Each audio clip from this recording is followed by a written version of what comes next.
like to call the meeting of the Anchorage Assembly to order. Madam Clerk, if we can do a roll call, please. Yes, Mr. Chair. Ms. Allard. Here. Mr. Peterson. Present. Ms. LaFrance. Here. Mr. Dunbar. Here. Mr. Rivera. Present. Ms. Quinn Davidson. Here. Mr. Constant. Here. Ms. Kennedy. Here. Mr. Perez Verdilla. Here. Ms. Zolotel. Here. Mr. Weddleton. Here. You have a quorum. Thank you. Next, we have the Pledge of Allegiance. Ms. Vogel, if you can lead us in the pledge, please.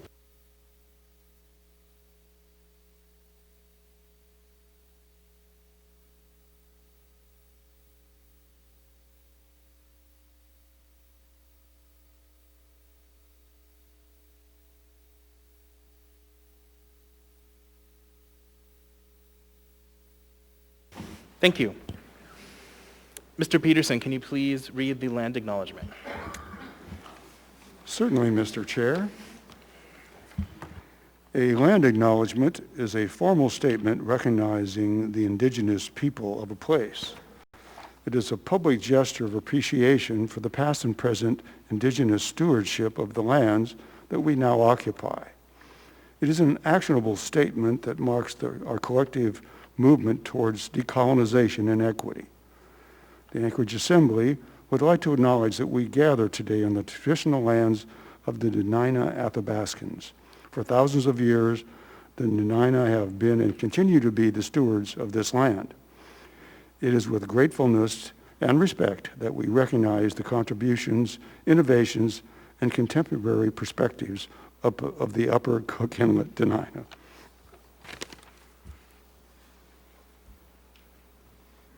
Thank you.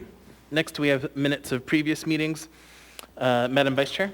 Move to approve the minutes of the regular assembly meetings from April 14th and April 21st, 2020. Second. Moved and seconded. Is there any discussion on this item? Is there any opposition to approval of the minutes?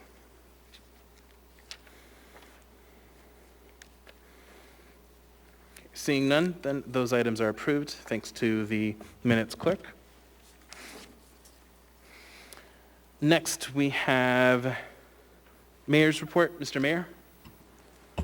Thank you very much, Mr. Chair. I just wanted to very quickly let you know the status of some of the CARES funds that have been released. We have dispersed almost $3 million in rental and mortgage assistance, which enables more than 2,500 families, helps 2,500 families. We have also put forward about $3 million in child care assistance, which helps all those businesses, more than 180 businesses, plus the clients that they serve. The small business grant applications have been closed. That money should be dispersed shortly.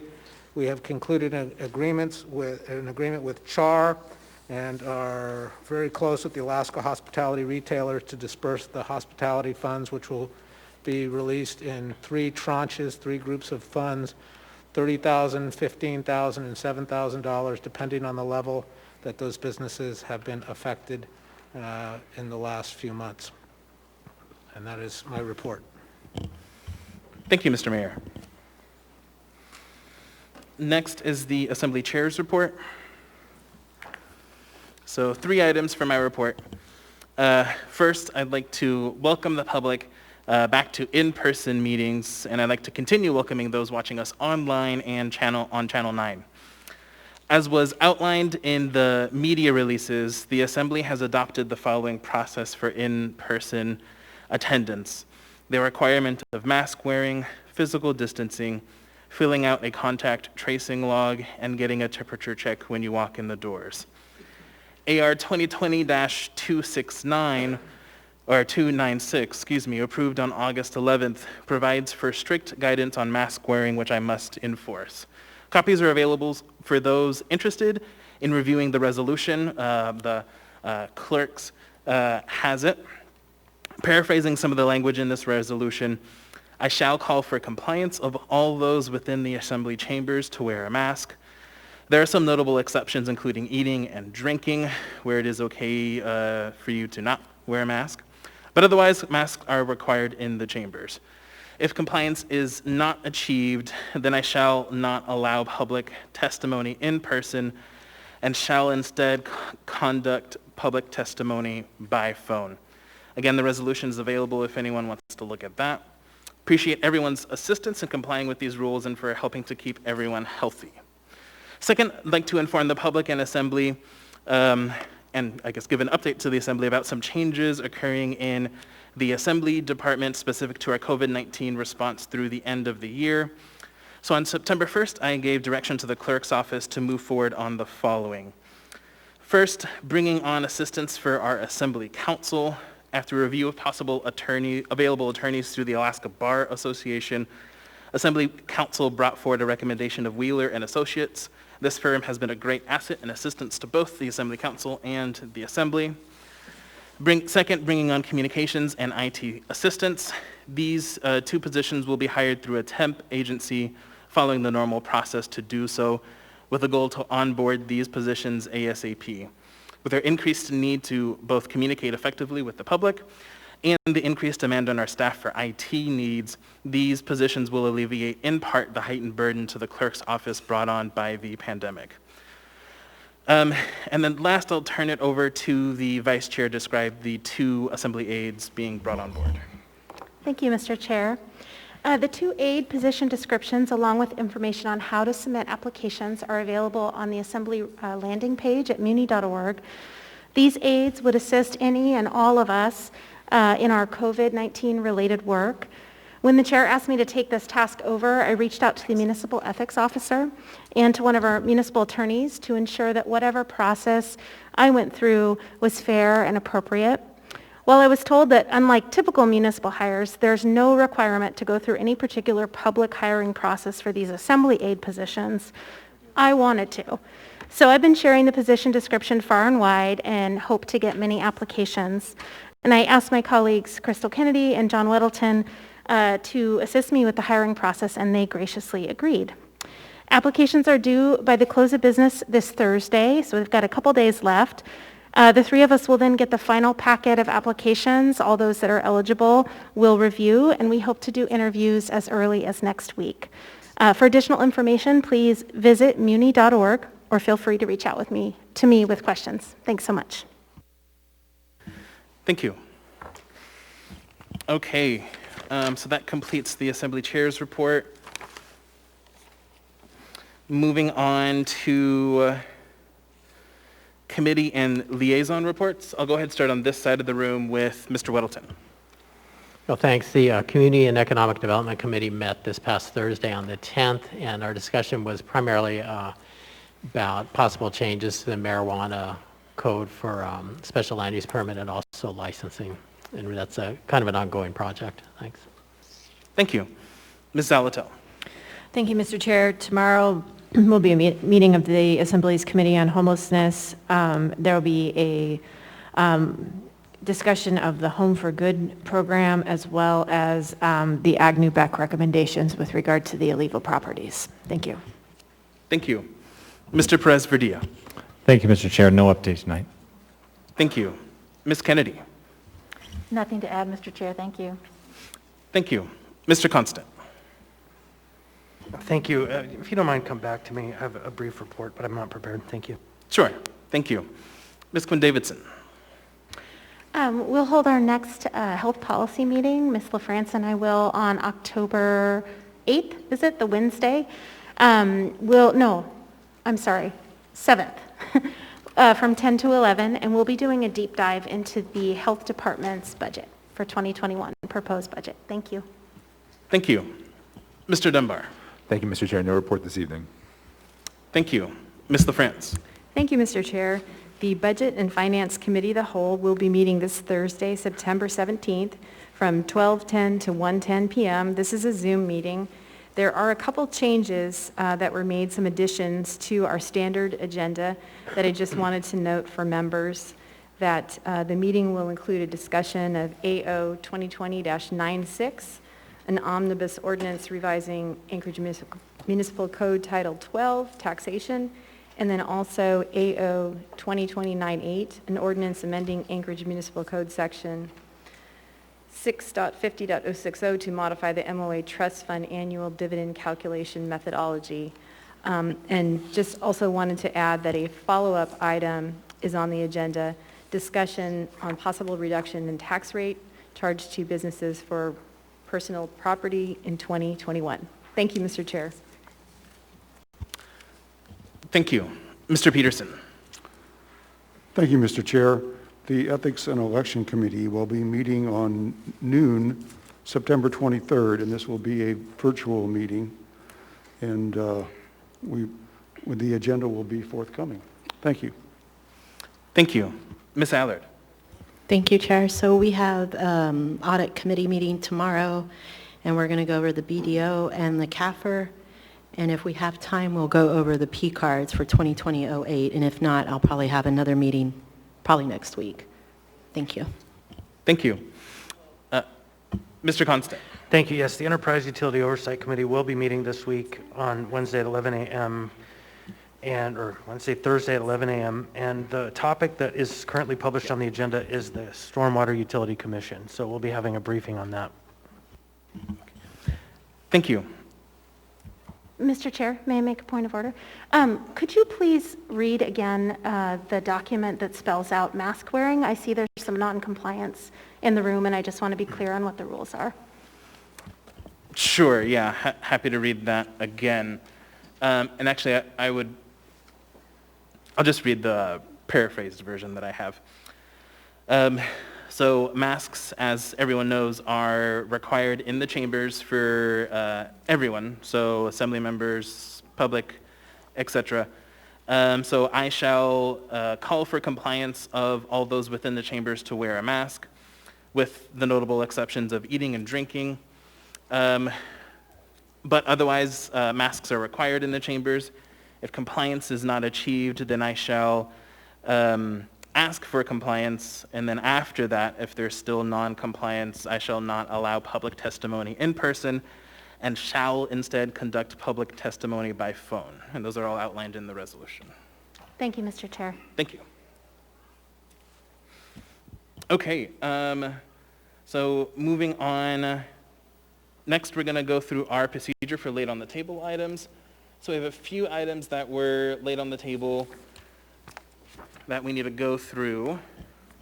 So for members of the public and the body, these are items which were just given to assembly members recently, and now we're making the decision on whether we want to add these to the agenda or not.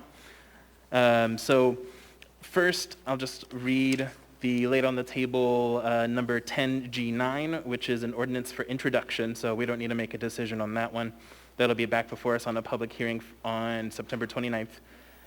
So this is AO number 2020-99, an ordinance of the Municipality of Anchorage repealing in part AO 2020-66S as amended in AR 2020-271S, as amended to change the funding source for certain approved items from CARES Act funds to area-wide general fund balance, appropriating fund balance in an amount not to exceed $46,650,000 to pay for those previously approved projects, reallocating and allocating CARES Act money in an amount of $61,586,186 to first responder payroll, appropriating an amount not to exceed $75,000 of interest revenue earned on CARES Act funds to the State Direct Federal Pass-Through Grants Fund, and authorizing said interest to cover payroll costs of first responders.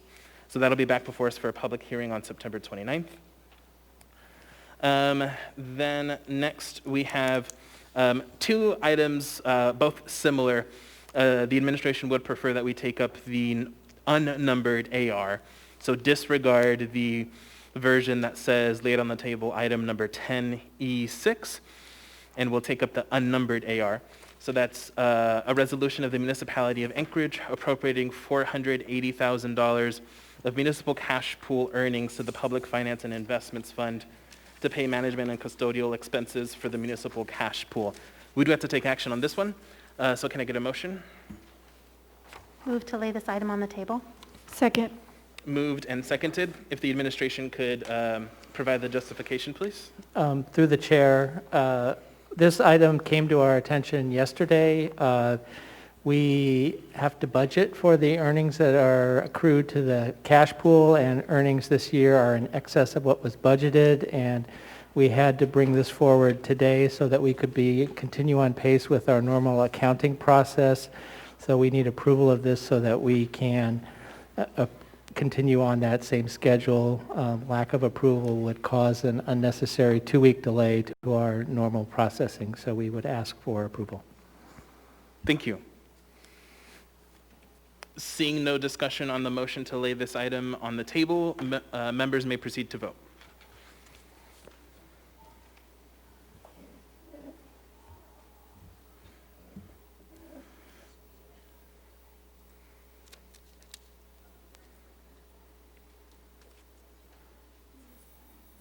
Ms. LaFrance? Okay, thank you. That motion is approved 11-0, so that item is on our agenda for consideration. So that completes our laid on the table items. So next, we're going to go ahead and do addendum to the agenda. Madam Vice Chair? Move to incorporate the addendum and laid on the table items as printed and distributed. Second. Moved and seconded. Is there any opposition to this motion? Okay. Seeing none, then those items are incorporated into the agenda. Next, we're going to move on to appearance requests and initial audience participation. So we don't have anyone for appearance requests, so we'll just go to initial audience participation. So for this initial audience participation, I'd like to prioritize time for members of the public who would like to speak on consent agenda items, or those who cannot stay until the second audience participation at the end of the meeting, and those who would have difficulty staying for a public hearing item already on the agenda due to childcare or travel issues before we open it up to the broader public. As a reminder, if you choose to speak now on a public hearing item already on the agenda, you may not speak again when we open the public hearing on that item. Also, if you choose to speak now, you cannot speak again during the final audience participation. For audience participation, please direct your comments to the assembly or the chair and not to anyone personally. Personal attacks are not appropriate. I will, as chair, work to maintain decorum at this meeting and ask for your assistance. And just for the benefit of the public, so this is 3 minutes per person, and per code, this initial audience participation shall end no later than 6 p.m. So with that, I think I do have one individual signed up. I have 2 individuals signed up over the phone. So let's go ahead and do those 2 individuals, and then we'll see if anyone in person would like to participate. So first we have Joan Priestley.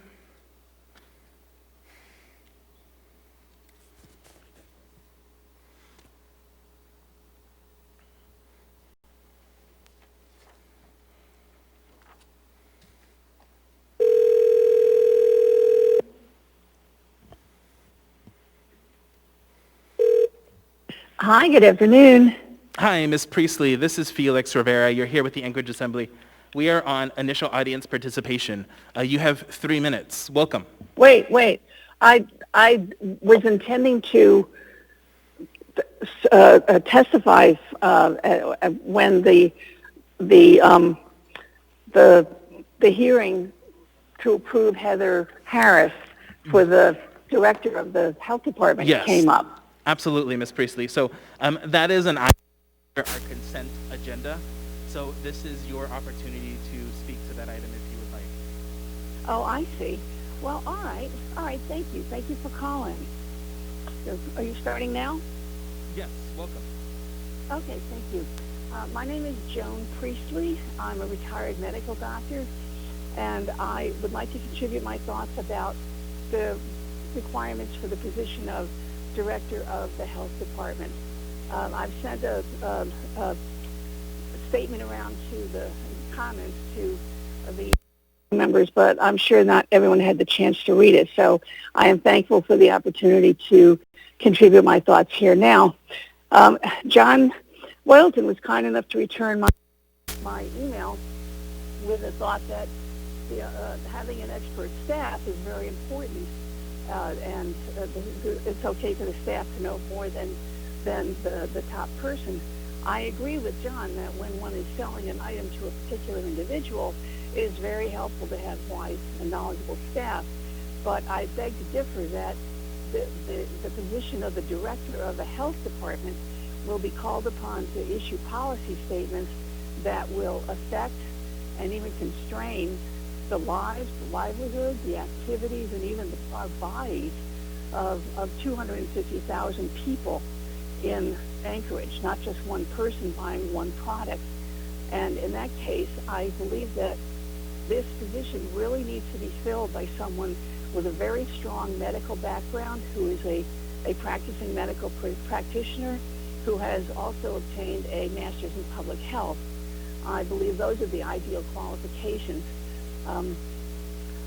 I think that Ms. Harris's skills and training and background would be much better served in a position of a case manager or a director of case managers in the Human Services Department, and not as the director of the Public Health Department. I am concerned that if there is a void in leadership capacity due to a lack of knowledge-based training, experience, and expertise in medicine, that this agency will be vulnerable and subject to being actually captured, if you will, or made subservient to the policy directives of the State Health Department and the National Public Health Service and the CDC. We need someone in this position who has a very strong medical background, a medical doctor, a doctor of osteopathy, at the very least an advanced nurse practitioner, who has developed the training and expertise to independently and critically evaluate and critique policy positions and proposals that are brought by the staff and other health departments. And with all due respect to Ms. Harris, her training is not in that area. I've also discovered something I find problematic, that as the CEO of the For the Kids Foundation since July 2017, 3 full years now, the charity navigator Apologies has for rated interrupting, Ms. Priestley, but your time is up. Thank you for participating. She only got a 40 out of 100 points for that foundation. I understand. Thank you very much. Thank you. Next, we have Dustin Darden.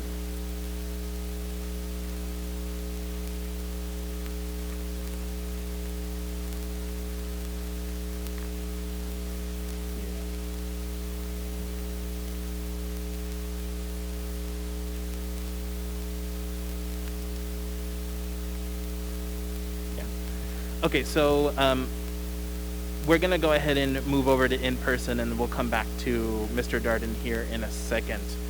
So if there's anyone who would like to participate in our initial audience participation, please line up. Go ahead, Mr. Haber.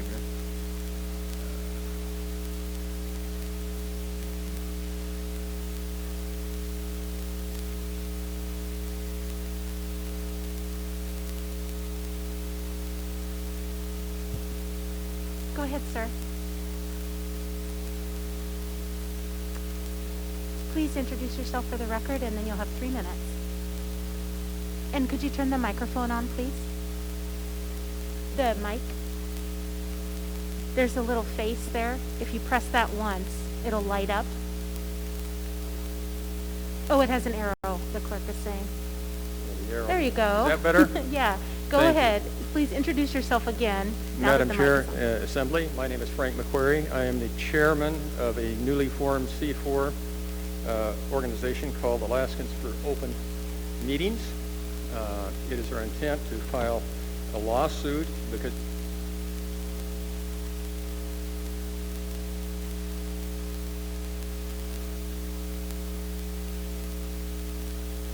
excluded from participation. I also want to thank you because your actions have so aroused the public in Anchorage that more people are more interested and more attentive to what you folks are doing than ever before in the history. I've lived here for 67 years, and I've watched what I consider to be a gradual decline of the morale and community, sense of community in Anchorage. We used to have one of the best school systems in the country. We have now managed to race to the bottom. We used to have clean streets. We used to have effective law enforcement. And now most of us don't feel that we have that. You were elected to represent everybody in the municipality. This is a bipartisan group. This doesn't have anything to do per se with politics. You have failed to maintain the confidence of a significant portion of the populace and the public and voters in this community. I would suggest that you need to back down and look at the principles which you are espousing. There are several, our lawsuit, and we have acquired counsel and we'll be filing suit within the next 3 weeks, is fairly narrow. It has to do with a violation of process, and it will be litigated, and we will win or we will lose. We have projected that we have to have funding all the way to the Supreme Court, knowing how things are at the lower levels of courts here. We will succeed mainly because of the degree of anger. You started out counting on people's fear of COVID to be able to do all of these things, to exclude the public. The other great motivator for people that play around in the political arena, fear, the other one's anger. And what you have done is arouse a huge amount of anger here. Some of it's justified, some of it may not be too polite, and some of it may not be logical, but there's a basis for it. And you need to examine yourself. You are regarded by many people on both sides as the enemy of the community. This is a group, the municipality, you're talking about creating a huge new, laundering money from CARES to create a huge new bureaucracy. You have a municipal homeless coordinator that's paid $180,000 a year. What kind of bureaucracy are we going to have with 4 locations and the expertise to fill those? We're going to have a huge and very costly bureaucracy. You have to go back and start following the law, following process if you're going to have the community behind you. And you don't have it behind you now. Thank you for your participation.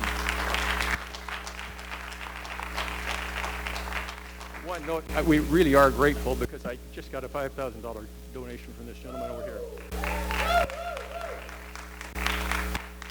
Welcome. My name's Margaret Anderson, and I was here about 6 weeks ago.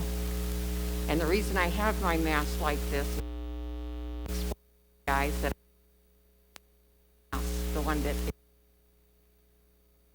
and then I was told by Mr. Rivera, he asked the mayor if it had been addressed about medical conditions. And he said, yes, it was.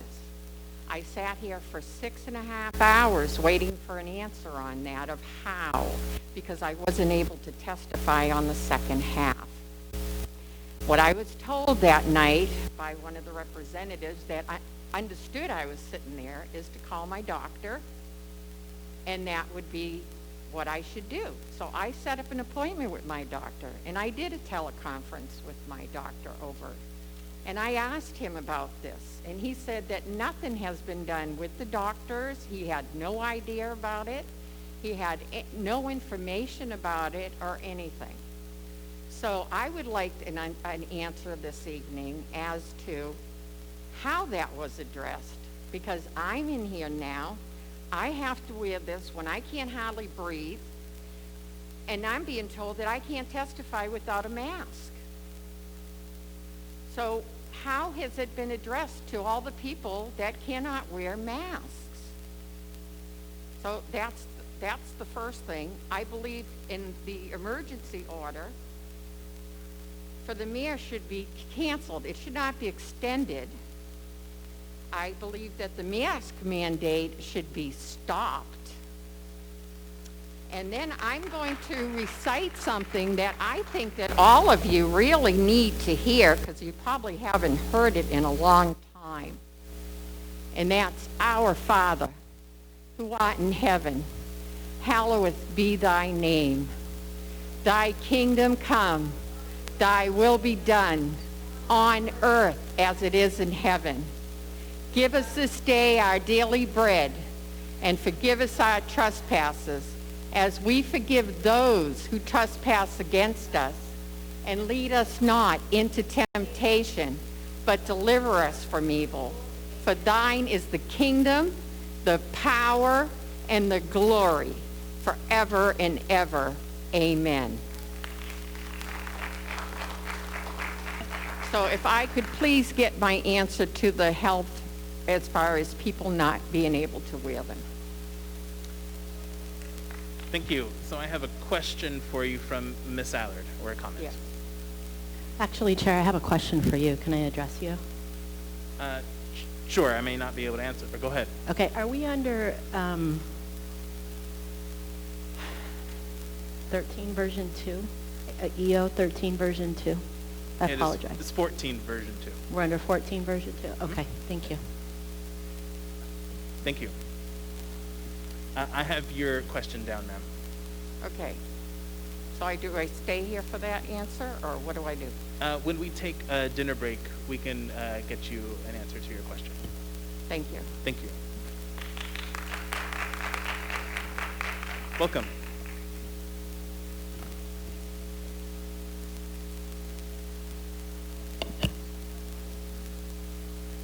My name is Eugene Carl Haberman, an Alaska resident for over 42 years, approximately 20 of those years a resident of Anchorage, currently resident of Mountain City of the borough.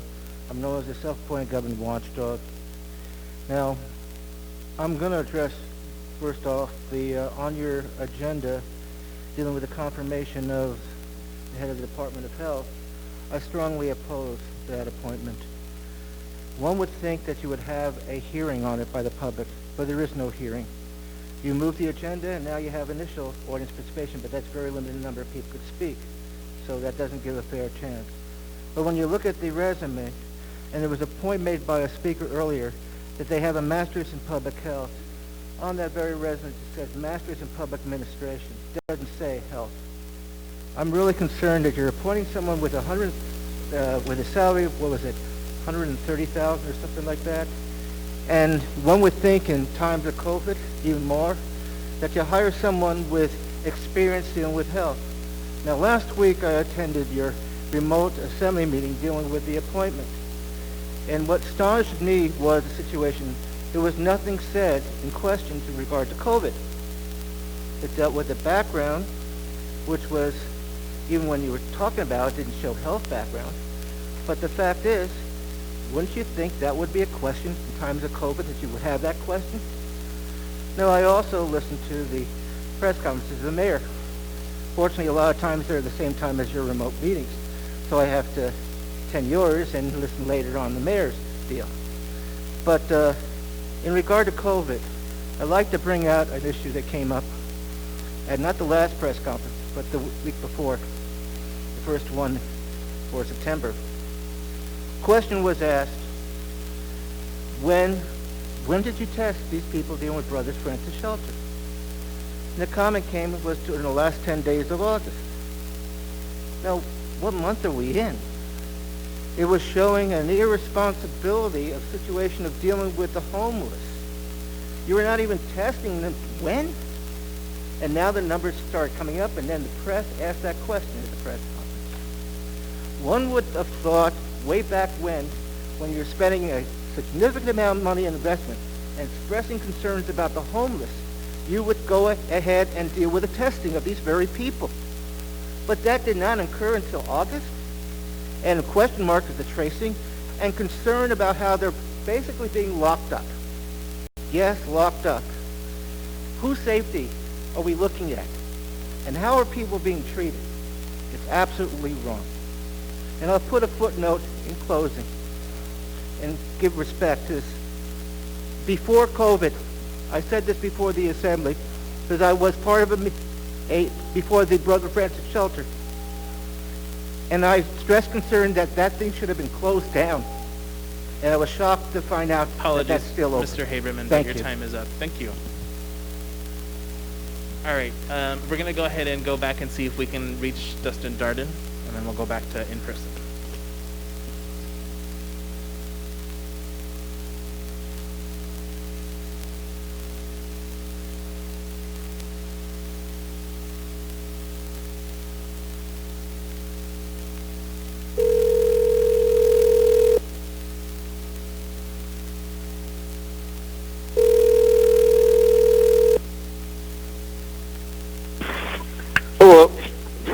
Hi, Mr. Darden, this is Felix Rivera.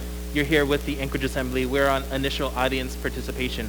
You have 3 minutes. Welcome. So, there's this guy I was listening to on the radio today. His name's Larry Gators. He's a really good guy. And what Gators is, he's a bishop, and he claims to be a contract assassin representing the kingdom of Christ and destroying every work of Satan on earth through the gospel of Jesus Christ. And what Larry Gators was talking about was specifically the destruction of Black Lives Matter and what Black Lives Matter was founded on. Black Lives Matter was founded by witches, and the leadership is by witches, and it's a satanic cult that is bent on destroying family values, destroying the identity of God's creation, and pretty much all things good. And then there was somebody else that was on the radio Friday. His name's Dr. Nick Begich, and he was on the show on Friday, on the radio show, talking about, you know, what's going on in America. And the first time I seen him was at the UAA. I went to school there, and he was talking about, you know, how much radio frequencies it takes to, you know, disable a human body, how they can modify weather patterns with radio frequencies and technology. You know, it's documented with the naval records. And then there's someone else on the radio today. Her name was Dr. Sherry Timpenny. You got to look her up, Dr. Sherry Timpenny. And she was talking about this vaccination that's coming out and how it actually has a substance in there that is very harmful to your body, and you definitely shouldn't take that vaccination. It's really bad. And if you want to check out that radio show, it's called Infowars.com, and you can look up Dr. Larry Gators at band.video, and you guys need to join Save Anchorage, Taking Back Anchorage on Facebook, Open Alaska, and Recall this assembly, which is cutting off your oxygen supply and increasing your carbon dioxide levels by the diapers you have on your face right now. So, join the groups, check out InfoWars, pray that Christ's name be glorified. I will take questions. If any of you have questions for me, let me know. Do any assembly members have questions about the information I just displayed? I don't see any questions. Thank you for participating, Mr. Darden. With that, we're going to go ahead and take a 3-minute break.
Thank you. What do you do?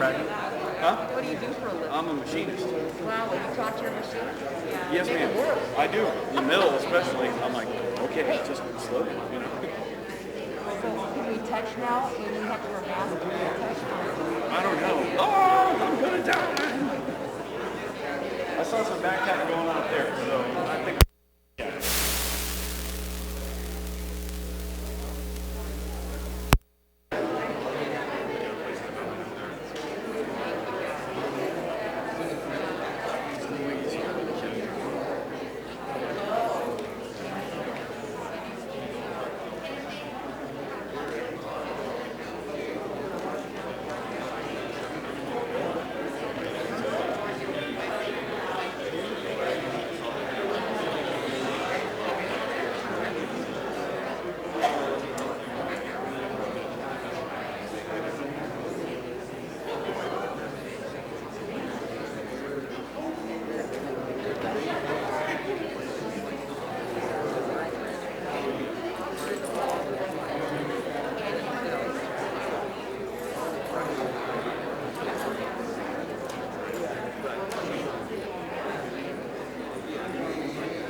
can operate under that process is a bad idea at all, really.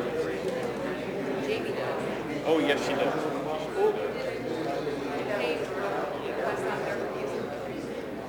No, because if I go back.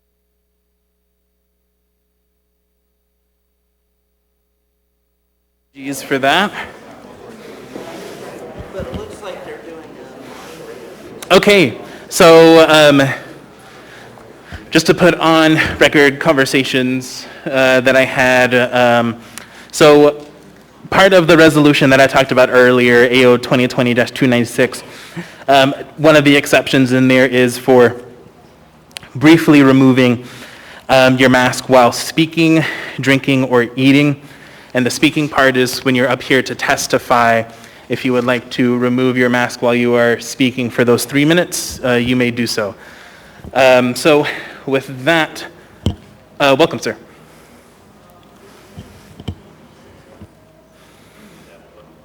Oh, if you could turn the mic on. There you go. How about now? Yep, got you. Oh, cool. Right on. Well, hey, thanks for having us here, guys. Appreciate it. I don't know if you guys remember how long you've been around town here. I know some of you have been here longer than others, but you remember the Save the Swimming Pools? Sorry, sir, before you go on, could you say your name for the record? Oh, my name? Yeah. Oh, I'm sorry. Oh, my name is John Cunningham. Thanks. Yeah. Thanks for giving me the time. That's cool. Also, thanks for not making me follow right after Dustin. That was hard. That guy's fun. Okay, so this is what we're hearing. Hello?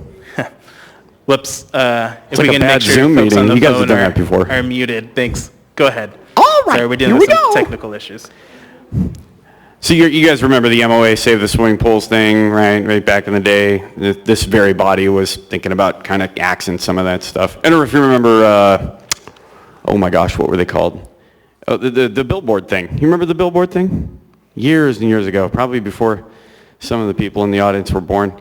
Billboards were up, and we said, no, we're not going to do that. A lot of people came down in opposition of billboards. And my point is, those are just three things that people came down in overwhelming public testimony against. And I've heard it said that one of the reasons people are even coming down here in the first place is because public testimony was being limited. And that may be true, but it doesn't render any of what we're doing here irrelevant. It doesn't make that point any less valid. The fact of the matter is, if you're seeing overwhelmingly negative public testimony on business you're intending to conduct, you might want to take note.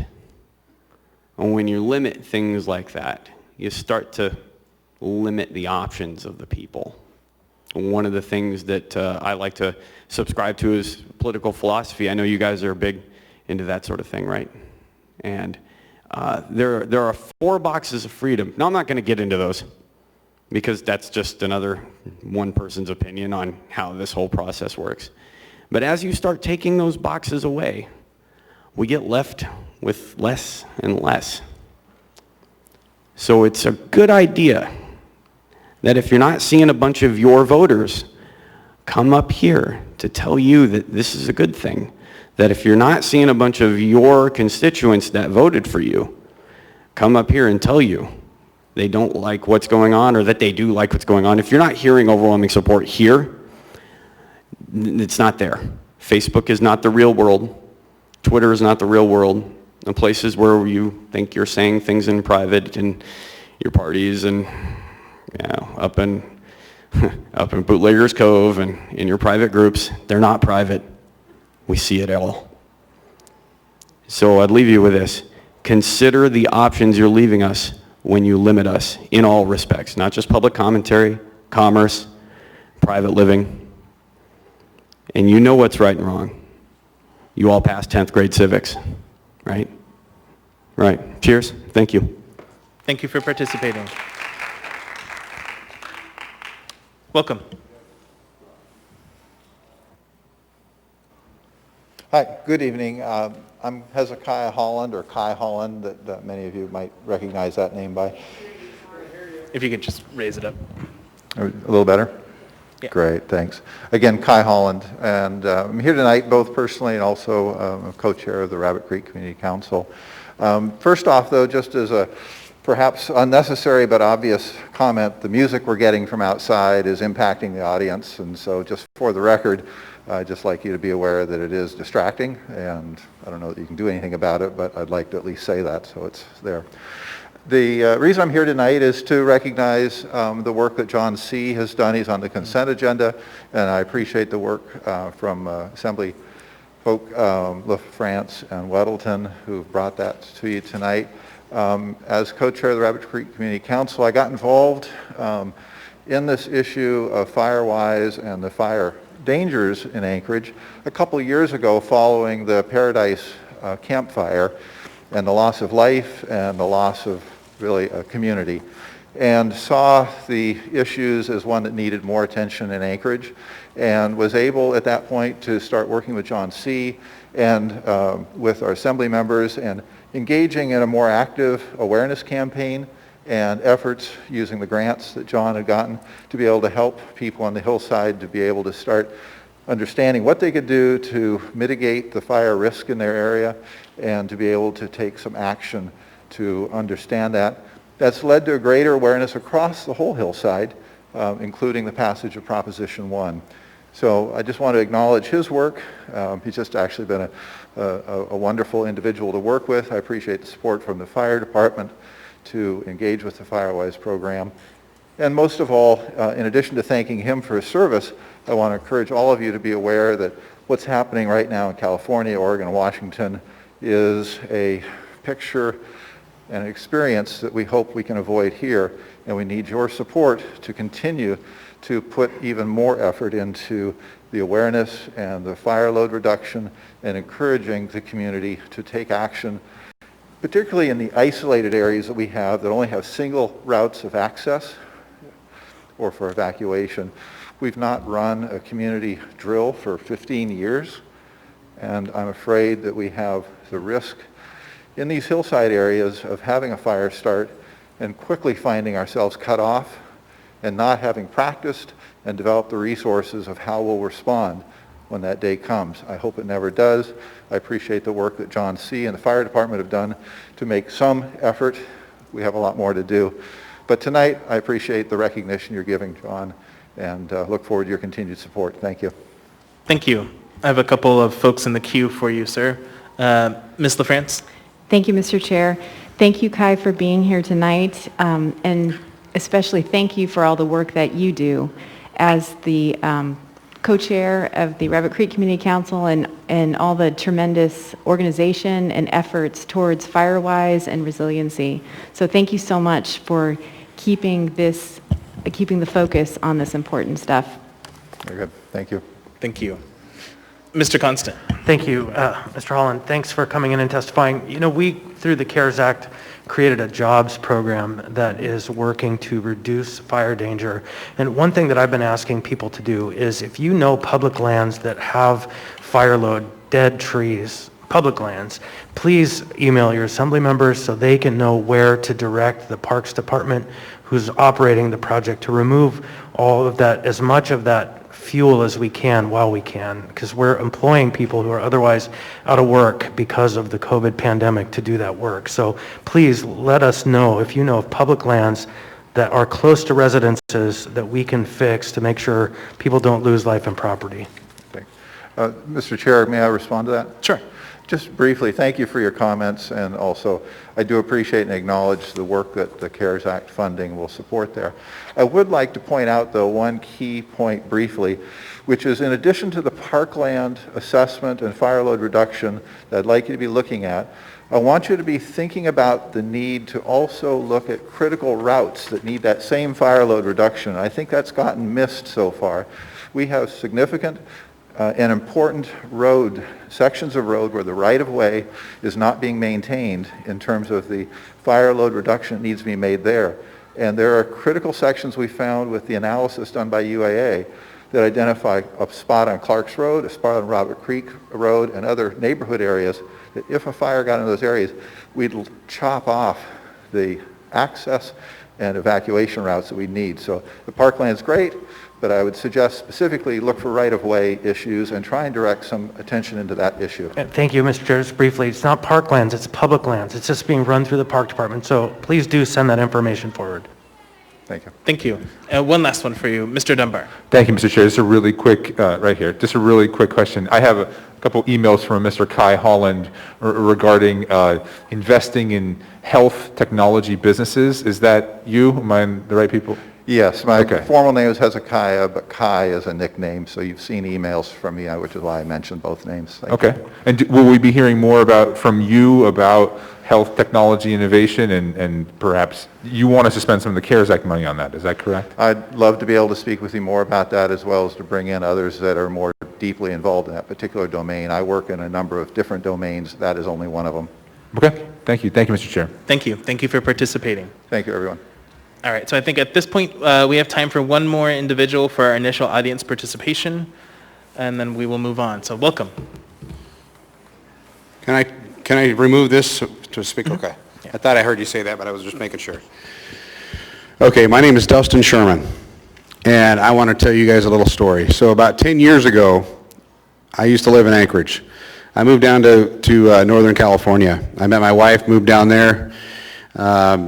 We initially wanted her to come up, but her parents were in too bad a shape, so I moved down there.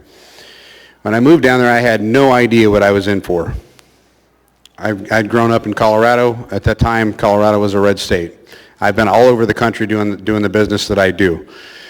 I've been to as far east as Louisville, Kentucky, as far north as Wisconsin, California, Arizona, you name it, I've been there. Okay, so I've been all over the country. Well, we were there about 10 years. We decided it was time to get out of there.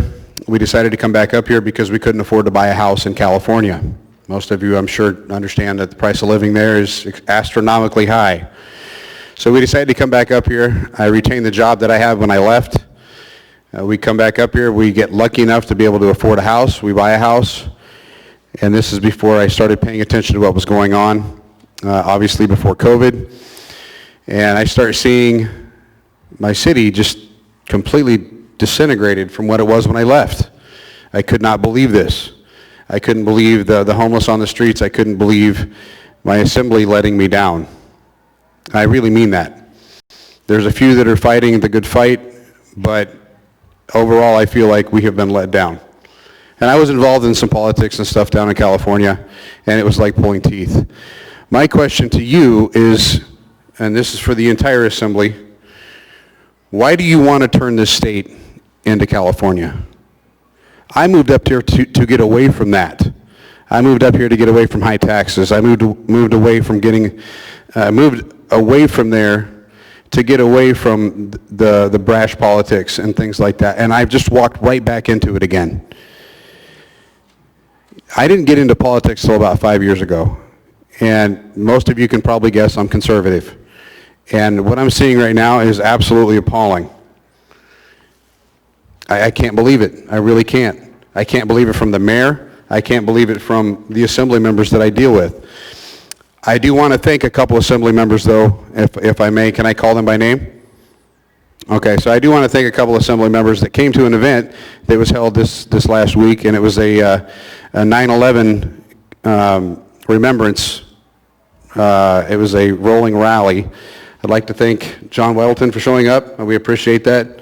And Jamie Allard for being there as well. So I would hope that the rest of the assembly members that are here take enough initiative to get involved with the community that's around you like those two did. That's all I have. Thank you. Thank you for your participation. Yeah. I think, Mr. Chair, it'd be fair to just let him go. Sure. So let me just figure this.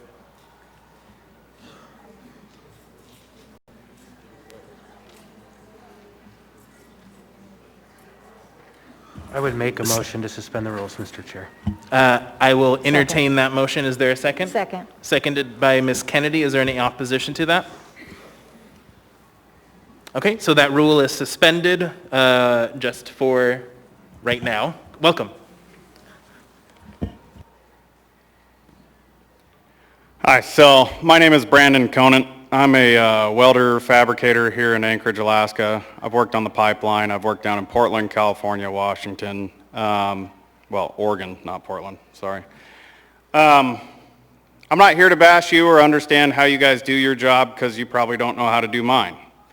But I do know one thing. I'm a dad to 4 kids. They matter more than anything to me. And one thing I value is teaching them everything I know. And I never lie to my kids, whether it's the good, the bad, or the ugly. And a lot of it's been ugly lately. One thing I do know about kids is their developmental health is based upon their parents and how they see their parents. And when they can't see their parents' face, it does stunt them. It doesn't teach them things they need to learn from our facial expressions. This is the first time since the mandate, and I'm not really a compliant person. You could probably get that by looking at me. I'm stereotypical. I'm tattooed head to toe. I'm a welder, drive a big truck. It's just how I do things. I even own a pit bull. I'm a stereotype. But this is the first time I've worn my mask, and the only reason is out of respect for you and your policy here. I'm certified in respirator training, confined space work, and hazardous material. Now, most hazardous materials are much bigger than, the coronavirus itself. And what I have to put myself into to protect myself from that is a full-face respirator with an SCBA on my back providing air, or an air compressor pushing air through my suit to protect me from whether it be lead abatement or asbestos abatement, whatever it may be.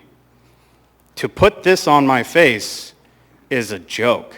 This is like telling your kid that no, there are no bad monsters out there, nobody will ever get you, the world is a safe and healthy place. You can eat McDonald's and never get fat.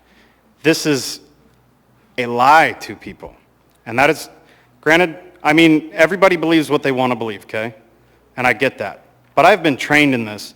And if I were to wear this onto a job site and expect to keep my health, not only would I be fired, but I would lose my certification and I would put myself at risk.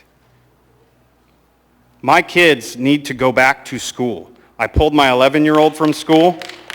I put him in homeschool because 2 hours a day of a teacher telling him what he should be learning is crap. And then I got to teach the other 4 classes anyway. So what is that? He gets better education from us because his mother and I are actually quite intelligent, but he doesn't have interaction with the kids, the teachers, different people. All he has is his neighborhood, which is amazing, and us. I'm not okay with this. Thank you for your time. Thank you for participating. All right, moving on in our agenda. Next, we have the consent agenda.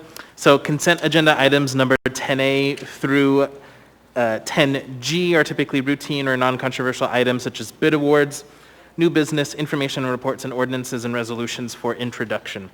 The items on the consent agenda may be approved by the Assembly by a single vote on a motion to approve the consent agenda. Prior to approval, items may be pulled by an Assembly member for discussion and separate vote on each of those items. Under the Assembly Rules of Procedure, all ordinances and some resolutions will have an opportunity for public hearing on a future date. So I'm going to go down the dais and see what each member would like to pull. I'm going to start on this side with Ms. Allard. Thank you. Can we pull 10F9, please? Sorry, could you repeat that one more time? 10F9. Thank you. Mr. Peterson.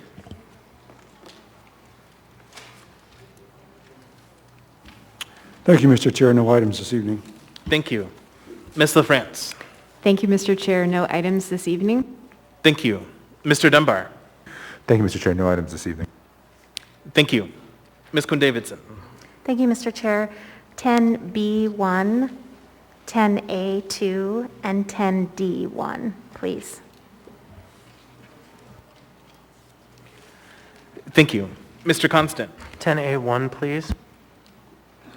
Thank you. Ms. Kennedy. Thank you, Mr. Chair. 10B5 and 10D1, please. Thank you. Mr. Perez-Verdia. Thank you, Mr. Chair. All of my items have been pulled. Thank you. Ms. Solotel. 10 Delta 18, please. Thank you. Mr. Weddleton. 10A3, 10D2, and 10F3. Oh, I'm sorry, also 10G9. Okay. So I'm going to go ahead and go through the list. So I have 10A1, 2, and 3. I have 10B1 and 5. I have 10D1, 2, 9, and 18. I have 10F3 and 9. And I have 10G9. Are there any other items?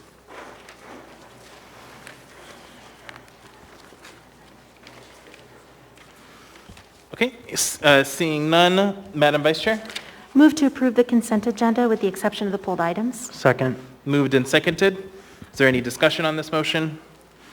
Is there any opposition to this motion? Okay, seeing none, that motion is approved. So for the public's information, the Assembly has now passed or accepted all items in 10A through 10F, other than the items that were just pulled, which we will take up next, or that have been introduced for a future public hearing, which are all the items in 10G. So if you're here to see action on an item listed on the consent agenda that was not pulled, those items have been passed or accepted. So with that, I'm going to go ahead and go down each of those items, starting with 10A1.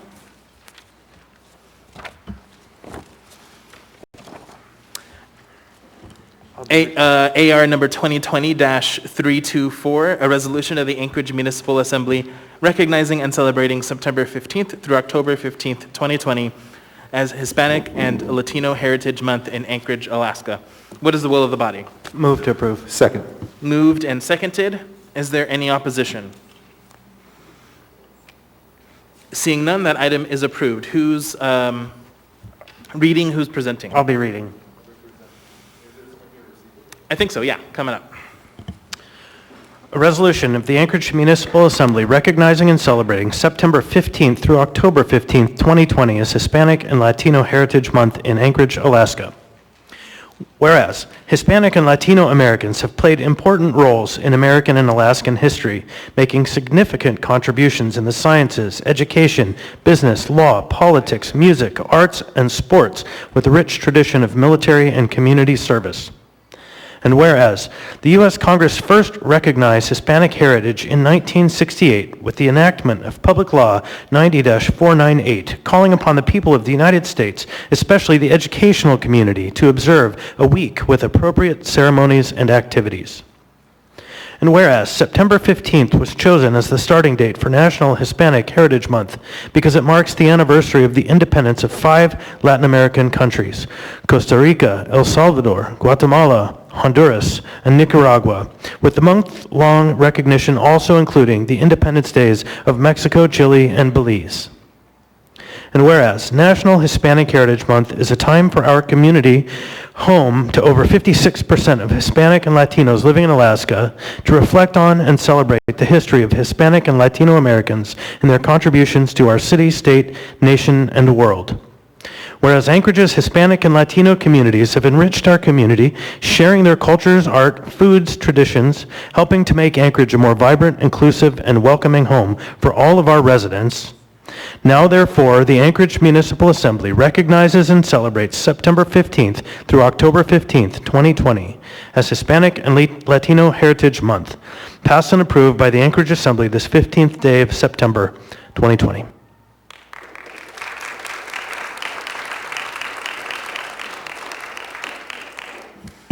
Welcome. Thank you. I really appreciate this opportunity, Chair Rivera and Assembly members, as well as Mayor Berkowitz. I really appreciate the opportunity to be here. Joan, Ryan, and myself, Arthur Sosa of Enlaces, proudly accept the recognition resolution for the National Hispanic Heritage Month. Thank you.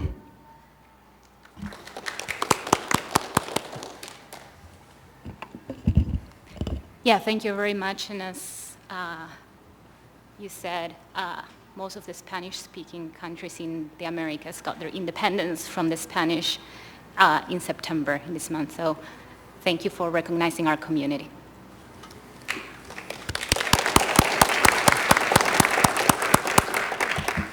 Thank you. Thank you both. Next, we have 10A2, AR number 2020-325, a resolution of the Anchorage Municipal Assembly celebrating the 6th anniversary of welcoming Anchorage and recognizing Welcoming Week 2020. Move to change the order of the day, Mr. Second. Chair. Yes, go ahead, Ms. Quinn-Davidson. Is that appropriate? Okay. Yep. My understanding is the person who's going to receive this won't be here until 7:30, so could we take it up? When would you suggest, Mr. Chair? I would just suggest putting a timestamp on Okay. it, and then we'll get to it. So at 7:30 or when? After 7:30, Okay, yeah. sometime after 7:30. Thank you. Thank you. So that was seconded by Mr. Constant.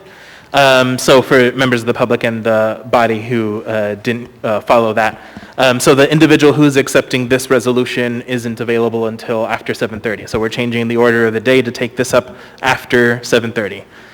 Is there any opposition to that? Okay, hearing none, then that'll be back before us after 7:30. And next, we have item 10A3, AR number 2020-331, a resolution of the Anchorage Municipal Assembly recognizing and honoring Anchorage Fire Department Forester John C. What is the will of the body? Move to approve. Second. Moved and seconded. Is there any opposition to approval of this item? Seeing none, that item is approved. Who's reading, who's presenting? I am reading, and Mr. C. and his family and friends are on the way down. This is a resolution of the Anchorage Municipal Assembly recognizing and honoring Anchorage Fire Department Forester John C. Whereas the municipality of Anchorage exists in an ecosystem that has burned on a cyclical basis for thousands of years. For 2 decades, the Anchorage Fire Department Wildfire Mitigation Program has provided assistance to those with homes and land threatened by accumulations of combustible vegetation. This program has been a responsive, science-based solution available at no cost to home and property owners to help resolve some of the most challenging and costly problems related to the threat from wildfire. And whereas, for many years, Forester John C. worked with the Anchorage Fire Department developing many of the materials for our Firewise program.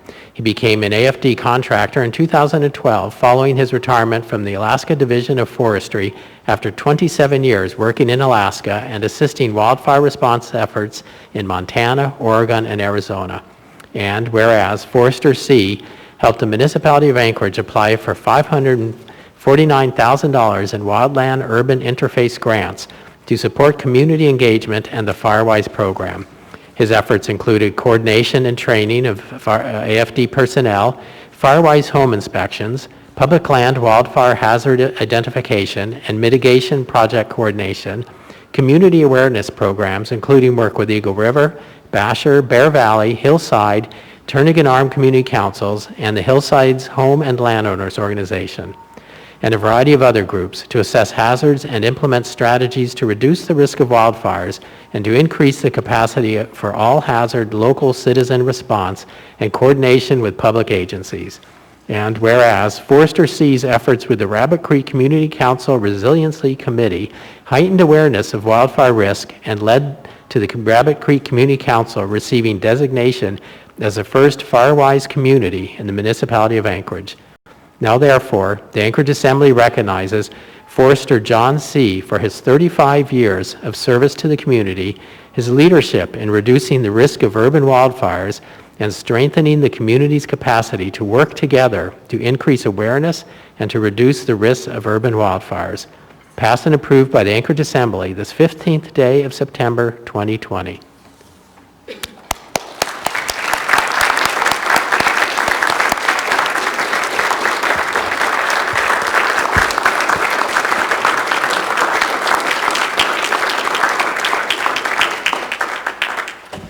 Thank you very much. I would like to say just a couple of things. I couldn't have done this without the help from the fire department, of course, the tree service community, all the folks that operate the wood lots, including the one at the landfill, South Anchorage, and occasionally we have a girdwood woodlot. I'd like to encourage everyone out there to get themselves prepared for wildfire. That means participate in the home inspection process, clear the vegetation that you need to take care of. Do it now. It has to be done in advance of these major wildfires like the Camp Fire in 2018. This year we're seeing a repeat down the West Coast. This is my 50th fire season that I've been a firefighter, and I tell you, I've seen all of this through my eyes, and it's a tragedy when it happens, and we need to prepare our hillside, Eagle River, Chugiak, all these areas to withstand wildfires. Thank you very much for this recognition, and I'm not done. We'll let folks know I'm going to be continuing this battle here. So thank you very much.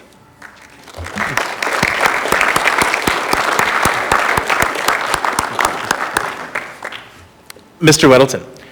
Well, I just want to thank John. You know, it's been a lot of years. When I was chair of the Mid-Hillside Community Council almost 20 years ago, became aware of what Firewise meant. I had no clue, and I saw a presentation put on by one of John's colleagues, Sue Rodman, and she described all the terrible things that people do with their homes, and it was exactly everything I had done at my house. And I went pretty quick and cleared under the decks and did everything, and I did not cut every tree that I probably should have, but, you know, did most everything. But John was there back then and educating through the community councils and continues to do that. And I think recently with the fires here in the lower 48, there is much renewed interest. And we are seeing a lot more people clearing stuff. And it really is things like what John is doing, is pointing the way. Here's how you do it well. And it's been very critical. And a shout out also to Kai Holland, who helped us write the resolution. So thank you. Thank you very much. Thank you. Thank you for your service.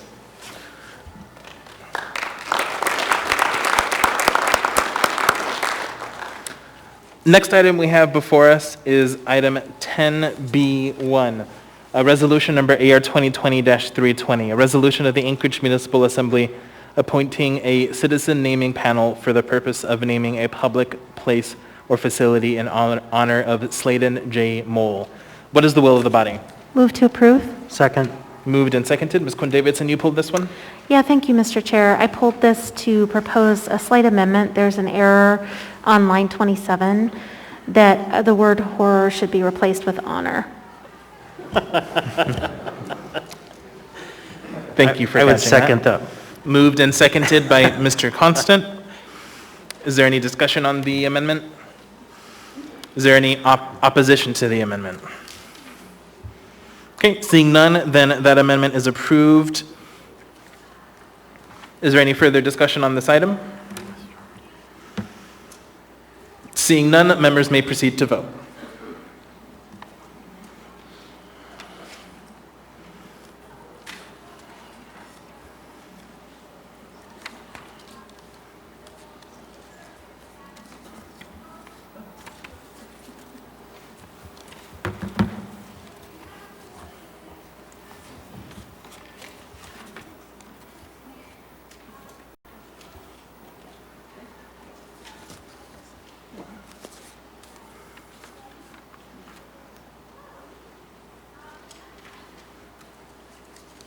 That item is approved 11-0.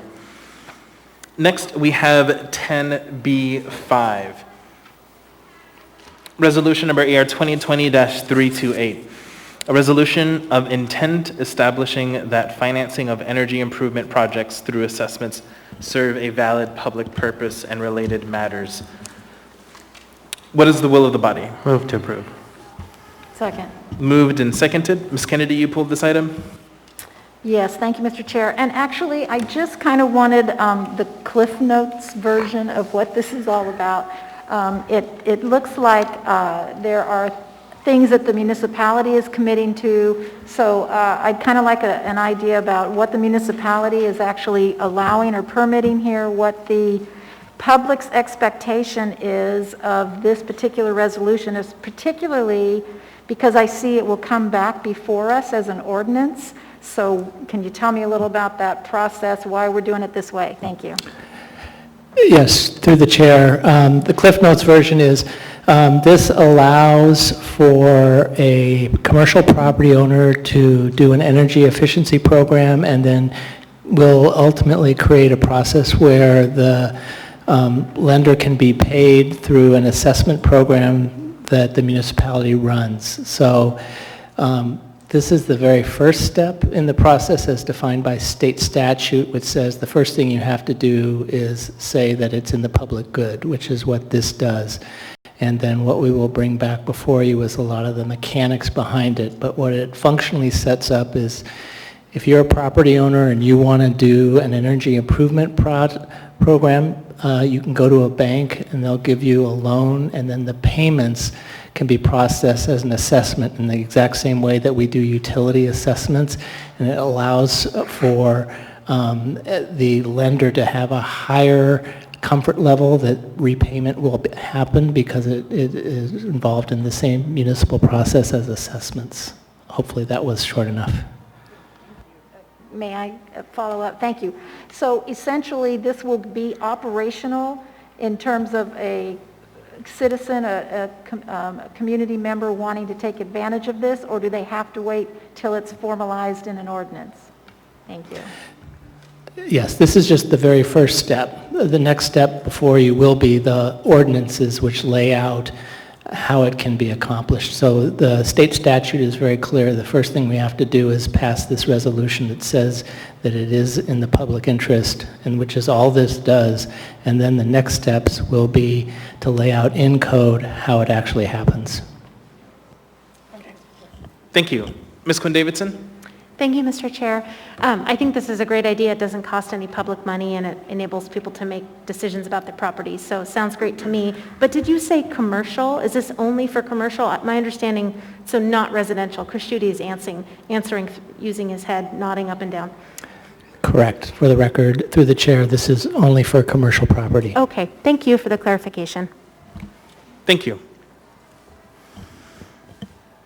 Mr. Constant. Thank you. And on the topic of private entities and homes being able to do such things, I am working and have been kind of trying to get the administration to help me move it forward, and I know it'll be happening, an ordinance to create some methodologies for private entities to individuals and homes to qualify. That'll be down the road. Seeing no further discussion, members may proceed to vote.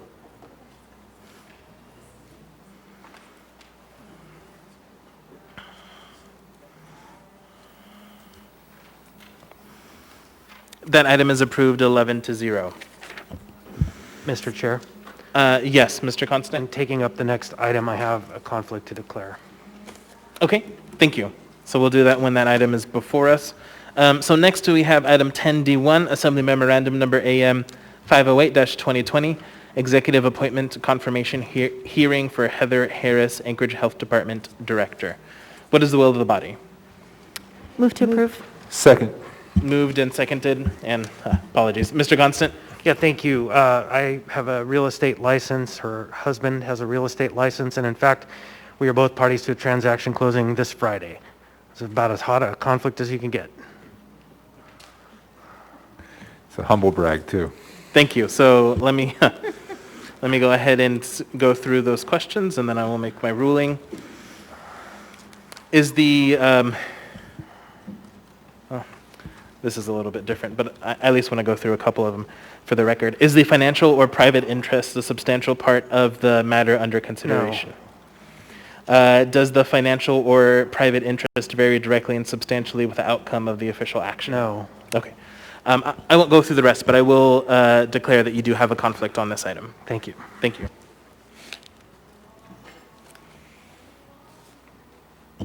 Okay. Just wait a little second. Is there any discussion on this item? Yes, Mr. Chair. Oh, yes, that's, go ahead, Ms. Kennedy. Thank you, Mr. Chair. I pulled this because I do have, a question just in terms of the qualifications of, I guess you would say, the confirmee.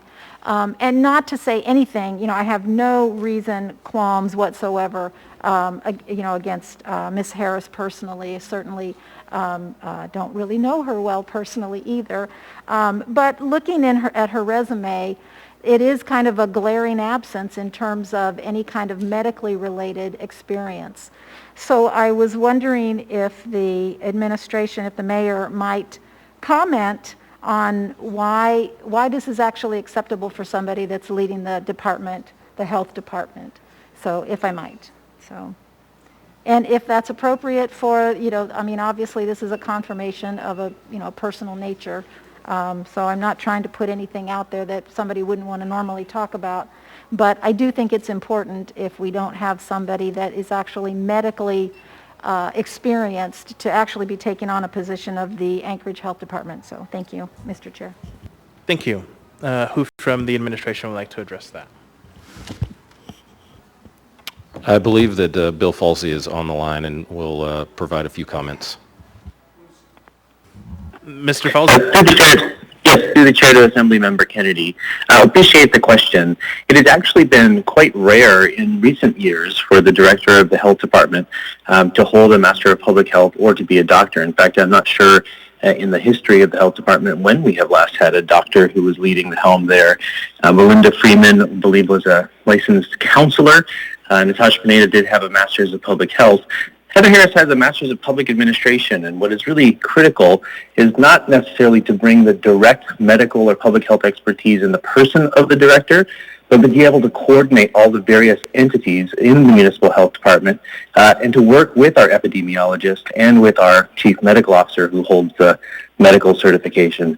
As a reminder, the health department is something like the department of everything else in the municipality of Anchorage. It has not only the frontline public health nurses, but animal control and the cemetery. And the lived experience has been that it has been difficult to attract a doctor into that leadership position.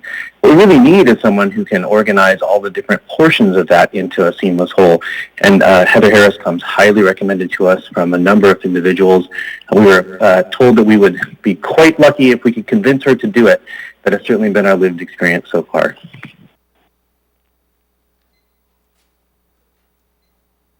Sure. Ms. Kennedy? Thank you, Mr. Chair. Thank you, Mr. Falsey. If I might, a follow-up question, just in regard to whether or not it would even have been appropriate for a medical doctor to apply for this position, if there was such a thing as a medical doctor that also had a public administration master's, would that have made that person more or less qualified for this position, or is this strictly one that's going to be looking at a public administration qualification? Thank you. Assemblymember Kennedy, certainly would not have been a disqualification for a doctor to apply for this job. I'm not sure it would have necessarily been sufficient because we are looking for someone who has those leadership qualities. I will tell you that in our experience of reaching out to potential candidates for the position, that we spoke to at least one licensed physician, and we're told in sort of clear terms that the salary we were offering for this position was about a 50% pay cut. So if we were looking to change the position so that an MD were a requirement, I think we would have to make some pretty significant adjustments to the health department budget. I think formally the position description doesn't require any kind of medical licensure, but certainly we would take anyone seriously who applied, who had those kind of credentials. Thank you, Mr. Falsey. Thank you, Mr. Chair. Thank you. Seeing no further discussion, members may proceed to vote.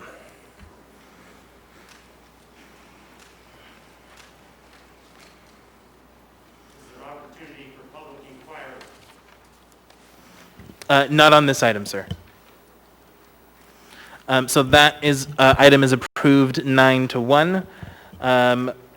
Next, we have item 10D2, Assembly Memorandum number AM 510-2020, cooperative purchase from Braun & W Inc. for 4 2020 Ram 4500 4x4 ambulances for the municipality of Anchorage, Anchorage Fire Department. What is the will of the body? Move to approve. Second. Moved and seconded. Mr. Weddleton, you pulled this item? Think you Yeah, an I have amendment? an amendment that I think you all got, and this is actually came from the administration. Okay, would you like to move that amendment? Yes, I move Weddleton Amendment 1. Second. Moved and seconded by Zalatel. Go ahead, Mr. Weddleton. Okay, and this is on page 1, line 13, so that it would read, "The purchase of 4 new basic life support ambulances for the AFD will replace 4 older ambulances being moved to reserve status, and it deletes expand the frontline fleet from 13 to 17. Thank you. Is there any discussion on the amendment? Seeing none, is there any opposition to the amendment? Okay, seeing none, then that amendment is approved. We now have the main motion before us. Any further discussion? Seeing none, members may proceed to vote.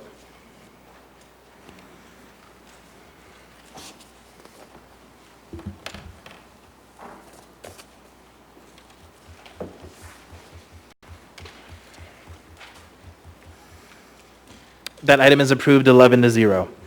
Next, we have before us item 10D9, Assembly Memorandum Number AM 521-2020, Mountain Park Robin Hill Rural Road Service Area Board of Supervisors appointment. What is the will of the body? Move to approve. Second. Moved and seconded. Ms. Kennedy, you pulled this item? Oh, that must have been an accident on my part. Apologies. Seeing no further discussion, members may proceed to vote.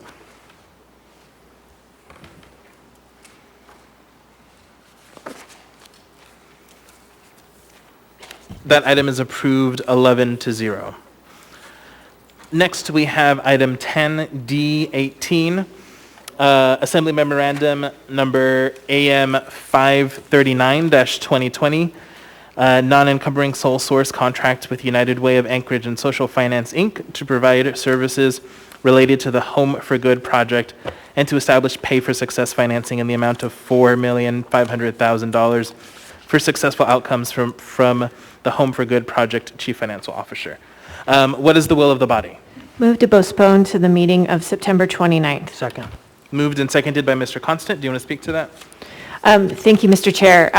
This will be presented at the Committee on Homelessness meeting tomorrow, and both the United Way, Social Finance, and staff will be available to answer any member questions prior to bringing it back on the 29th. Thank you. And you checked with them. Oh, sure. Ms. Quinn-Davidson? Thank you, Mr. Chair. I was just wondering if we could hear from the administration about how that would impact implementation of this program. Through the chair, Assemblymember Quinn Davidson, we don't believe that there will be any impact. Thank you. Thank you. Seeing no further discussion, members may proceed to vote on the motion to postpone action on this item to September 29th.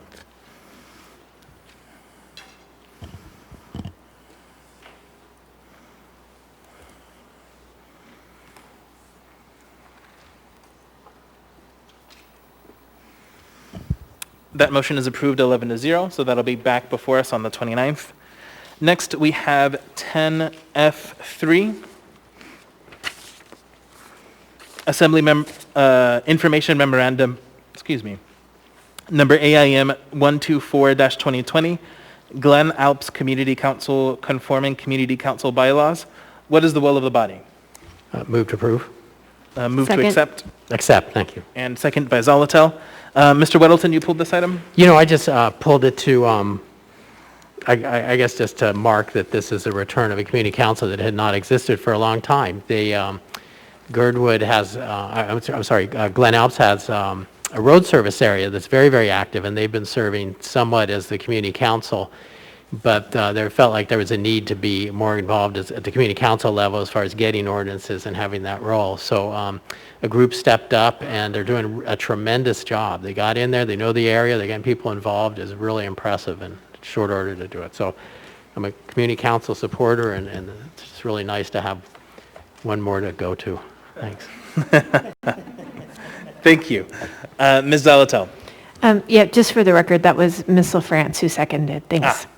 Thank you for that clarification. Seeing no further discussion, members may proceed to vote.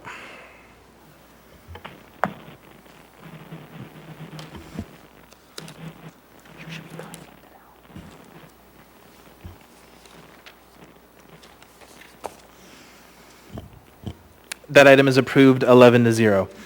Next, we have item 10F9, Information Memorandum Number AIM 130-2020, Internal Audit Report 2020-08, Annual Municipal Procurement Card Review Purchasing Department. What is the will of the body? Can you move it, please? Move to accept. Move to accept. Is there a second? Second. Seconded by Ms. Allard. Ms. Allard, you pulled this item? I did. I got the report, and I was just curious if anybody can shine some light or shed some light on this report, as it looks like this has happened in the past, and I wasn't part of the assembly, and I was just wondering if somebody could give a little bit of detail on it. As Ms. Kennedy said, the short version. Thank you. Mr. Chadwick, did you want to speak to the audit? Yes, I can do that. Go ahead. This is our regular annual P-card report. We do it every year.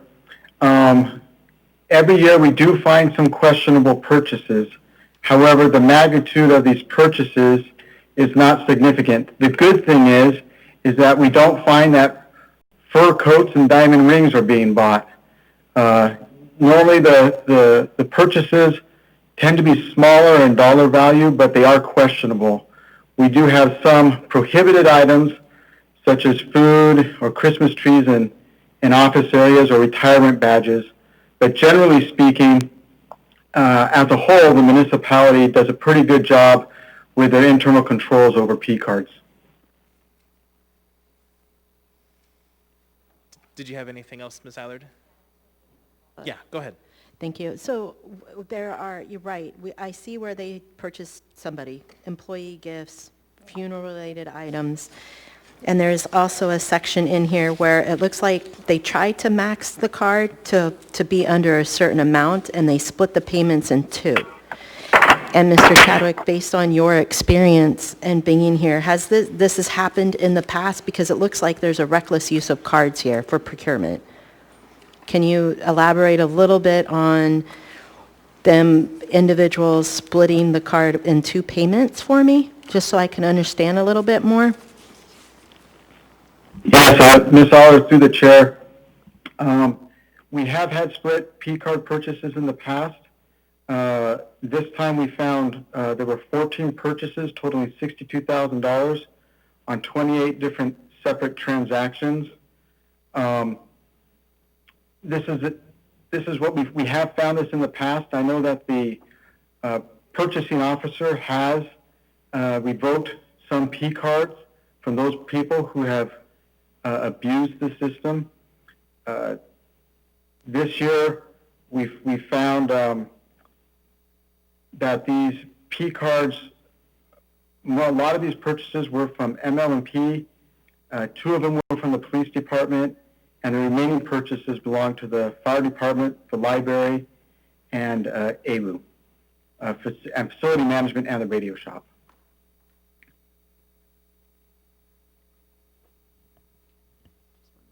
Okay, so there looks like there has been fraud, waste, and abuse, but it looks like we've addressed it. Okay, thank you. Appreciate it, Mr. Chadwick. Thank you. Thank you. Ms. Kennedy? Thank you, Mr. Chair. My question was in regard to the fact that a lot of what is listed in this report this year is actually very similar to what happened last year in terms of the types of things that were found to be problematic. So, you know, just the idea of satellite television subscriptions. Apparently somebody did that last year as well. And then there was $4,000 for coffee pots, and apparently coffee brewers and related accessories were a problem last year as well. Neoprene seat covers for municipal vehicles, that was on last year as well, except the difference was last year they were purchased from Hawaii or something like that. Anyway, so my question is, are these issues that are being repeated by the same offenders? Are these issues that are really not getting out to the people that are using these purchasing cards? So can we do some more training? I guess I'm really just trying to get a handle on the fact that it's just very interesting to me that the same problems we found this year were typical of last year. So I'm looking for, kind of a little bit of evidence that we've really tried to improve this process, or at least maybe had better training in the interim. So that, in general, I guess that's my question. Thank you.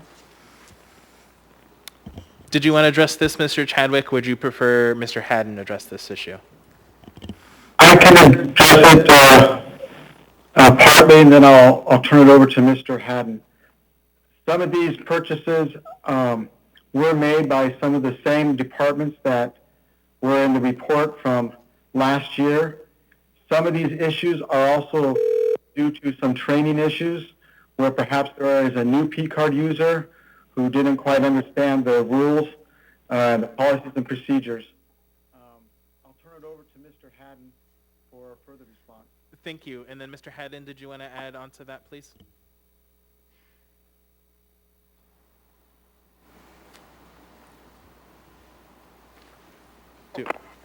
Hello, Mr. Slivka, do we have Mr. Haddon on the line? Can you hear me okay? Oh, there we go. I can hear you now, Mr. Haddon. Go ahead. Yes, we conduct training with all new P-card users, and we've generally found that it's not the same individuals. It's a different individual that for some reason the training didn't take, and then that we go on and do additional training to those individuals, and it generally doesn't happen again. It just seems to be a recurring issue with new P-card holders.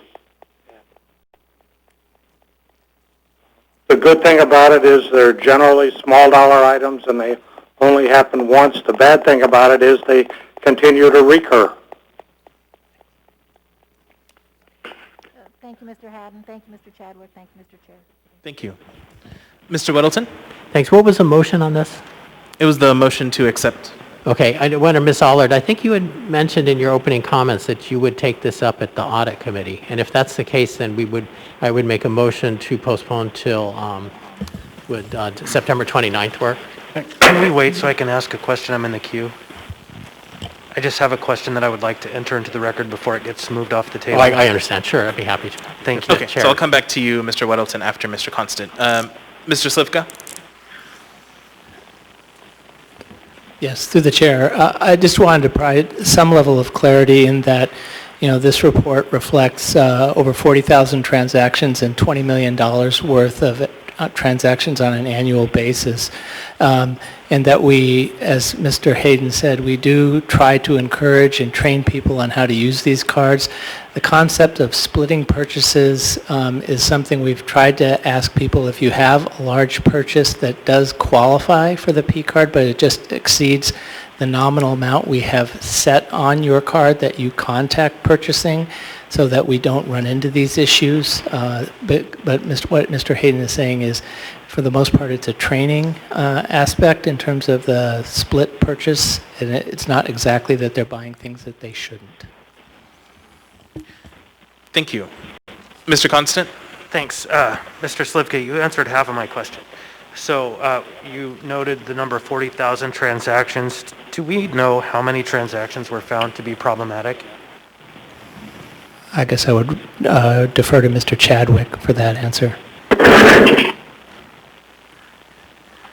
Mr. Chadwick? Yes, altogether, for questionable purchases, we had about 100 different transactions that were problematic. Most of those transactions were low dollar amount, and we grouped them into these categories in the report. So about 100, and as Mr. Slivka said, in light of 40,000 plus transactions, this is the magnitude of these purchases and the number is quite small. Thank you. So that's roughly a 0.25% or less. I'm not the math guy, so that actually gives me confidence as opposed to fear, but I look forward to the review at the committee. Thank you. Thank you. Ms. Allard? Thank you, Chair. I think the reason, and I will postpone if possible until after the committee meeting, because I see an annotation in here that says $4,000 for coffee brewers. And so I really want to look into the items and just figure it out and make sure we're on the up and up with items and what's going on in this audit report. Thank you. Thanks. So I'll go to Mr. Weddleton for the motion. Well, now I have a comment, too. It's one thing from Mr. Chadwick. But you didn't audit all 40,000 purchases, did you? Mr. Weddleton, through the chair, we did scan all the purchases, all 40,000 of them, and we did do searches on different keywords. Searches such as keywords such as retirement and plaques and flowers and donuts and food and lunch and dinner and all sorts of different keywords. So we did scan the transactions and then looked at just different judgmental words that we picked that in the past have been problematic. Okay, well, that's very impressive. Thank you. And there's a broad comment on this. I think though we may see that there's only a few instances found, that's where these things could start. And all it takes is one person to test the system and see what they can get away with, and then they can get greedy and it grows. And I've seen this happen in my world, much smaller than this, but that's kind of human nature, I think. So it is something to watch for and get on it quickly when you see it. I would like to move to postpone this to September 29th. Second. Moved and seconded. Is there any discussion on the motion? Is there any opposition to the motion? Okay, seeing none, then this item will come back to us on September 29th. Then last on our consent agenda, we have item for introduction, item 10G9, AO number 2020-99, an ordinance of the Municipality of Anchorage repealing in part AO 2020-66S as amended, and AR 2020-271S as amended to change the funding source for certain approved items from CARES Act funds to area-wide general funds, fund balance. Mr. Weddleton, you pulled this item. I'd move to introduce. Second. Third. Okay, so that pretty much finishes up the action. Well, can I get, the reason I did that is we've already gotten some interest in this because obviously CARES Act funding is a huge issue. And this does something that is typical of this whole thing with CARES Act funds. It's so unusual, and we're doing something a little more unusual. And I wanted to give Mr. Bockenstead a chance out here in public early to just give his Cliff Note version of what's happening here and why it's okay. That, I guess, Mr. Chair, would you allow that? So this isn't something that we would normally do for introduction. This is something that we would do. More than happy to have Mr. Bockenstead come in and talk on this item when it is back before us for a public hearing. So prior to the public hearing, we can have Mr. Bockenstead speak on the item. Point of order. Yes, Mr. Constant? Could we schedule a work session? Sure, I can look at scheduling a work session on this item. If I may. All of that is typical of our routines, and I understand that. Our typical routines have not been working, particularly with the CARES Act, and we've been getting information out slow and late, and that vacuum of information has left it open for speculation and confusion and a lot of the anger that we're seeing. And if we could get way ahead of a public hearing, a clear statement, and I believe the write-up here is actually quite good. But I think now we have people watching and people here. Sure. And just kind of, if people are going to not like it, let them know what it is that they're not liking rather than speculate. Thanks. So what I will do is I will discuss this request with the administration, and after dinner, we'll get back to you. Okay, thanks. Thank you.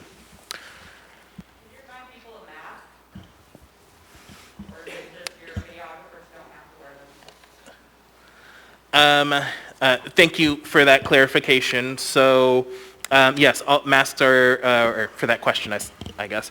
Masks are required by all members in the chamber, public assembly members, etc. So it's a requirement for everyone. Just a quick point of information. Go ahead, Mr. Constant. All of our staff are wearing masks. There are members of the media who aren't. Thank you. Mr. Okay. Chair. Yes, Ms. Kennedy. Point of information. We actually have our interpreters who are not wearing masks, but that is because there is a reason for that to be able to communicate with our attorney. So, Thank you for that clarification. Appreciate it. Okay, with that, that completes our consent agenda. We're going to go ahead and take a 20-minute break, and then we'll be back. Thank you.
All right, so if members can go ahead and take their seats, I'll get us started again.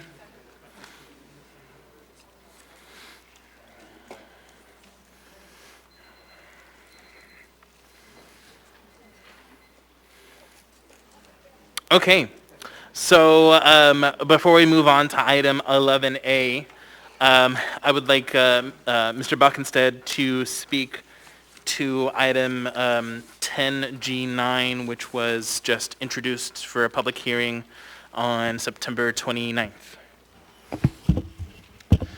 Thank you, Mr. Chair, and I'll be relatively brief. We'll be happy to obviously answer additional questions either at a work session or on September 29th when this item is before the Assembly. But just briefly explaining what this ordinance is and what it's trying to accomplish. And at the core, after the Assembly passed their CARES Act package, both myself and Ms. Vogel had an opportunity to talk to Senior Counselor to Treasury Secretary Mnuchin, along with I believe it was an assistant attorney within the counsel's office, also within the Department of Treasury, about a number of the items that were included in the CARES Act package.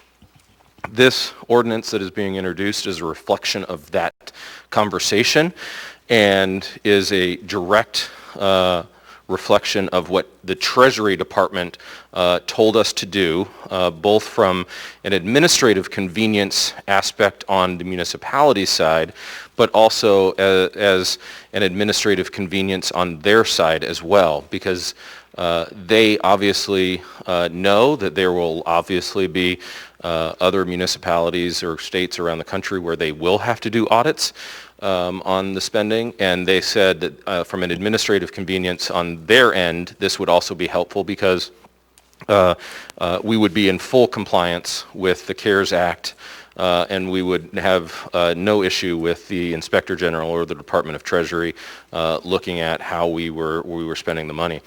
The final piece that I will just add on that, because I know, as Mr. Weddleton said, there's a lot of folks talking about it, and I just want to reiterate that the Department of Treasury never once said that any of these items were illegal or not allowed, but what we are trying to do is comply with all of their issues around both the December 30th deadline and also, as I mentioned, making it a little bit more convenient both for the municipality and the federal government in terms of tracking all of this funding. So I will add, if Ms. Vogel has anything to add, or if I missed any part of that conversation, I would request that she also say a few words.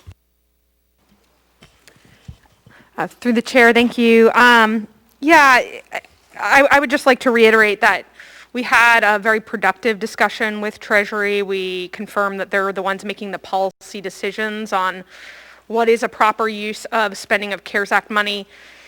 And they were the ones who pointed out that sort of for all of the projects that the Assembly had where there wasn't an existing FAQ, they were sort of like, oh, that's a good idea.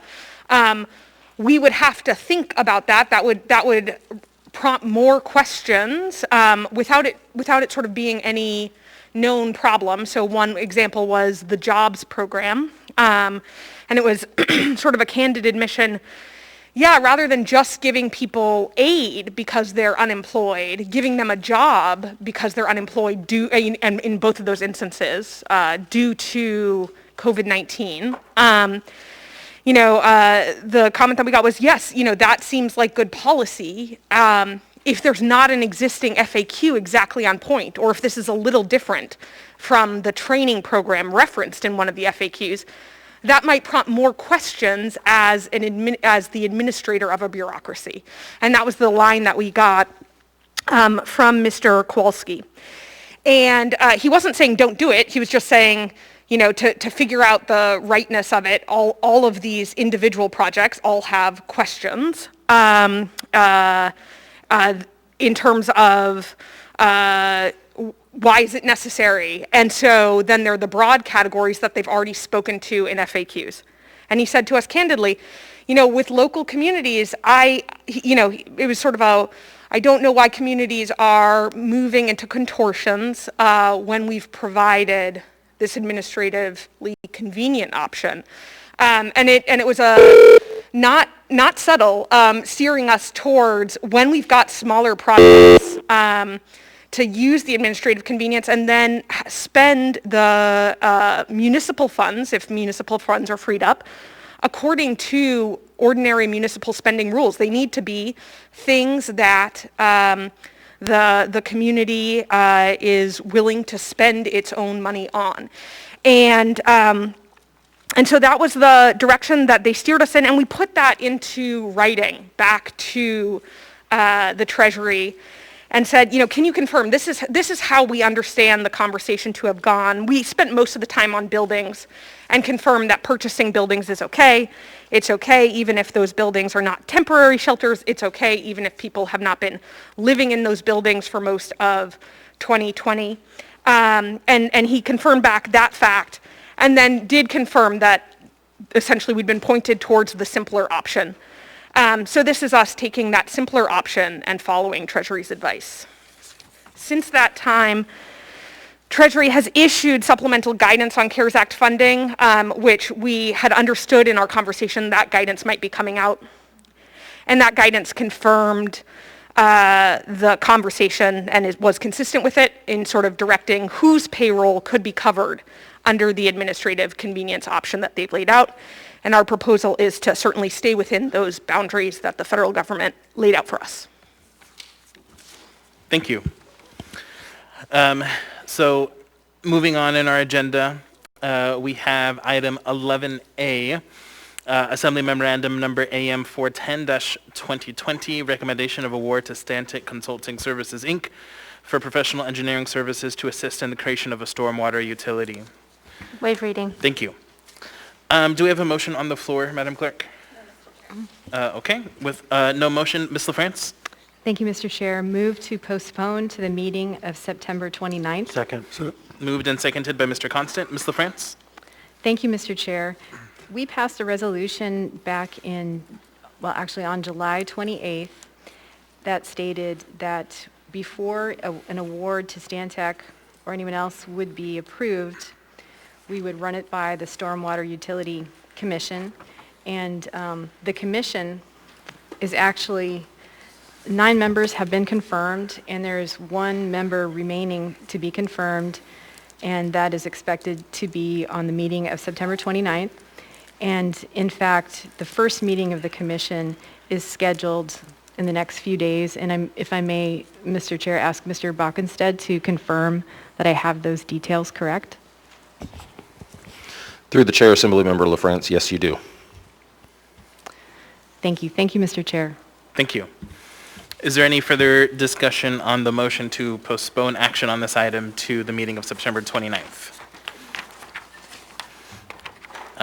Seeing none, is there any opposition to a postponement of this item? Okay, seeing none, then that item will be back before us on the 29th.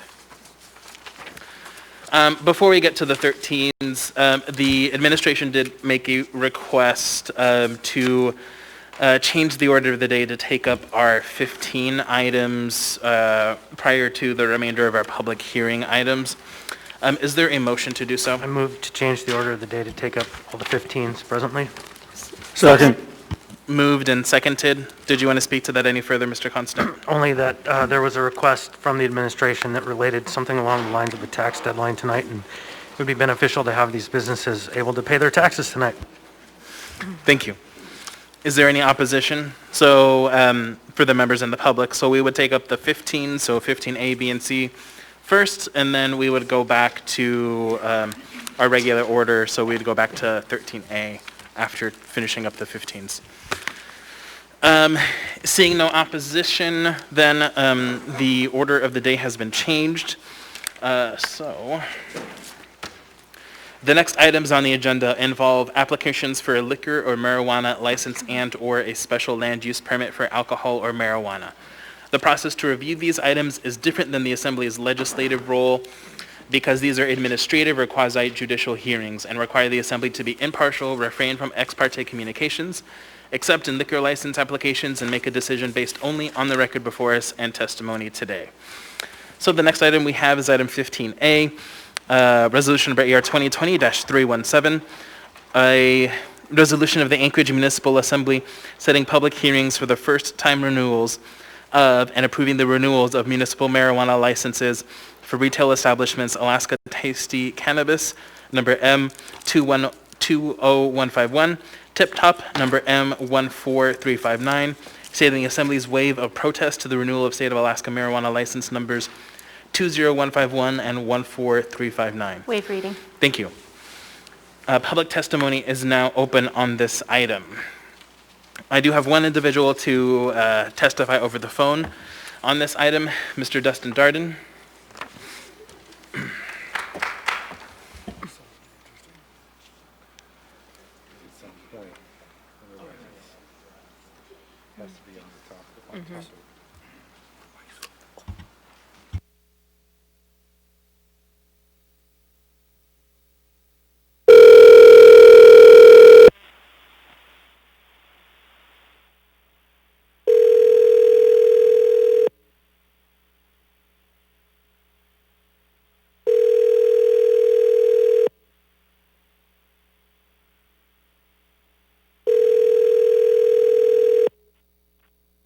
This person's mailbox is full.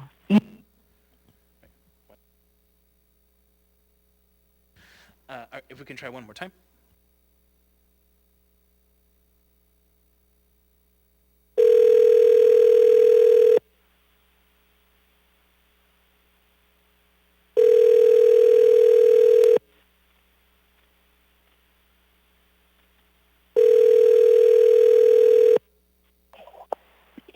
Hello? Hi, Mr. Darden. This is Felix Rivera. We are on public testimony for item 15A regarding first-time renewals for two different municipal marijuana licenses for retail establishments. You have 3 minutes. Welcome. Okay. In regards to this renewal for the tax income structure of this monetary gains of the municipality for this business,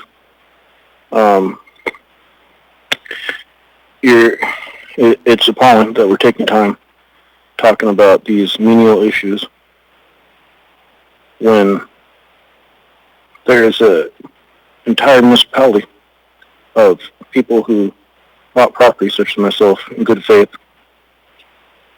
under the understanding that these properties were going to, and the taxation that is paid for by our properties as homeowners, commercial business owners, all of them, are going to have a government that serves them. But in regards to this specific issue you're talking about, renewing this business, it is directly affected to how the tax structure. Because what you care about this is taxes. You care about money. It's about making money off of these establishments. And it's greedy. And it's horrible. But people bought homes in good faith, knowing the district they're in was there for a reason. But the majority of you sitting there listening to me right now, listening to my voice, think you can come in there and restructure zones to allow people to shoot up heroin and defecate on the ground. And that's completely unacceptable, which is a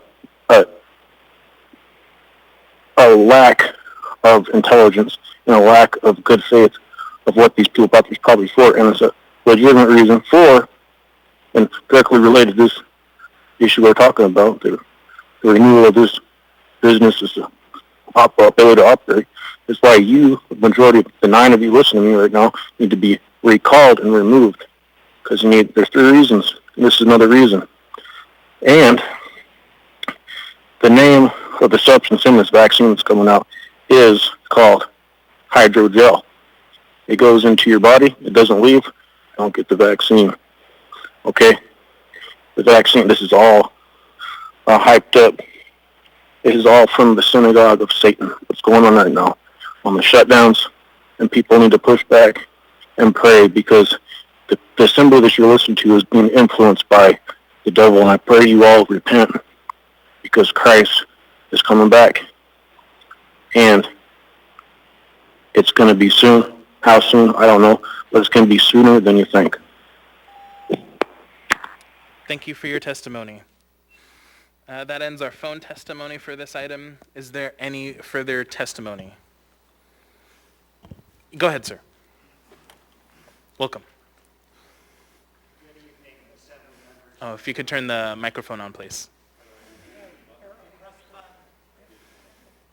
There you go. Good afternoon, Assembly. Thank you for taking the time. Chairperson Rivera, thank you. Mayor Berkowitz, thank you. I speak to all of you today.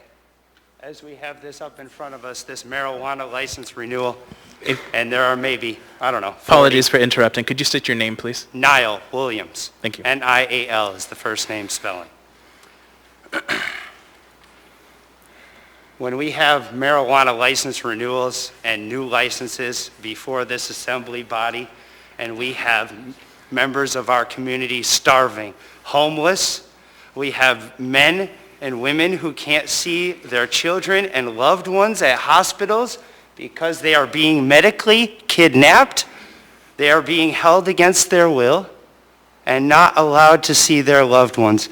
And this assembly body seeks to add another marijuana establishment. Now, whether or not you all are pro-marijuana or not, there are more pressing issues facing our community at this time. It is unconscionable, the legislation that is being pushed down the throats of my fellow anchorites. Each one of you should stand and cower behind those masks as you hide your true selves. The community of Anchorage now sees it. We see what you truly choose to do.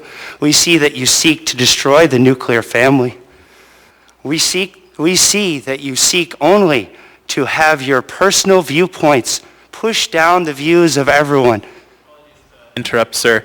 But did you have any testimony regarding the renewals that we have before us? There are too many marijuana licenses in this community. There are too many marijuana licenses in this community already. It's unconscionable that we would add another. There is no need. There's enough liquor stores. That's a problem too. We have more pressing issues facing our community. There's children out there starving. We need to allow people to see their loved ones in their homes. This contact tracing is medical tyranny. It will not be allowed. You all will be held accountable for this. Whether it's in this life or the next, you all will be held legally accountable for this medical tyranny that's going on in this community. It will not be allowed to stand. Thank you for your testimony. Do we have any further testimony on this item? Go ahead, sir. Welcome. Thank you. My name is Russ Reno from the Downtown Community Council, and we do the Marijuana Alcohol Committee for downtown. I just want to make sure that this particular person does not get singled out in this for any other stuff that's being brought up. I do sit through these processes myself with our downtown community, and we totally vet people. We work directly with our assembly person, with the assembly on this, and I hope we don't take it out on just one establishment here, and we follow through with whatever's going on today, even though I may agree with some of the things he said, but I don't want to get tied up and get confused for the people. Thank you. Thank you. Thank you for your testimony. Is there any further testimony on this item?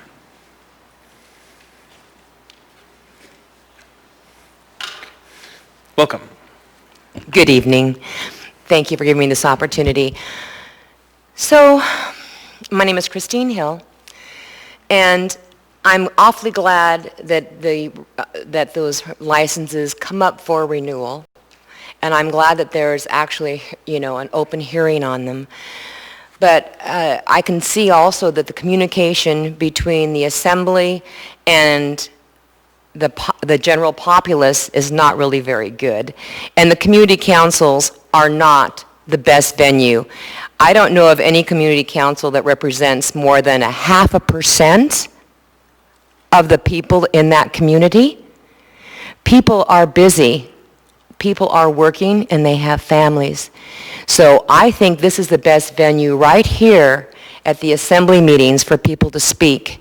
And that also brings up another subject, which is doesn't speak to that, but not allowing people to come in. It's time, and more importantly, letting people, not letting people visit their families in the hospital is horrid. In the valley they can, and there are restrictions that you have to abide by, but it works.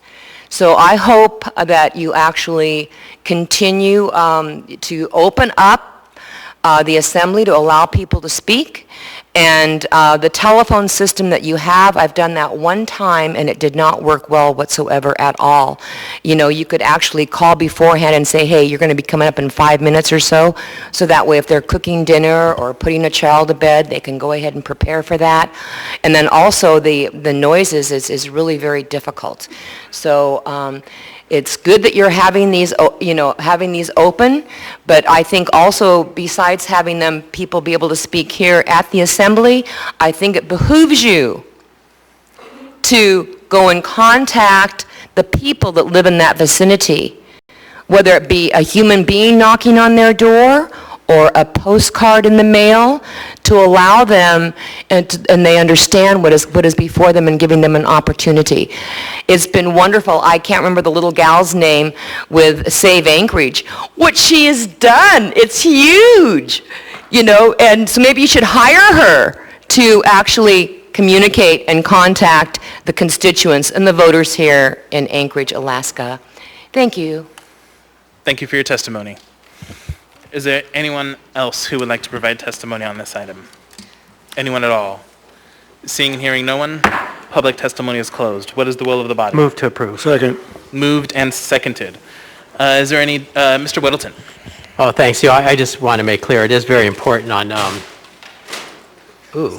new marijuana licenses to get word out to the public around it, and there are actually 2 mailings of 500, or I'm sorry, of everyone within 500 feet of any marijuana operation, plus through community councils and notification in, I think, the press and other magazines and so on. So there is some outreach. And it would certainly encourage any individual to get involved and get word out on anything that we do through their own devices. That's all part of the process. You know, your outreach is also part of it. So anyway, I do support this. You know, this is the first time renewal, and through the end of this year, first renewals come through this body. So this will probably be one of the last ones we'll see at this stage. So thanks. Thank you. Mr. Constant. Yes, thank you. This licensee was reviewed by the Alcohol and Marijuana Committee of the Downtown Community Council and did receive their support. There's no question that this licensee, or the one in the downtown, is performing as you would expect a business to do in your neighborhood. Thank you. Seeing no further discussion, members may proceed to vote.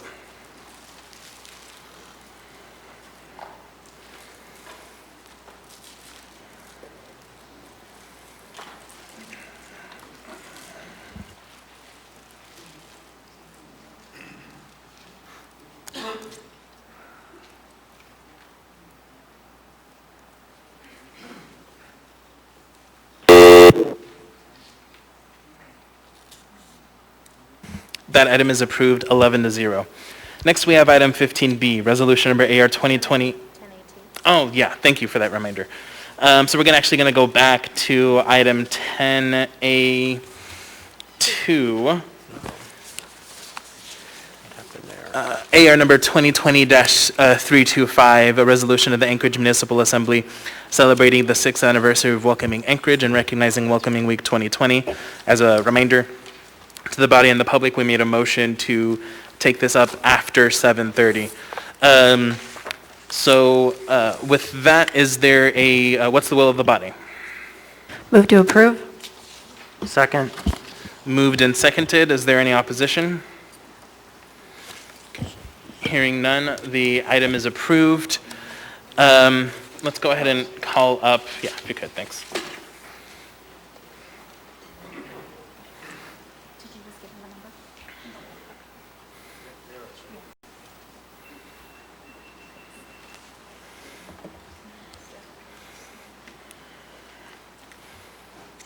It's ringing? Okay. All right. Who is reading? Go ahead. Hi, this is Mara. Hi, so we are going to go ahead and read the resolution. Go ahead, Ms. Alta. A resolution of the Anchorage Municipal Assembly celebrating the 6th anniversary of welcoming Anchorage and recognizing Welcoming Week 2020. Whereas the municipality of Anchorage is a welcoming place where people, families, businesses, and institutions thrive. The contributions of all persons are celebrated and valued, and Alaska Native history and traditions are honored. And whereas the fostering of a welcoming environment for all individuals, regardless of national origin, ethnicity, religion, gender, sexual orientation, gender identity, age, or disability, enhances Anchorage's cultural fabric, economic growth, and overall prosperity for current and future generations. And whereas community efforts that promote understanding and collaboration between native-born and foreign-born community members are essential in encouraging and preserving Anchorage's welcoming environment and economic vitality. And whereas the 2020 Welcoming Week theme is Creating Home Together, and Welcoming America and its partners across the United States, including Welcoming Anchorage, will be celebrating National Welcoming Week, September 12th to 20. And whereas the University of Alaska Anchorage's Center for Community Engagement and Learning will be hosting Democracy and Civic Action Week, September 14 to 19, which encompasses Constitution Day and National Voter Registration Day, and features a virtual civics fair. And whereas Anchorage and Welcoming Anchorage have been members of the Welcoming America Network since September 2014, building on the welcoming traditions of the Dena'ina people, and working to foster a welcoming and inclusive environment for all residents. Now therefore, the Anchorage Assembly resolves that September 12 to 20, 2020 is Welcoming Week in the municipality of Anchorage and encourages all residents to join in the community celebrations highlighting Welcoming Anchorage, the contributions of our foreign-born residents, and Anchorage's diversity and inclusiveness. Passed and approved by the Anchorage Assembly this 15th day of September, 2020.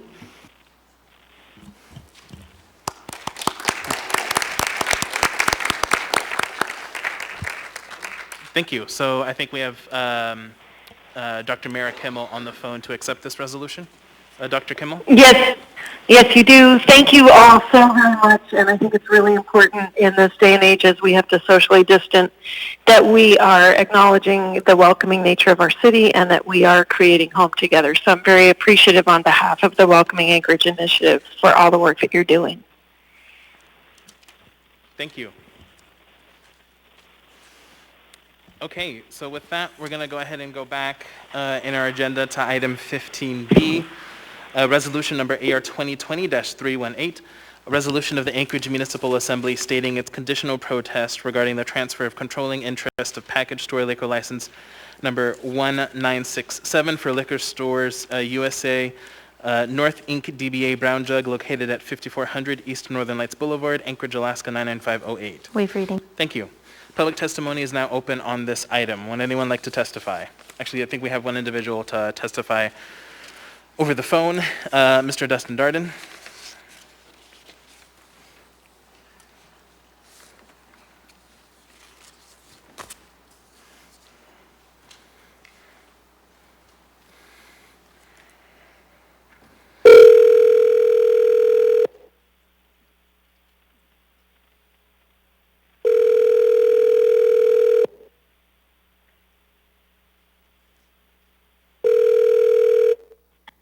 Okay. Hi, Mr. Darden. This is Felix Rivera. You're here with the Anchorage Assembly. We are on item 15B regarding the conditional protest of the transfer of controlling interest of package store liquor license Brown Jug on Northern Lights Boulevard. You have 3 minutes. Welcome.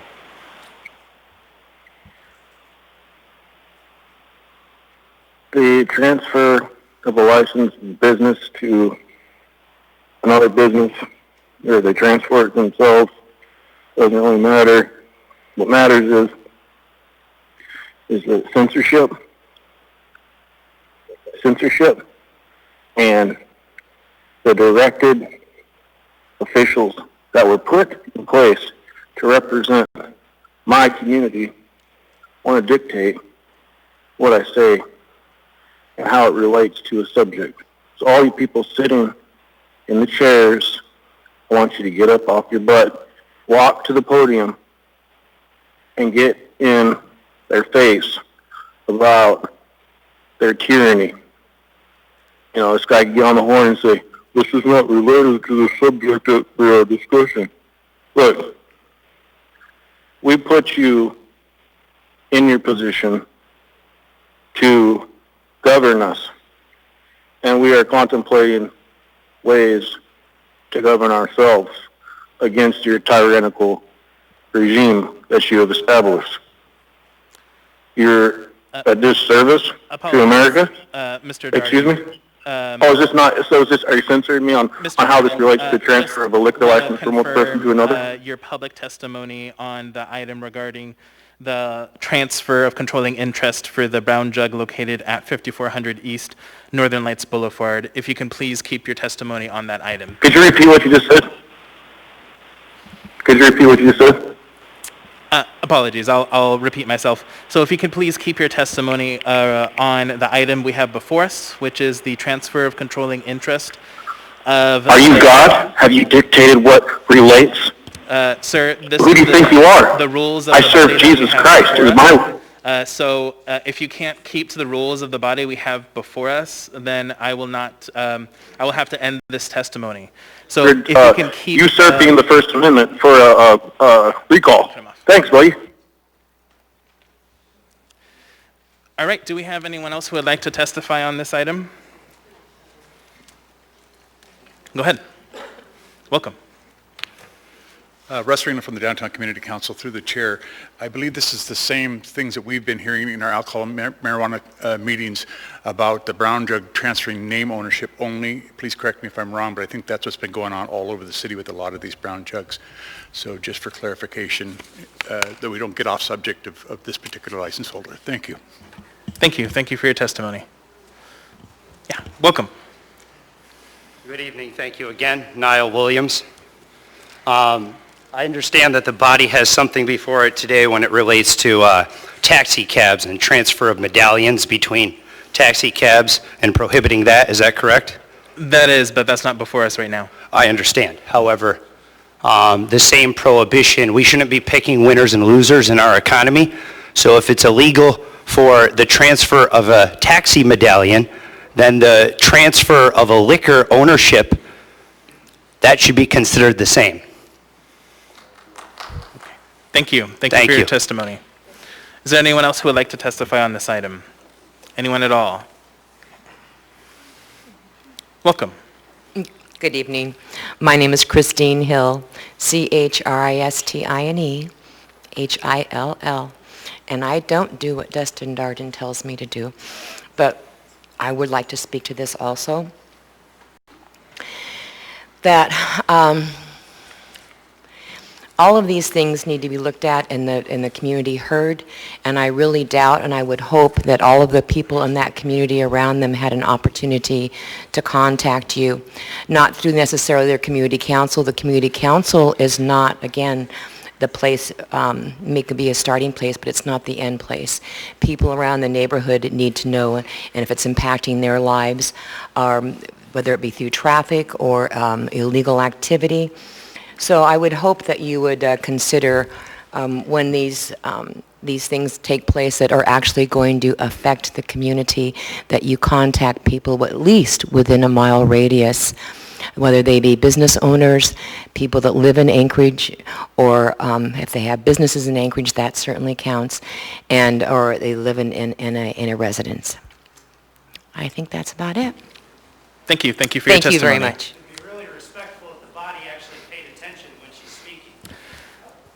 Is there any other testimony on this item? Anyone at all? Seeing and hearing no one, public testimony is closed. What is the will of the body? Move to approve. Second. Moved and seconded. Is there any discussion on this item? Seeing none, members may proceed to vote.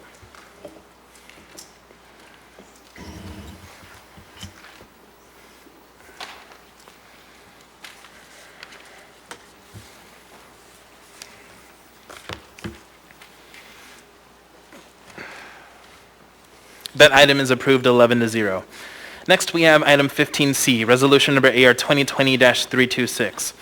Resolution of the Anchorage Municipal Assembly approving an amendment to alcohol special land use permit for beverage dispensary use and license number 4750 for PTS Investments Inc., DBA Anchorage Billiards Palace in the B3 district located at 903 West Northern Lights Boulevard within all of Tunsina Subdivision, Wood Subdivision Block 3, Lot 2, and Sunbeam Subdivision Block 3, Lot 3. Waive reading. Thank you. Public testimony is now open on this item. We will try Mr. Dustin Darden one last time.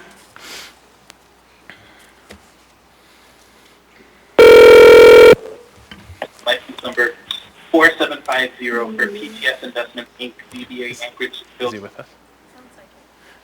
Hi, Mr. Darden. This is Felix Rivera. You're here with the Anchorage Assembly. Oh, okay. Sorry.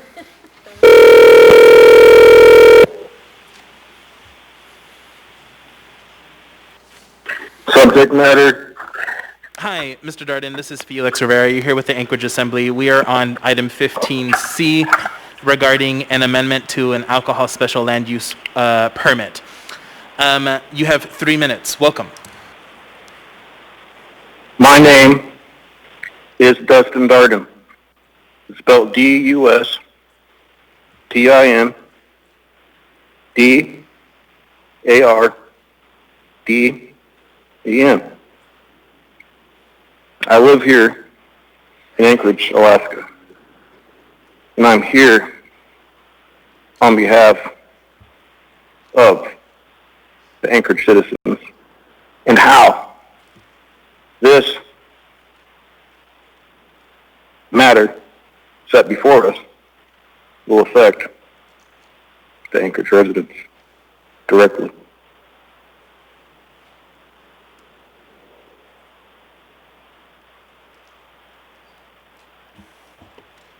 And I'm still here. Okay. I'm not going anywhere. And I'm still here. And I have 3 minutes to talk.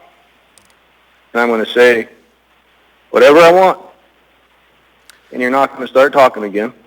Sir, Because, do you have any further testimony sorry, okay, the license, regarding the item that we have before us, Mr. Darden? say it again. Tell me what the item is before us. I got 30 minutes. I'll give you some of my time. Tell me what it is. I've already stated the item, but it is item 15C before us regarding an amendment to alcohol special land use permit. Land use permit. Land use permits, the permits, or the land use. Why don't you tell me right now what I'm allowed to say if you're going to cut me off? Because I don't know the rules. I'm just a tax-paying citizen of the United States that follows the Constitution and the Bill of Rights. So you tell me what the rules are. I'd like to hear them. Thank you, Mr. Darden. As has been... Excuse me? Thank you. I'm not done. It sounds like you're trying to cut me off. Darden, And I was, out of respect, I asked... cut you off. Thank you for your testimony. All right. We'll go ahead and move on to in-person testimony. Welcome. Thank you for your time again, Assembly members. My name is Niall Williams. In response to AR 2020-326, the 903 West Northern Lights Boulevard location is close to a school or a preschool, correct? Please continue your testimony. Yes, if that's in fact true, then we should move to actually revoke their liquor license because they should not have liquor licenses that are close to a school. That's a conflict of interest. We don't like when children are very close to alcohol, do we, Mr. Chair? Do we, Assembly people? Do we, Mr. Mayor Berkowitz, who's there on your phone half asleep with your mask over your mouth? Can we please pay attention to what's going on in front of us here? We have a community who's starving. Please continue your testimony, sir.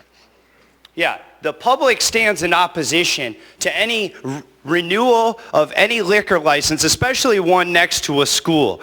Anyone that's next to a school or a church, we shouldn't be renewing any liquor licenses until all the churches are fully reopened. Mr. Felix Rivera, Mr. Mayor, until the churches are reopened, until people are allowed to praise their Lord Jesus Christ, we should not have any liquor stores open. That shouldn't be essential business. Essential business is business of the heart and business of Christianity. That's how we choose as Americans to live our lives freely.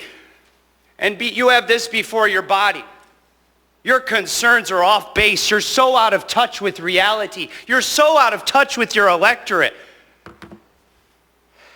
Thank you very much. Thank you for your testimony.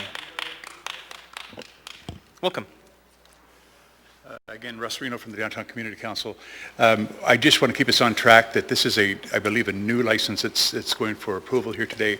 And also, if anyone would like to sign up to the Downtown Community Council or any council, they can just simply put their email in there. They're notified about all of these when they come before the Assembly so they can give their public testimony or get involved or actually vote yes or no for any of these to go forward. Although I do understand that people are trying to do some exercise their right to some civil statements here. But please understand that we are just simply trying to push this forward. I am going to assume that it's already gone through that vetting process and that it is not within 200 feet of a school and all the rest of the rules that we have set in place for this establishment. Thank you. Thank you. Thank you for your testimony. Welcome. Good evening. Thank you, Felix. My name is Christine Hill. And again, I'm so glad that all of these things are actually put before the people here at the Assembly for people to speak on, and actually at the community councils too. But the community councils are not the end all by any means. Maybe they send out emails, maybe they bounce back. But I do know the one little gal that got behind Save Anchorage, she got hundreds of people engaged and involved. So these are very important issues. They do, the alcohol land permit and dispensary use is extremely important to our community, and the people that live in that vicinity within 1 mile needs to be contacted, because these are very important. And thank you for having this, and thank you for listening to us this evening. Thank you. Thank you for your testimony. Is there anyone else who would like to testify? Anyone at all? Seeing and hearing no one, public testimony is closed. What is the will of the body? Move to approve. Second. Moved and seconded. Is there any discussion on this item? Seeing none, members may proceed to vote.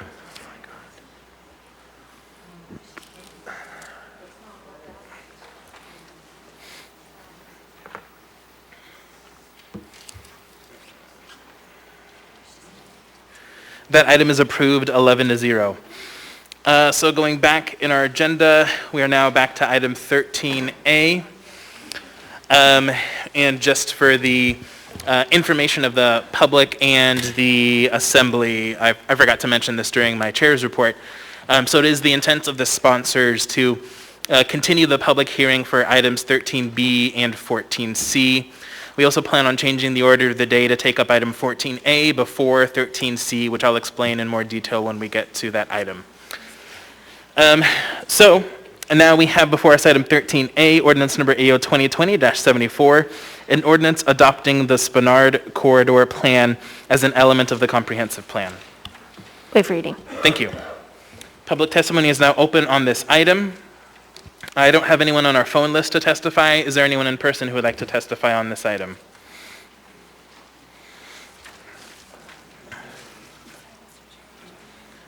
(13A).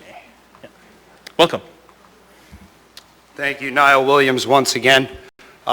Would you please put the legislation up on the board? Thank you. So it appears that this Spenard Improvement Corridor Plan seeks to once again benefit a select few businesses. I believe Mr. Mayor Ethan Berkowitz has a stake in a business that is located over there, Spenard Roadhouse. How much of the process improvements will seek to benefit your restaurant, Mr. Mayor?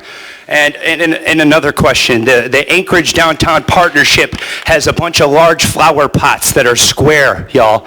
They're all over downtown to every restaurant and business that sold out, and those were paid for by the Anchorage Downtown Partnership, which is partially funded by public dollars. Those sit out front, Crush Restaurant, among other restaurants that are downtown. Those are all paid for by the municipality, at least in part. It's unacceptable. More talk needs to be talked about what's going on with this Spenard Corridor Plan and how much it affects Mr. Ethan Berkowitz's business and any of his other businesses that are benefiting from the municipality's choices, or these businesses that have had these streets closed down. Has there ever been any intake as to, has there been an emergency vehicle that wasn't able to get by because those streets are closed, Mr. Mayor or Miss Vogel? It's quite astounding that we seek to improve the Spenard Corridor Plan. I mean, what exactly are we improving there? What are the exact items that we are seeking to improve? Is it handicap accessibility? Is it crosswalks that will allow for someone who is deaf or blind to get through? But the fact that the mayor has a personal stake in this area, there needs to be more review, Assembly. You're accountable. There's a lot of fraud going on in this city. Thank you. Thank you. Is there any further public testimony on this item? Seeing and hearing no one, public testimony is closed. What is the will of the body? Oh, actually, Mr. Weddleton. Yeah, I'd like, thanks, just to declare a possible conflict. I own a business and property at the north end of Spenard Road, and might be considered a conflict. You want me to discuss, or? Yeah, if you could describe it, please. Oh, so I have a business, Bosco's, and I own a piece of property up there in the area. I don't have any, this plan doesn't particularly affect me. It doesn't make any changes to the property that I own and so on. So I don't feel like I have a conflict, but I want to make it clear that it's an issue. Thanks. Or it might be an issue, just that it exists. Thanks. Sure. Let me go through a few questions and then I'll make my ruling. So is the financial or private interest a substantial part of the matter under consideration? No. Does the financial or private interest vary directly and substantially with the outcome of the official action? No. Is the financial or private interest significant monetarily? No. Is the financial or private interest a type which is generally possessed by the public or a large class of persons to which the elected official or household member belongs? I think the answer to that's no. Okay. Or is it yes? Yes. It's just like anyone else in the study area. Thanks. Thanks. We Yeah, need to that reword question that is one. always That gets all an of us. interesting one. Thank you. So based on your description and going through the questions, my ruling is that you do not have a conflict. Thank you, Mr. Weddleton. Mr. Constant. Do we have the item properly before us? We do. Has there been a motion? I would move to approve. Second. Moved and seconded. Mr. Constant. Yeah, just one of the testifiers made some kind of argument that was very difficult to grasp, but one of the statements was that the downtown partnership is funded by the government. And I would like to express clearly that the downtown partnership is actually funded by the property owners who voted themselves in and levy a tax upon themselves to pay for the services that the downtown partnership provides. It's actually a private interest that is run concurrently with the government, paid for through a tax levy.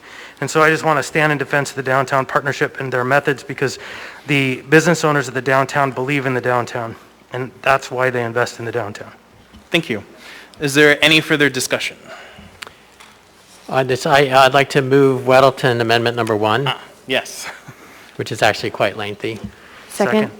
I don't know if you got a chance to look at this. It was sent out, I think, today, unfortunately. All of these were gone through carefully with the planning department. I had quite a list, and we went through and talked page by page, actually, through the document. And these are the ones that they felt were appropriate. Many of them are simply edits and just for clarity. And I could go through them if you'd like, or what would you like to do, Mr. Chair? Could you go ahead and go through...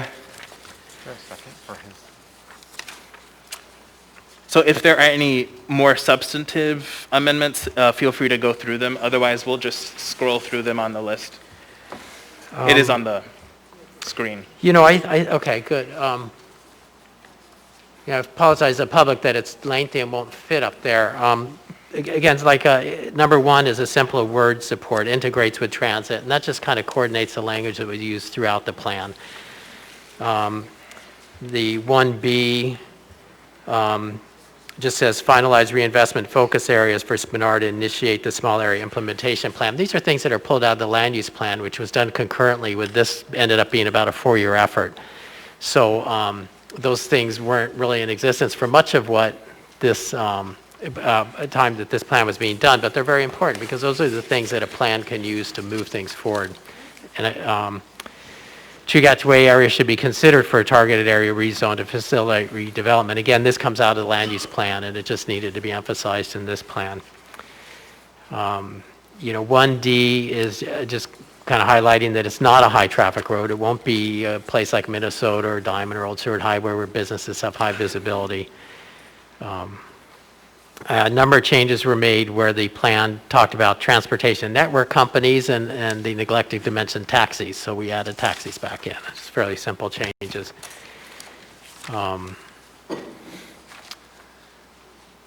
The parking is a significant issue there. And this plan really kind of sets a groundwork for not having or for decreasing or even eliminating parking requirements. And this kind of made a statement that transit is kind of a tool towards leaning that way, so you don't need as many parking spots. And this is continuously a big issue in the plan. Businesses should take responsibility for the sidewalks in front of their buildings in this new district. That's something done in some places, and it gets the job done quicker and cheaper often. And it's done somewhat in Spenard already. There is a big emphasis in the plan on public parking so that individual businesses don't have to have so much, and because many of the businesses don't have the space for what the amount of parking they might need.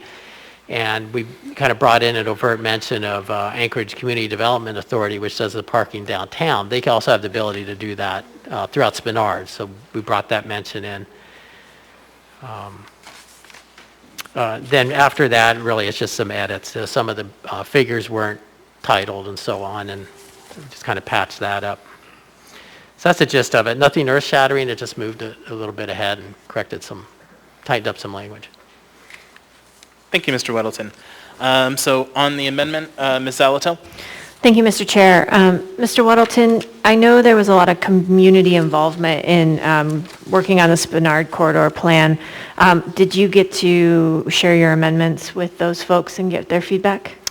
These were sent to the chair of the Spenard Community Council. She has commented on them, and I think she said they're okay, and actually one she really liked. I don't believe they went through the community council, though. I'm looking at Vice Chair Austin, Quinn Davidson. Go ahead. Yeah. Yeah, thanks for the question. So when John came up with these amendments, I looped in Lindsay Hyduke, who's the president of the Spenard Community Council. She couldn't join the call that John and I and Chris Schutte and Planning Department were on, but we kept her posted via email. And then as John said, she responded and said, these look great to me, really enthusiastic about 1C, which adds a discussion of the Chugach Way area. And yeah, generally supportive, as was the Planning Department and Mr. Schutte. So I think there's general agreement on all of these. Thank you. Ms. Quinn Davidson? That was it. Got it. Mr. Constant? Yeah, I would just offer from an outsider's perspective that these all seem like really reasonable and solid amendments. Thank you. Seeing no further discussion, members may proceed to vote on the amendment.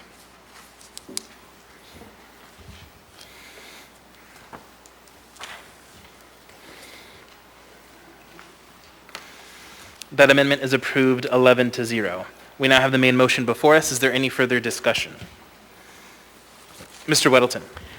Well, thanks. Yeah, my involvement with this actually goes back to the very beginning. I actually happened to be on the team that chose the contractors who did the study. I think I was before I was on the assembly, so that's a long time ago. And I went to a handful of meetings, so I got too busy with this stuff. But they had a really good advisory group, very well involved. And I think this is a really good vision for Spenard. I've been involved with Spenard for many, many years.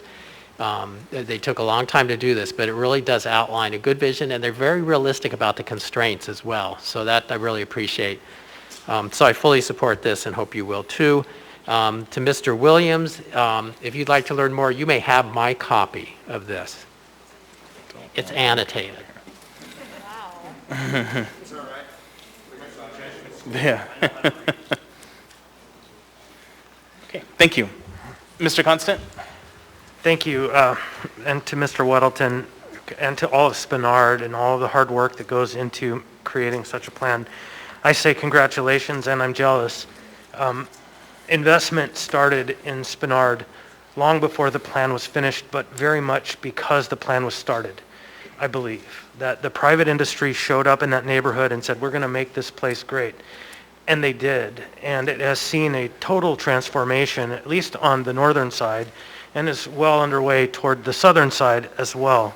And so for my friends in the Fairview corridor area and anywhere where that downtown PEL is, I'm hopeful that some of that magic can brush off onto you, because you have long been begging for this kind of care and attention. So to Spenard, again, I say congratulations, good work, and don't give up, because you all know it's a long haul.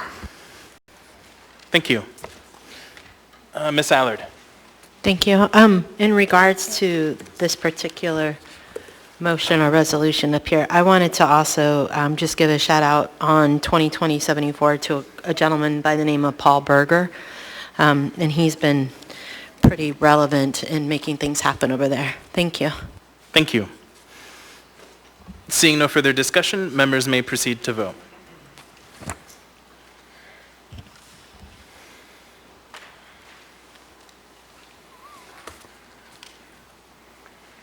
That item is approved 11-0. Next, just as a quick reminder for the body and the public, it is going to be the intent of the sponsors to request a motion to continue the public hearing on this item to December 8th. With that, we have item 13B before us, ordinance number AO 2020-84, an ordinance of the Anchorage Assembly providing protection for hotel workers' employment by amending Anchorage Municipal Code with a new chapter requiring large hotel employers to offer rehire to employees laid off in relation to the COVID-19 pandemic, and to retain eligible workers for a period of time after a change in ownership or control, and thereafter consider offering them continued employment. We're going to go ahead and start with, Waive reading. Thank you. We're going to go ahead and start off with 3 folks on phone testimony, and then we'll just go back and forth. So first, we have Mr. Ryan Akaya. Oh, sure, yeah, come on down.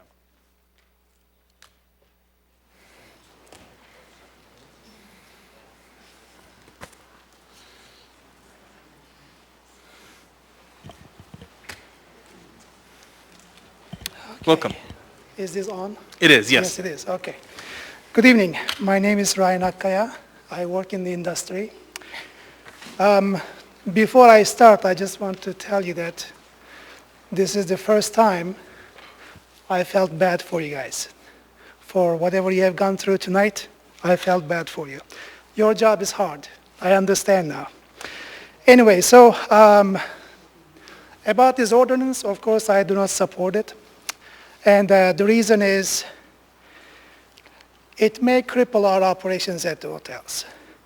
It is obvious that I believe this ordinance is written by someone that does not understand the hotel business. I want to give you an example. Just 3 days ago, on Sunday evening, at 11 p.m., we received a phone call. They wanted to have 160 rooms for 183 passengers. It looks like there was something wrong with the plane. They wanted to come to our hotel and stay. It was 11 p.m. And at 1 a.m., they confirmed that they are coming. Myself and my management team, we had 3 hours to call additional front desk agents, a cook to cook breakfast in the morning, a server, probably 10 additional housekeepers, and people to work in laundry. This all happens in 3 hours, 4 hours. The 7-day rule that you have in the ordinance, if that goes into effect, I don't understand how this is going to work. This is only just one example. We get these calls randomly, once a month, twice a month. Sometimes we get calls from groups. They tell us that, hey, we had that contract with this hotel, and now we want to move to your hotel because of some reasons. And they want to be there for before 3 days. So if I have to call a senior employee and tell them that, hey, I need you, and if they say, let me think about it for 7 days, what am I going to do? If we say no to those businesses, what good does that do for our employees, for the business, for anybody? It is the number one challenge that I have about this ordinance. The other one is callback based on seniority. Just the hire date is the only criteria. Well, experience is not determined by seniority always. Who is qualified, who is not qualified. Thank you. Apologies. Thank you. I have a question for you, Ms. Allard. Sure. Thank you. I didn't catch your name, sir. Can you please tell me it again? Ryan Akkaya.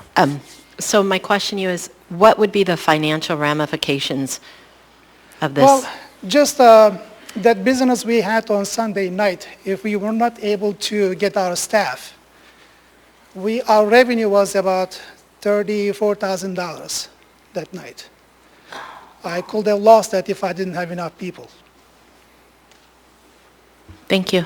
Sure. Thank you. Ms. Kennedy. Thank you, Mr. Chair. Mr. Akaya, if you were to have that situation again, or if any hotel were to have that situation and they would have these restrictions like this ordinance would force everyone to comply with, would any hotel be able to handle that kind of a situation, or would everybody be in that same kind of situation? So in other words, a group couldn't say, oh, you're not doing it right, or you can't help us, so we'll go to this other hotel. So is there any way that any other hotel would have been set up to be able to handle that kind of an emergency response? Well, to my understanding, this ordinance is going to apply to all hotels that have more than 100 rooms, right?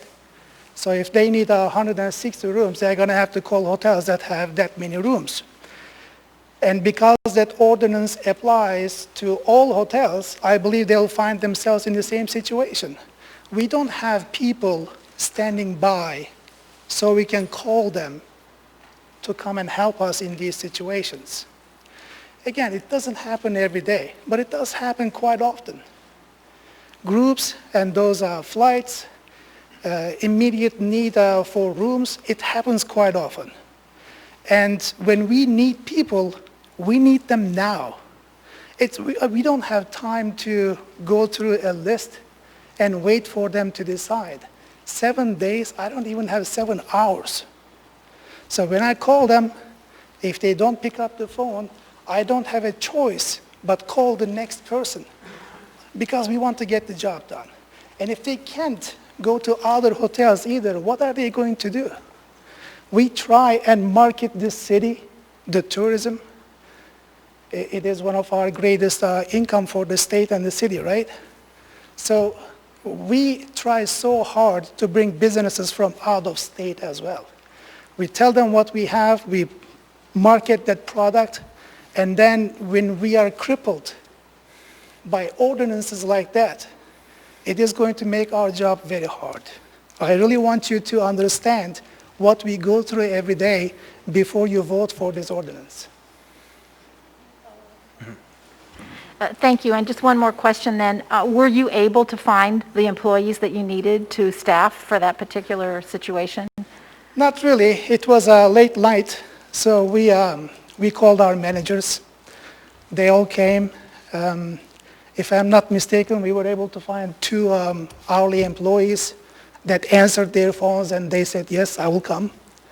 And we ran around and got the job done. Thank you. Thank you. Ms. Allard?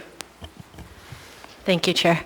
So would it be safe to say that if this ordinance was already passed, that we would have 180 persons stranded and staying at an airport during a pandemic? Or would we be able to house them somewhere else? Well, if none of the hotels can do the job, yes. You'll have them stranded at the airport waiting for employees to decide whether they can come to work or not. Thank you. Thank you. Ms. Zolotel? Thank you, Mr. Chair. Thank you for your testimony. In the situation you described, were your employees still hired when you called them back, or had they been laid off? No, the employees we called on Sunday night were the ones that were already working. Okay. Thank you. That's helpful. Thank you. Thank you for your testimony. Thank you. Next on the phone, we have Joelle Hall.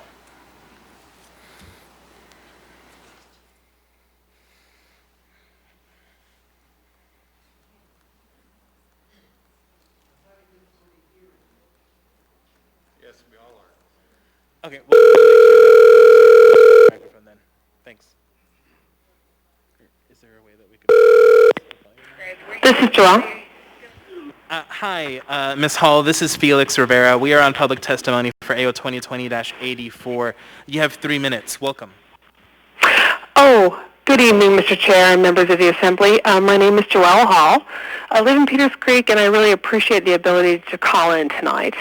I'm the political director of the Alaska AFL-CIO, and I strongly encourage you to pass this ordinance. This is a brave new world we live in, and it requires some brave new solutions, especially when it comes to the economic security for our workers. It could take years for our state, and especially our tourism ministry, to recover from this crisis. We have to give our workers a plan for their economic futures. Most vocal hotel owners in this process have been Columbia Sussex. And if there has been a company that illustrates why workers need rights on the job, it's this company. You saw a letter from me last week all about the OSHA violations and the unfair labor practices committed by Columbia Sussex at the Hilton. Now, not every hotel treats their workers that way, and that's great, but workers need some real protection because of bad actors like this one. We need to maintain some perspective on what this ordinance does. Compared to the scale of the uncertainty that workers are dealing with, a few months for a new owner, and I want to clarify something that I heard earlier from a testimony, for a new owner to keep employees is the least we can do for them, and a clear and fair process for laid off workers to get called back is critical to defend our neighbors who have been displaced through no fault of their own. I want to clarify something I just heard somebody testify to in the assembly. This is a callback mechanism for laid off workers, not for people currently in your employment.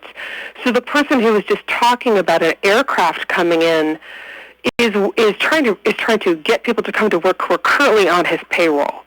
We're not talking about that. This is a totally different set of conditions about laid off workers and people who are workers going through a sale of the property in which they work.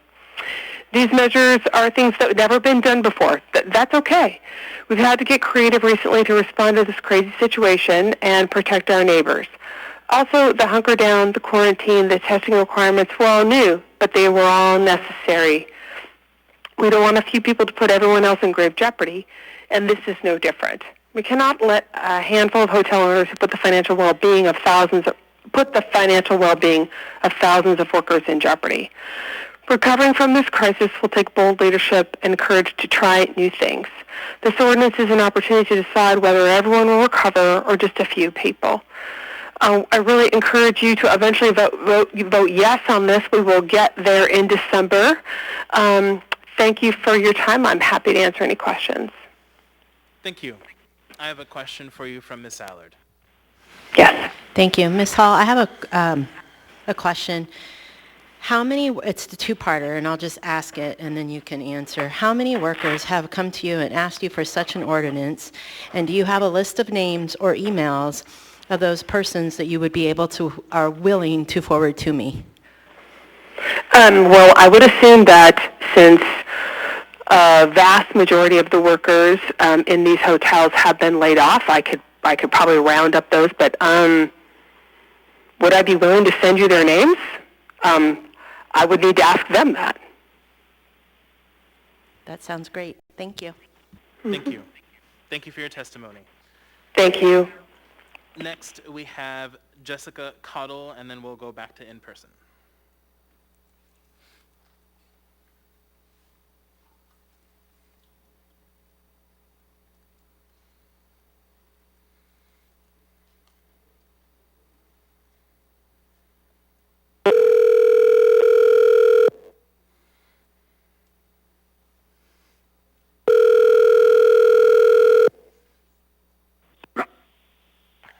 This is Jessica. Hi, Ms. Cottle. This is Felix Rivera. You're here with the Anchorage Assembly. We are on public testimony for AO 2020-84. You have 3 minutes. Welcome. Thank you. My name is Jessica Cottle, and I'm the general manager at the Aptel Studio Hotel here in Anchorage, Alaska. I've worked in the hospitality industry for over 20 years. 15 of those years have been spent here in Alaska. I've worked both in seasonal and year-round environments and have worked in every department within a hotel. I want to let you know that this ordinance puts unnecessary hardship on hotel operators. The Alaska hotel industry operates in a vastly different way than the majority of other states. The collaborative relationship between operators and employees in the Alaska hotel industry is unique, and staffing was already a challenging process prior to the pandemic. This ordinance would cause extreme delays in staffing appropriately, preventing us from meeting business needs. Furthermore, the pandemic has changed not only the hospitality industry, but nearly all industries. Hotel operations, staffing, and standard practices will never be the same. Evolving positions require us to analyze and determine the appropriate skill sets needed for changing positions. Additionally, having our right to staff according to the new needs requires us to review behaviors of those employees who lost work due to the pandemic as appropriate. We found in many cases when we've contacted laid-off employees, they do not want to return to work because unemployment has been so lucrative. What does that say about an employee's desire to contribute to our workforce? Delays in the hiring and/or staffing process that would be created by this ordinance puts hotel operators in a long, redundant, and cumbersome process and is a waste of time and labor. Interviewing, hiring, and staffing should be based on applicant and employee qualifications, performance, and work history. In its nature, hiring is subjective and should not be governed by rules requiring us to move previous workers automatically to the priority list. It should be a fair and competitive market for people seeking employment. If priority hiring requires us to contact laid-off employees for their interest in returning to work, this leaves us in a position of repeatedly waiting for responses, and not only that, but simply confirmation of interest. We would suffer constant delays while waiting for those responses. I believe this ordinance is unfair, discriminatory, impractical, and burdensome, and it does not support businesses who have been proven to be successful in this community and have been key contributors to the economic stability of the municipality.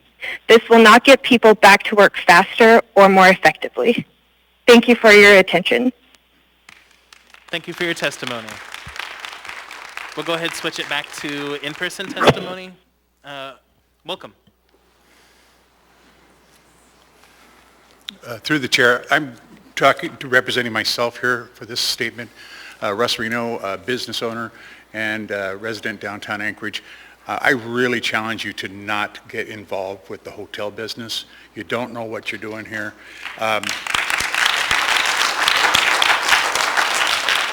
You've done enough damage to the small tourism companies. You've closed down a bunch of them from your ridiculous mandates that have gone on. I lost my business. I'm on the streets of Anchorage because of the things that have come out of this assembly, and all you're doing is messing with more if you get involved with the hotel industry. What you don't understand is that the tourism industry in Anchorage works differently than other businesses may work. We work with 1099 employees. We work with people that are on contracts with other companies. We work with people that are their own business that come in and help out and work with these companies as well. I'll hire somebody, a big group of people, when I've got a group that I get called about and I'm just a small independent in town. I've got to find those people within one night. How do you expect a big company like this to go through and handpick the people they're supposed to, because you're in the wrong business? You're trying to run a hotel and you shouldn't be. It's important to first understand what is it that this business does, and how does this business work, and how does it best affect the people that are around it. The people that are actually working for these hotels don't want you messing with it either. It is causing more trouble than good by doing this. Please, I encourage you to just find out on your own, independently. Call up these managers, call up these hotel owners or their staff, and ask a few questions, because obviously you've not done this. Or you would know that this goes against everything that helps out the small tourism industry and the big tourism industry. And finally, I challenge you to talk to your legal, because I think you already have given a precedence by setting rules that Paul and America Princess and a lot of the big cruise ship companies can get away with doing this stuff. And if you go changing this for the hotel industry, you're probably facing a lawsuit over it for giving one industry one thing and making the rules different for another. Bottom line, please stick to what you're good at, and that's listening to the people and making sure you get what the people want out there. Don't be just getting down there and picking your own little pet project to do, like $3 million for some COVID trees. Start doing stuff that's going to actually benefit this city based on what your constituents want you to do, not these made-up pet projects that you would like to do. You really are doing more damage than good when you get involved with businesses when you don't know anything about the industry that you're getting involved with. Thank you. Thank you for your testimony. Before we move on to the next individual to testify, I'm going to ask that folks please not clap during testimony. Some members are having difficulty hearing, so we would really like to hear what everyone has to say. So thank you very much. Welcome. I'm hearing a curse through the mask. It's blocking some of the hearing. Sir, thank you. Welcome. Welcome. Thank you. Good evening, Anchorage Assembly, Chair Rivera and Mayor Berkowitz, but I don't see the mayor. My name is William Topel. That's spelled T-O-P-E-L. I'm sorry, I just got my notes tonight. I didn't get a chance to type this up. I'll have that ready for you probably tomorrow. I'm here tonight to briefly discuss your proposed ordinance AO 2020-84 from a public policy perspective. I used to be a union representative about 25 to 30 years ago.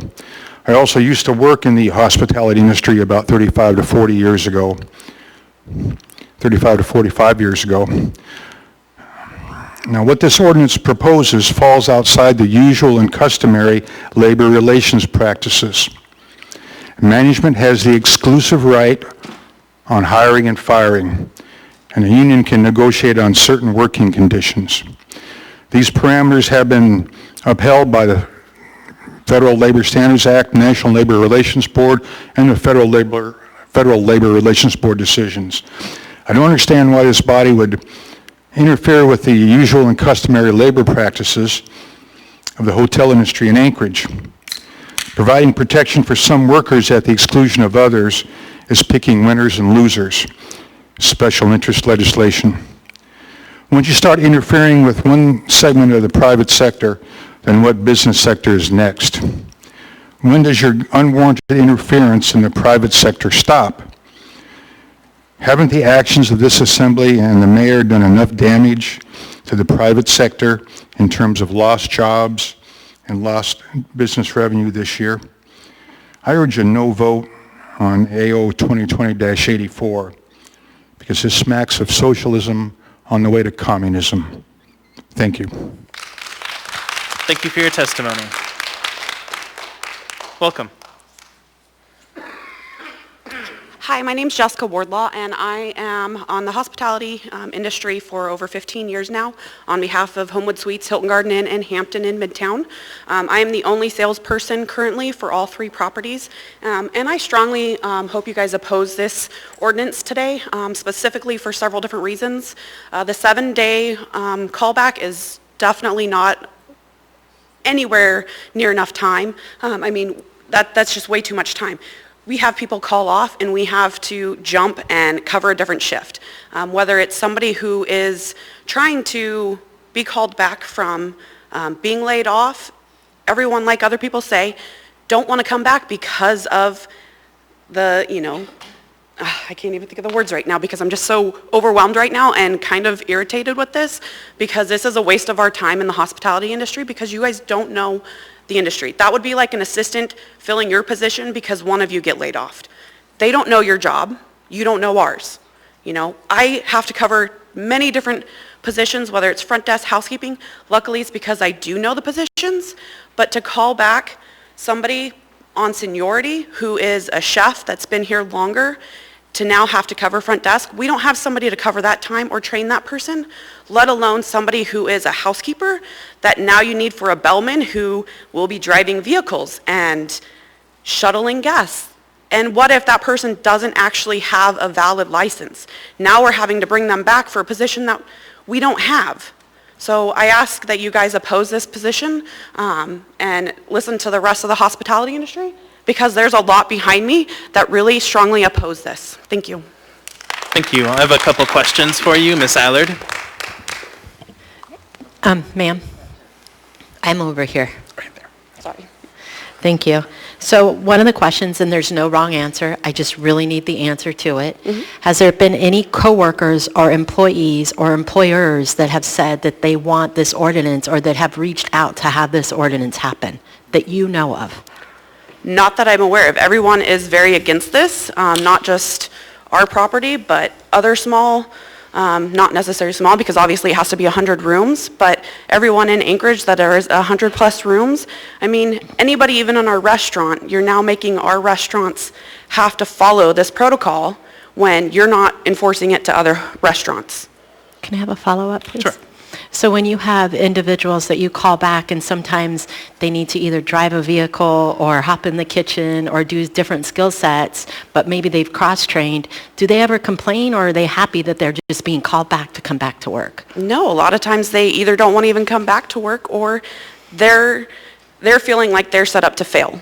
And then we're handing the guest and servicing the guest inappropriately, and then they get all upset with us because they're not getting the quality that they're used to because we don't have the employees that are properly trained for that position. Thank you. Mm-hmm. Thank you. Ms. Kennedy? Ma'am, I have one more for you. Ms. Kennedy? Thank you, Mr. Chair. Thank you. I guess I'm getting definitely this picture about how fast-moving and how the industry is and how incredibly responsive, you have to be at a moment's notice. So is that a fair assessment? There's just this need for this spontaneity in terms of how you get staff in there to handle whoever and whatever walks through the door. Yep, there is, and there's not enough. I mean, you can't give somebody 7 days to say, hey, do I want to work today? No. Do you want to come back to work from being unemployed? No. You know, we don't have that time to wait 7 days, let alone, 2 hours, 3 hours to find out, where then a lot of our employees are now having to work 16-hour shifts, or managers are having to, do longer shifts because, hey, some of us are salary. So, I mean, it's just not, it's not fair to all of us, because then you're starting to burn all of us out who then don't care about the hospitality industry. And if we wanted to work for a union, don't you think we would have? Okay, fair enough. Thank you. Thank you. Thank you, Mr. Chair. Thank you. Thank you for your testimony. All right, we're going to go ahead and go back to the phone. So first we're going to start with Tammy Griffin.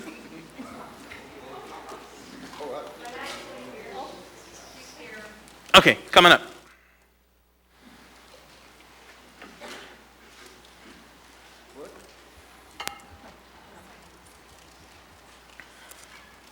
Chair, can I do a point of order really quick? Sure. Thank you. One of my concerns is that when we go back and forth between the phone and public testimony, sometimes these individuals, can't come back the next night. And since people are on the phone, I'm asking if you would consider listening to the people in public before we get to phone testimony. Thank you. I'm going to go ahead and rule that I'm going to stick with the current rules that I have. Thank you. Go ahead, ma'am. Chairman Rivera, thank you for your time. I have submitted in writing to the Assembly via email, and I have waited and talked on the phone when we were not allowed to come and speak in person. So I think that most of you here probably have heard my voice and potentially read my words. So I don't necessarily want to repeat myself to the Assembly, because I think that most of the hotel employees who have testified and provided in writing commentary have tried to explain or enlightened the members to some of the real world challenges that we deal with. And so I thought tonight I would give you a very specific example that was real for my property. Right now I have maybe 50% of the employees that I had last summer. And in June, I had the need to bring on an additional house person, maintenance tech, van driver, which was not a position before COVID, but we needed that now. And I had a senior maintenance tech who was with the hotel prior to opening, and so he was by far the most senior. But this individual had very high skill sets as a maintenance tech, but he did not have a valid driver's license. So I went to the next in line, and that individual could not work full-time. He was just a part-time employee who was the next senior. And so I went to the third senior, and that individual was very comfortably living on unemployment and did not feel that it was safe to come back to work in the world of COVID. So I went to a former employee that I knew could drive, that was a maintenance tech, and was willing to do housekeeping and house person duties as well. So I went to somebody out of the circle of, callbacks, because I knew that individual, and I talked him into coming back to work. And it's worked out really well. My point is that we have to have the ability to juggle and to think outside of the box and to bring people in from other sources. And if I have somebody that has 2 years of experience, that doesn't make them a faster or better employee than somebody that has worked at another hotel for 10 years. So seniority does not necessarily mean competence or excelling in a particular position. So thank you for your time. I know this is hard. Thank you for your testimony. Actually, Ms. Kennedy? I'm sorry. Thank you. I do have a question for you. So are you telling me that you on your own basically started the callback from a seniority basis? You were looking at your most senior people to begin with and then trying to eliminate the ones that weren't going to work for the position that you This required? particular hotel is new. I work for a new hotel. We are less than 2 years old. So I have no employees that have been with us more than 2 years. So the seniority is not as explicit as in some cases. I worked for union hotels. I worked for the Captain Cook for 17 years. I've worked for non-union hotels for another 23 years. So I've been doing this in Anchorage for a very long time. And when you have the needs, you have to deal with it. It's either that or I'm doing it. So today I worked all day at the front desk, and then I've sat here all night and listened to some of how difficult your jobs are, but I'm going to be back there working the desk at 8 o'clock again tomorrow morning and trying to keep it together. So our world is hard. Our world is difficult. And I think that adding additional regulations, it's not going to solve any of our problems. I guarantee you that. It's going to make things harder for us. And I just think that this is not where you guys need to be. You need to be working on the citywide basis and not zeroing in on the hotel industry and making things harder for us. Thank you. Mr. Constant? Yep, thank you. So the chair spoke your name before he asked if you were on the phone list, but would you say your name for the record with your testimony? My name is Tammy Griffin. Thank you. Thank you. Ms. Allard? Thank you. Ms. Griffith, I have a question for you. So by not having this particular hotel, not only is there fair competition between union and non-union hotels, but did you have more flexibility then? Because you've worked both, right? You said you worked at I worked at a union hotel for 17 years. Okay. And the Captain Cook has a very, very good relationship with the union. They testified as such in a work session.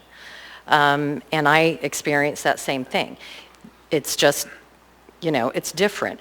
Why would the assembly put a union contract paragraph? It started out as 1.5 pages, and now it's 7 pages. So it keeps getting bigger. I'm afraid what are we going to see come December? And this may be the last time we have to testify. So I'm not saying that union is right or non-union is wrong. I'm just saying that it's wrong for the assembly to take away the ability for an owner to negotiate a contract, because the owners know what's important to them. Management knows what's important to them. And I don't think it's your job to put a contract style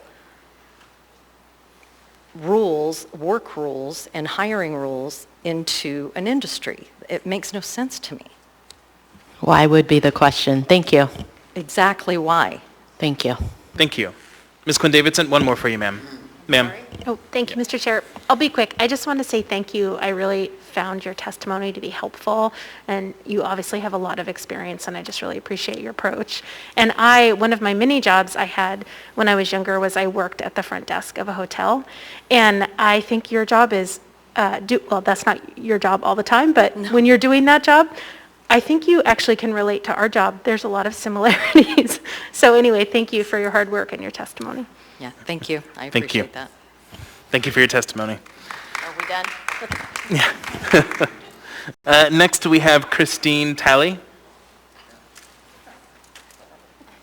Oh, all right. Great. We're getting through it. Welcome. Thank you, Chair Rivera and members of the Assembly. My name is Christine Talley, and I am in the industry. I am an HR director. So I'm going to just speak to you as an HR professional and how I feel that this ordinance would impact the hotel industry and the HR profession as well. First of all, we're not in LA. Our labor pool here in Anchorage is very small. There's not a lot of people who are experienced to do this kind of work in the first place. So I feel that, if you're looking at our labor pool, we're very limited there.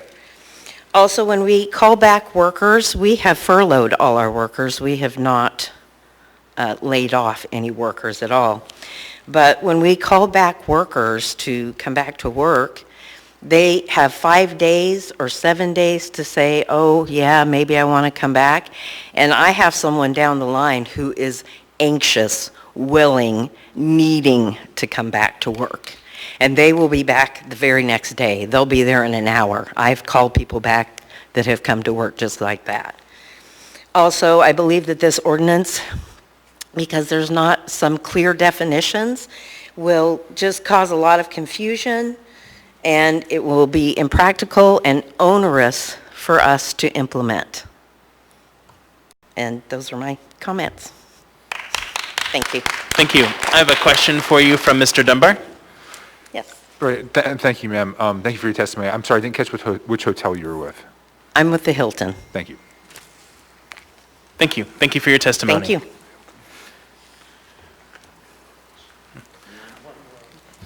Next, we have Alyssa Caldwell. She's not here. Your hair color. It's your hair She's not here. Sorry, yeah, I'm doing 3. Apologies. I'll try to clarify that more in the future. No, they're left. They thought she's here. You can sit next to me. Okay. Your call cannot be con- Actually, Miss Caldwell is here, so yeah. Go ahead. Welcome. Okay. Hi. Whew, I was running to get here. I'm sorry, a little out of breath. I just want to say, I'm sure I'm going to repeat everything, but just for example, we had a down flight, and to go back like with calling people in, I want to say I want to bring everyone back to work. But going down a list for seniority and having that wait time to 7-10 business days, how does that work? It's a question that I have. Like, how would that work? I'm sure you guys can't answer me right now, but so that's really all I wanted to say. Like, that was my biggest thing. We can't wait 7 to 10 business days for like an hour of a down flight. Like, you have to be prepared right then, ready to go. Bring those workers that are ready to work and been waiting to work. And so that's the biggest thing I had to say. I don't want to repeat everything. I just really would like to have that question answered. That's all I have. Thank you. Thanks. I have a question for you, ma'am, from Mr. Dunbar. Okay. Ms. Caldwell, I'm over here. Thank you. So you mentioned a down flight, which I assume means something different in your industry than the rest of the world. Oh, sure. I'm sorry. So I assume it was the first gentleman was talking about a flight where people needed to come to work or come and stay at your hotel. So could you say, first of all, which hotel you represent? And then also, yes. in that case, are you calling back people who've been laid off, or are you calling back a pool of workers who are on your books, but maybe you don't have hours for them right then? Okay.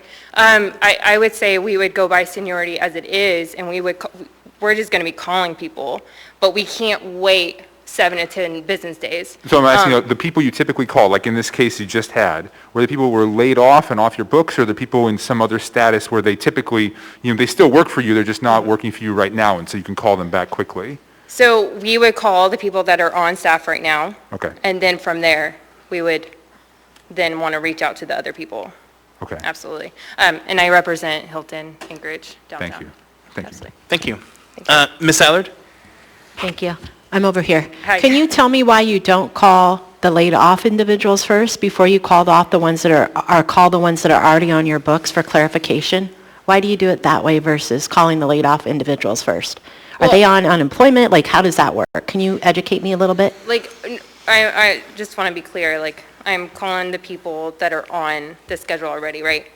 And then from there, you're asking why I'm not calling the people laid off? Correct. I mean, to give the people the hours that are here already working, I would say. We definitely want to bring those people that are laid off back in. And so if the people that are on the schedule aren't able to come in, one, we don't want to wait for their decision 7 to 10 business days. We want to call the next person that's ready to work. So just with that. I don't know if that answers your question. Can I do a follow-up? So when you have people that are laid off, are they already collecting unemployment at that time? Yes, I would say so. Okay, and then that would mean that they would have to come off unemployment and then perhaps go back on unemployment. So you go through your books first, those people, and then your laid off employees? HR? Where's my I would say yes on Okay. that. Okay, I'll ask him later. Okay, thank you. Okay, you're welcome. Thank you. Mr. Dunbar? Thank you, and I just wanted to comment on that. That's great, and that's our intention. This ordinance does not apply to employees that are already yours, and doesn't Okay. imply in terms of seniority. You can call them back in that order, and it's not the intention of this ordinance, and nothing in here requires the people who are laid off to jump that line at all. Just so we're not having a misunderstanding and people are arguing about that. This ordinance does not apply to people that are still your employees. They're in this status. You can call them back in whatever order you prefer. Okay, thank you for that clarification. Thank you. Ms. Kennedy? Thank you, Mr. Chair. Thank you, Ms. Caldwell. I have a question for you in regard to the people that you might be calling back who are not your regular staff. If you were to ask somebody to come back that you called because they'd been laid off and you needed enough staff that your normal staff wasn't enough, you would still only be hiring them for that short-term job, whatever big thing just happened to erupt that you needed additional staff for. You might be calling people to basically say, hey, I can use you for 6 hours, can you come in? So you're really not offering them at that point a full-time job. You're just saying, hey, can you come in and help for a little while? Is that fair? That is. I will say I've been in the hotel industry for about 5 to 6 years now, and I'm in front desk right now, but I've had a lot of experience in banquets and managing that area, and that is like a normal thing in banquets, I would say. I have a lot of on-calls as it is, and so I know with anything they are grateful. A lot of banquet staff works at many hotels, and they will work at all of them and get the work that they can get. So each little place will add up. I don't know if that will, I see what you're saying. I just know with the hotel industry, a lot of these workers work at multiple hotels, and they get hours from each one. So even if it was 6 hours for that week, we're going to get another down flight, or we're going to get, hopefully, banquets and catering back in the hotels. That's what we all want. That 6 hours a week at this hotel that I work for, and then 6 hours at another hotel, that adds up. Okay. Thank you. Mr. Chair, can I kind of carry on with that for a minute? Well, you just brought something up that's also another kind of aspect of this that kind of speaks to the uniqueness of this industry, and that is, like you said, you may not be actually hiring somebody back for any length of time. You might just be hiring them for a specific banquet, and then the hotel across the street hires them for their banquet. And so you have these employees then that typically don't work for anybody full-time.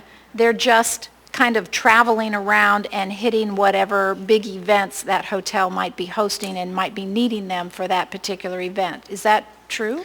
Right, but even with that, I would say yes. With that still, we don't know exactly what's going to be happening with events. It is always with events or down flights, you're never going to know. We're going to need to be able to call people in and not have to wait. So like all the hotels, we have people on call. They're on, their position is not part-time, full-time, it's on call. So, Okay, great. No, I Yeah. appreciate that. Thank you. yeah, absolutely. Thank you. Thank you, Mr. Chair. Thank you. Thank you for your testimony. You're welcome. All right, now we're going back to in-person testimony. Welcome. Yeah, yep. Hi, my name is Charles Selden. I work for the Hilton. Okay. First, I want to demonstrate something. This is my personal phone to try to make you understand because it's getting confusing here. This is my personal phone. This is my company phone. I have a company phone because that can ring within 2 minutes. I've been in the hotel for years. Now, that one Sunday was cited, but I've been there when we had to have 300 rooms ready within 2 hours. The Hilton is the largest hotel in the state. So we get 300, 400, 500 rooms, and it can ring right now, and I have to go. So to clarify that, the people that's is on the schedule are called, and then it has to go down. I mean, a little common sense here. 300 rooms, we got to keep going, furloughed or whatever. And the people, let's say I get a call, we run 300 rooms with breakfast tomorrow morning, or I think it was last month, we had 250 Marines came in. They had to have lunch when they got there. They had to have breakfast in the morning. So we had to call everybody. Now, I'd rather not say my position, but I was cooking, okay? This ordinance, it doesn't make sense to anybody who actually does the work. And that terminology, down flight, is what we call it. I'll get a text at down flight, 275 people. And within 10 minutes, I'm at the hotel getting ready. And that first text is a maybe. It doesn't say we getting it. It says we might have it. And everybody has to move, call people, get them ready, da-da-da-da. And then 2 minutes before they're supposed to come, they're not coming. The aircraft got fixed and they're on the way out. Or, hey, another aircraft broke down. That's just dealing with the down flight. But an everyday situation, I don't know how to explain it. We have a restaurant, we have a bar. We don't just have hotel rooms. So you have to, it wouldn't be fair to say, okay, you got to do this because you're a hotel, you the Hilton, you the biggest hotel. It wouldn't be fair unless you tell 49th State Brewer, you got to do it too because you got a restaurant just like the Hilton got a restaurant. It wouldn't be fair to tell, for you to have this without telling another bar that they got to do the same thing. And last time I was here, I was very angry because somebody compared us to a bar, but I'm not trying to be angry. I see what you guys go through, and this is, I'm not coming to another one, okay? But anyhow, I ask you to really think about what you're doing, because politics doesn't belong. I have a question for you Yes. from Ms. Kennedy. Thank you, Mr. Chair. I think, was it Mr. Sheldon? Was Selden, it Mr. Sheldon? no H. Selden, okay, Mr. You Selden. can call me anything you want. Well, I'm just glad you're here. Thank you for coming in, and sorry you had to wait after everybody else got in It's front of you. okay. I think it's because what I had on, but. I was going to say something about, but no, okay, anyway, no. Again, thank you. And so, again, I'm getting an impression of how this industry really works and the necessity for just being so spontaneous. So can you tell me what a typical day is in your job? Is there such a thing as a normal day? But You kind of picked the wrong person. okay. And I tell you why. I'm director of security. So typical day, I mean, I'm scared to say it's boring. Because if it's not boring for me and my guys, it's kind of dealing with the homeless and they get ignorant. So a typical day for the hotel though is come in and we have pilots and we do the pilots or whatever. Everything's good. Because of COVID-19, it is very slow. We have set people that schedule to work in every department. It's very slow. However, that panic button that I just mentioned happened Sunday at 1:30 in the morning. It can happen 10 minutes from now. It can happen, and we have to have everybody that we possibly can to come in. The housekeepers has to turn rooms. I don't know the exact thing, but they have to turn rooms. And they have to turn the 120 rooms that's occupied.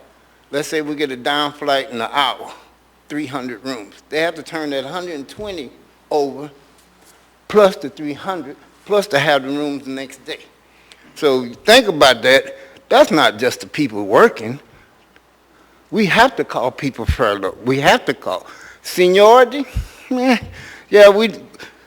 I know for a fact we use seniority. But we have to get who we have to. We have to. In order to not just, and I'm military, get the mission completed, but to get completed and do it well.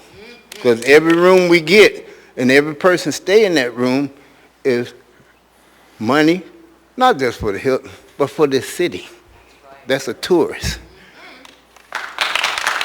Thank you, Mr. Selden. Thank you. Thank you, Mr. Chair. Thank you. Thank you for your testimony.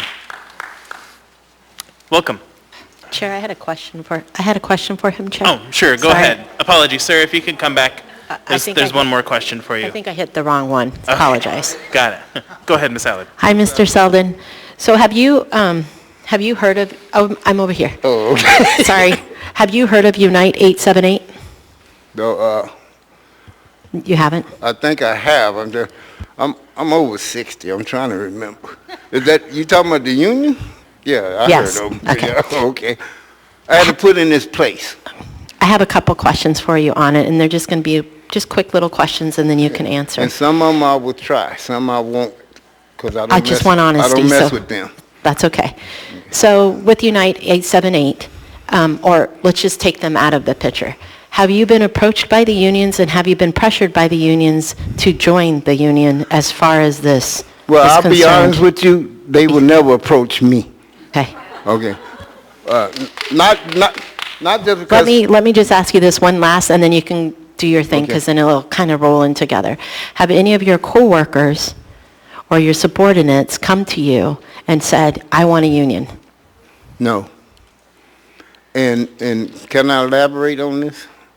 They Yes, never you may. would approach me because of my position, okay? Not only that, to kind of explain, hope I don't get in trouble, my department is not unionized, okay? And my department, and based on the guys that work for me, don't want to be. And you're with the Hilton? Yes, ma'am. It's union there. My department is not unionized. Did Thank that you. kind of answer your question? Thank you. Thank you for your testimony. Welcome. Good evening, Assembly. My name is Brandon Donnelly. I'm the general manager at the Anchorage Marriott downtown. Been in the hospitality business for about 15 years. Worked housekeeping, front desk. I don't think the only thing I haven't done is jump behind the line and cook, but I'll prep if I need to. This ordinance, I don't understand it. The hospitality business is a very fluid business, as you heard from some of my colleagues that I've known for years in the hospitality business since I've been in Alaska. Just for instance, the emergency order 14 that came out on 2 Fridays ago or whatever, you gave us 3 days to kind of get our bar and our restaurant back in order, but this ordinance is saying that you're giving us 7 days to call back work. You're giving them 7 days to give us an answer on when they can come back to work, but you're giving us 3 days to open up our bar. So if I call that person and wait that 7 days, my bar has now been open for 5 days without any work. And who's working it? The manager's working 16 hours, burning them out, going to leave the hotel and go maybe out of state, I don't know. Maybe they'll find jobs somewhere else, but I want to keep not just my hourly associates, I want to keep my managers intact as well. I mean, it trickles down. It trickles down. That's just one example I have. I mean, just out of curiosity, what if one of my employees got COVID? Knock on wood, no one's got COVID at my hotel. And we've been running 50% this entire summer. Not one of my housekeepers has been laid off, furloughed. I tried calling a housekeeper because I need to work. We were picking up 170 rooms a night. We're looking for a housekeeper. We hired a housekeeper. We trained the housekeeper. 3 weeks later, we find the housekeeper's car with her board.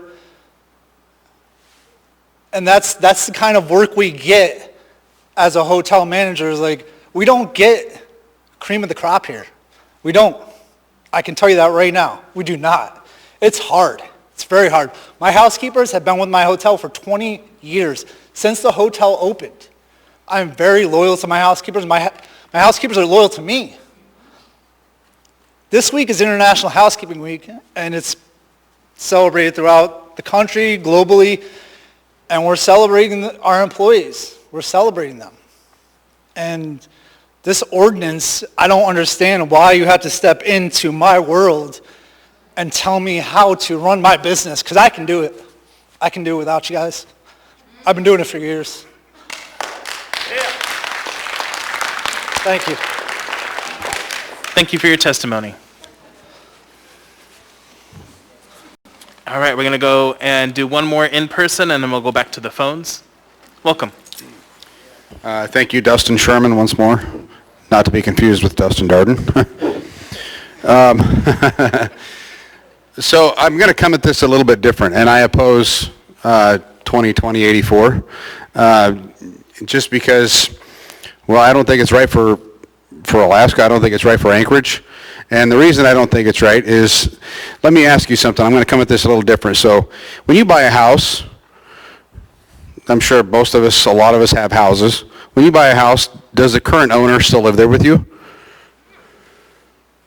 No, they don't. You buy the house, you move in, you take occupancy, you do with it whatever you want. That's the way most businesses work too. When you buy a business, you get in there and you do what you want. As someone who has worked for a union, and I hated it, I've done it twice, and I'll never do it again. And the reason is because they kind of dictate what the owners and the businesses have to do. It's not right. Some unions are not bad. I'm not saying they're all bad, but most of them that I've worked for have been terrible. I worked for the Teamsters before, and I can't remember the other one. But anyway, you can't, first of all, it's not your place to dictate what somebody does with their own business. You guys are supposed to be our leaders, but you're supposed to keep out of that part of it. And I think most of us in this room right now would agree with that. Am I right? Yeah. So, my position is think about, it's as simple as when you buy a house, does the owner that you bought it from, do they come with it? They don't. And that's exactly the way that the business should be. They should be able to run it however they want. Thank you. Thank you for your testimony. All right, we're going to go ahead and switch back to phone testimony. We're going to do 3 folks on the phone. So first we have Marvin Jones.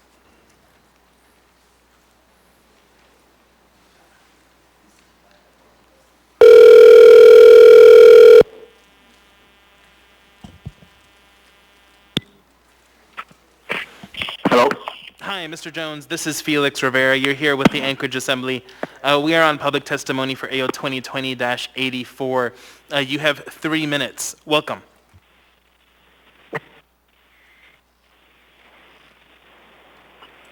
Okay, I can speak now? Go ahead, yes. Okay. Okay, my name is Marvin Jones. I'm the president of Unite Here, Local 878. And I encourage you to pass this version of the ordinance. We've heard hotel owners give a lot of different criticism, and the ordinance got rid of some stuff they didn't like. It got rid of a piece about third parties bringing a lawsuit, and it reduced the number of days for a worker to respond to a job offer. It's also clear now that the ordinance applies to all workers, whether or not they're represented by a union. Now we have to decide if we're going to make it happening for these workers. Most hotel workers are people of color, and that's who is at stake here. During the work session last week, one hotel owner said his real concern was paying dividends to his shareholders. He said that he shouldn't have to rehire his same employees because he might be able to find better ones. People in my community who have spent decades scrubbing toilets are going to be thrown out like garbage in their older years unless we pass this ordinance. It's time for us to move up as a society and give workers of color the respect and security they deserve. I know we can get there, but it's going to take real leadership and innovation. This ordinance takes a small step in a new direction for Anchorage. My community needed to go in a new direction for a long time. Please pass this ordinance to start us on our way. Thank you. Thank you. I have a question for you from Ms. Allard. Thank you. Marvin, I have just one question, and hopefully you can answer it just to the best of your ability. Why do you feel it's the job of the Assembly to use government powers to force the hotels to unionize? You know, I've been on several committees, from the governor's office to the mayor's office, and we have been brainstorming in ways when the pandemic hit, in ways to help the community. I saw hundreds of billions of dollars given to corporations to keep them afloat, and looking for ways in which our community, your constituents, my neighbors can be helped.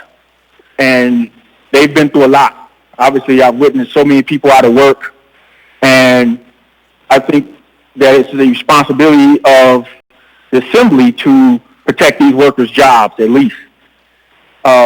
It's bad enough that we're going through, or they're going through what they're going through, but just to have a sense of security that their jobs are going to be there all the time, I think is very important, and I think that would be a nice gift to have for them. Thank you. Chair, I have a follow-up. Sure. That's okay. My follow-up question would be, and I asked it earlier to, I think it was Ms. Hall, could you, by any chance, tell me how many workers have actually come to you that work for the hotels, or that maybe they would be willing to come forward with emails that they said that they wanted the hotels to go in this direction? Well, of all the workers and those who I've spoken to about the ordinance, and they know what the ordinance is about, they support the ordinance. They know that they all want job security. They want to go back to work. This is about when they're called back to work, or when they're being scheduled. Scheduling and being called back to work is two different things. But when you tell them about they have some type of job security in case a hotel is sold, or when it's time to come back to work, they want to go back to work. And so when they're told or they explain to what the ordinance is, they were all on board. Chair, just one last one. Just to Marvin, I just wanted to reference something that you commented on. You said that, and correct me if I'm wrong, I'm having a hard time hearing, but you referenced that you felt that there was something about race or color. Is that based on the Native Corporation, or are you saying that you feel people are discriminated against because they don't have unions in regards to their race? No, not at all. It was our union. It was about the comment that the gentleman made from the Diamond Hotel regarding the shareholders, and he spoke about race. I was stating that our industry, the hospitality industry, is successful because of all of the different ethnicities throughout it. And so we have a large Latino, Filipino, Samoan base there throughout and extended, different nationalities. Their jobs are at risk here. And I feel that we should protect their jobs when it's time to be called back to work. Thank you. They built this industry and they made it successful. Thank you. I have another question for you. Mr. Weddleton? Well, thank you. So, Mr. Jones, you made a comment that's intrigued me. You said this is a small step in a new direction. But tell me more about that direction. I've not seen, well, obviously, I have 31 years in the hospitality industry, and I have not seen anything that compares to what we're dealing with now. And so when I say small step, it's a step for the city hall, for the municipality, for the assembly to look out for the little man.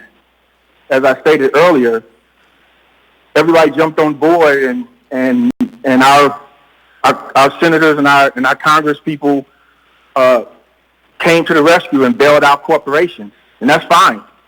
And to do something for our regular Joes who have built this industry, I think it's the best thing we could do for them.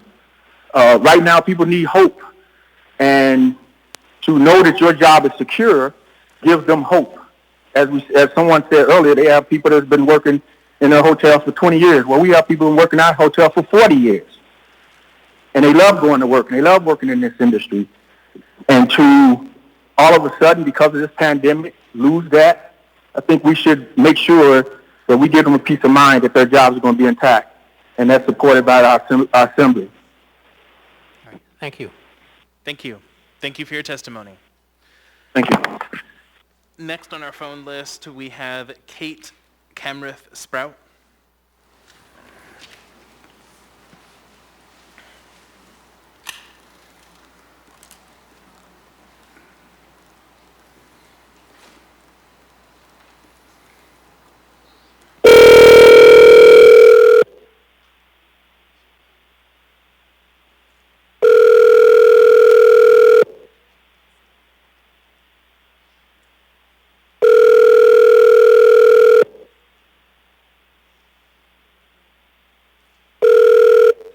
Hello.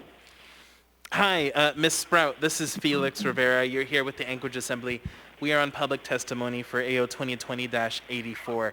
You have 3 minutes. Welcome.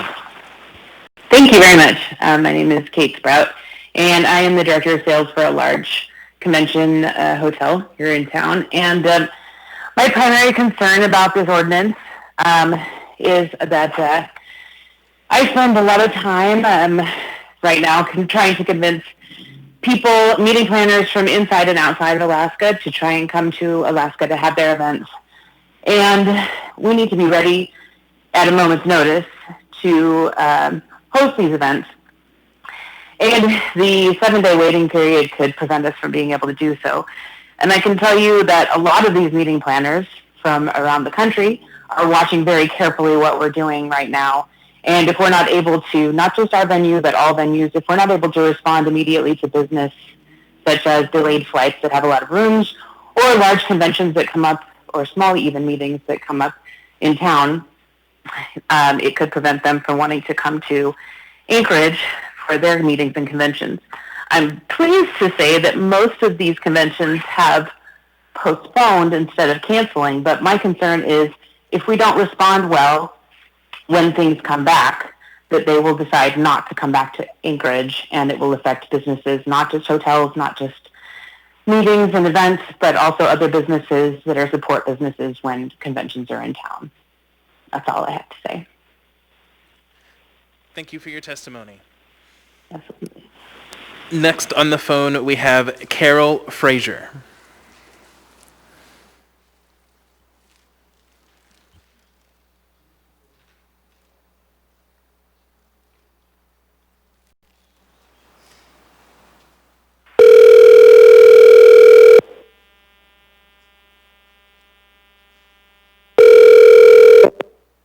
Hello, this is Carol. Hi, Ms. Frazier. This is Felix Rivera. We are on public testimony for AO 2020-84. You have 3 minutes. Welcome. Thank you very much. I appreciate it. Good evening, Assembly members. I'd like to comment in opposition of AO 2020-84. First and foremost, this ordinance was not brought to you by the hotel and lodging industry. We didn't ask for the assistance. We didn't ask for unions to be involved in our operations. And we did not ask the Anchorage Assembly to tell us who to hire or when to hire or how to hire. Operating under COVID-19 mandates has been extremely stressful on every single employee. They worry every day how to care for their for their family. They worry how to teach their kids at home, and they worry about being the breadwinner. The hotel industry feels that this ordinance has been brought to the Assembly by unions which require non-union hotels over 100 rooms to abide basically by union contracts. And this is going to cause redundant, cumbersome processes, delays in staffing, and deadlines that are unmeetable. The Assembly's paid a San Francisco union attorney to help draft this ordinance, and he really has no direct knowledge of how our hotel industry works in Anchorage. I've been a part of buying and selling many hotels in Anchorage and throughout Alaska, and this requirement is burdensome and potentially unconstitutional. When someone buys a hotel, it's usually reflagged from one hotel chain to another, and reflag means you're going to buy a Best Western and you want to change it to a Hilton. So telling a new hotel owner that who they should hire won't work for a new hotel owner. If they have to wait 5 to 10 days or even longer, that will delay training, that will delay openings, and that will not work. Mr.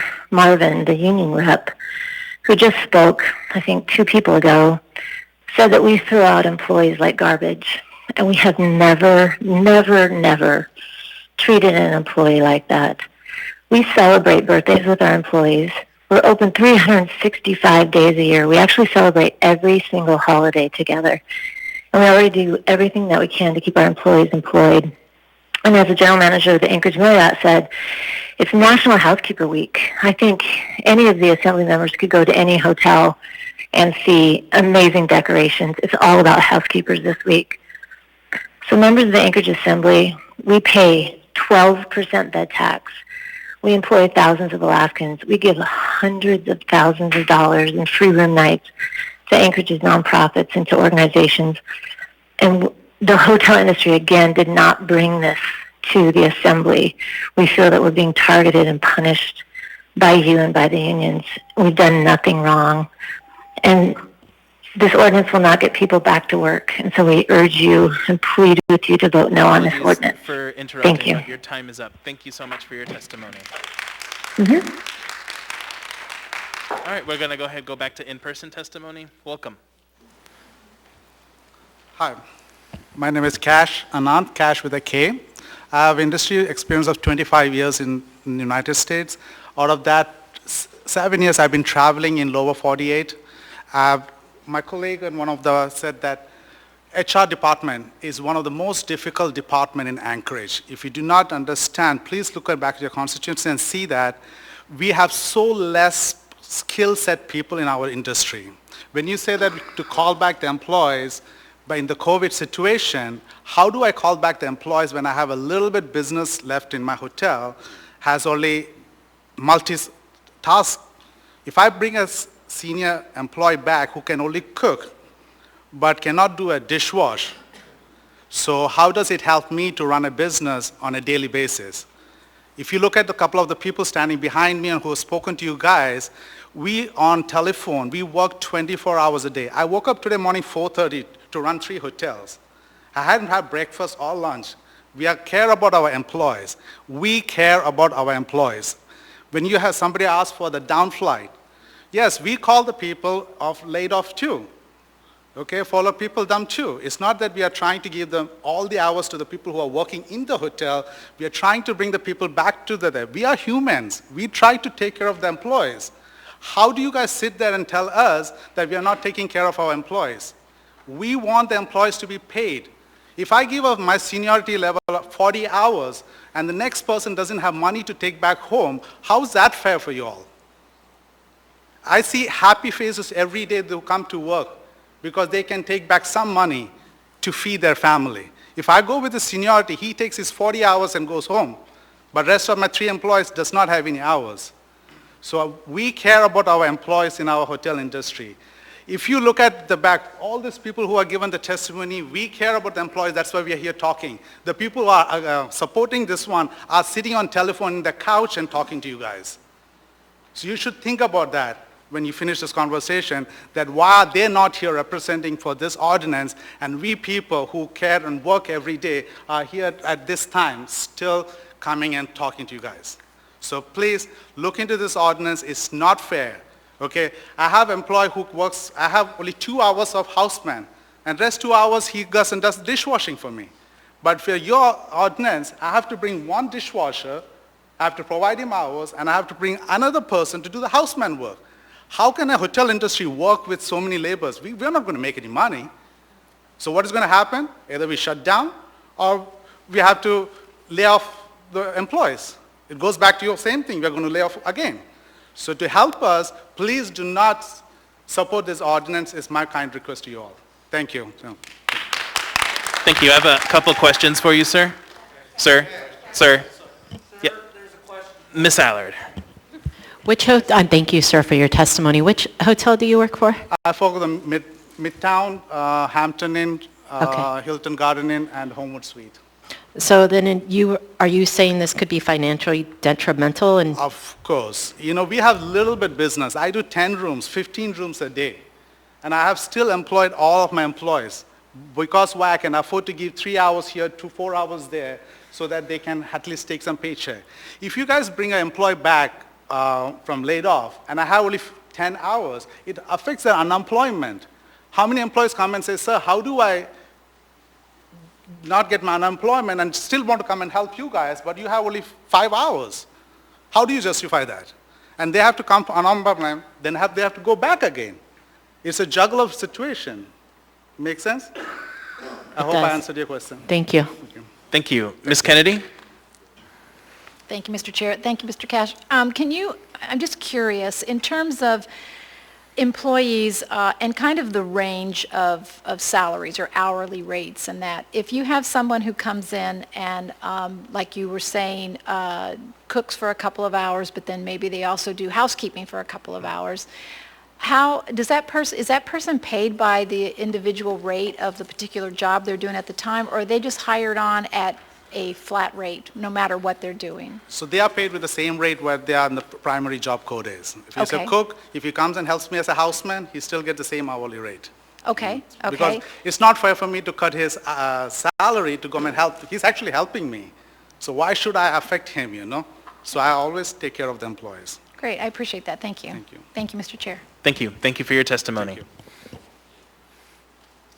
Welcome. Thank you for your time, Assembly members, Mayor Berkowitz, and Chairperson Rivera. My name is Niall Williams. I have over 19 years in the hospitality and tourism industry. Back in 2015, I was working for Park City Resorts as they were taken over by Vail Resorts. I acted as the employee liaison for over 1,500 ski patrol workers as they unionized. This is nothing more than a union takeover. It will seek to take over every position in this community and make them unionized. And another thing that's not dictated in this bill is whether or not these union jobs have to come from Alaskans or whether they come from the greater union pool. The Assembly body and the mayor have no business telling people how to morally live their lives. They have no business in telling them when to open their business. They have no business in the health care of the individuals. They have no business in the religious choices of the individuals. We live in America.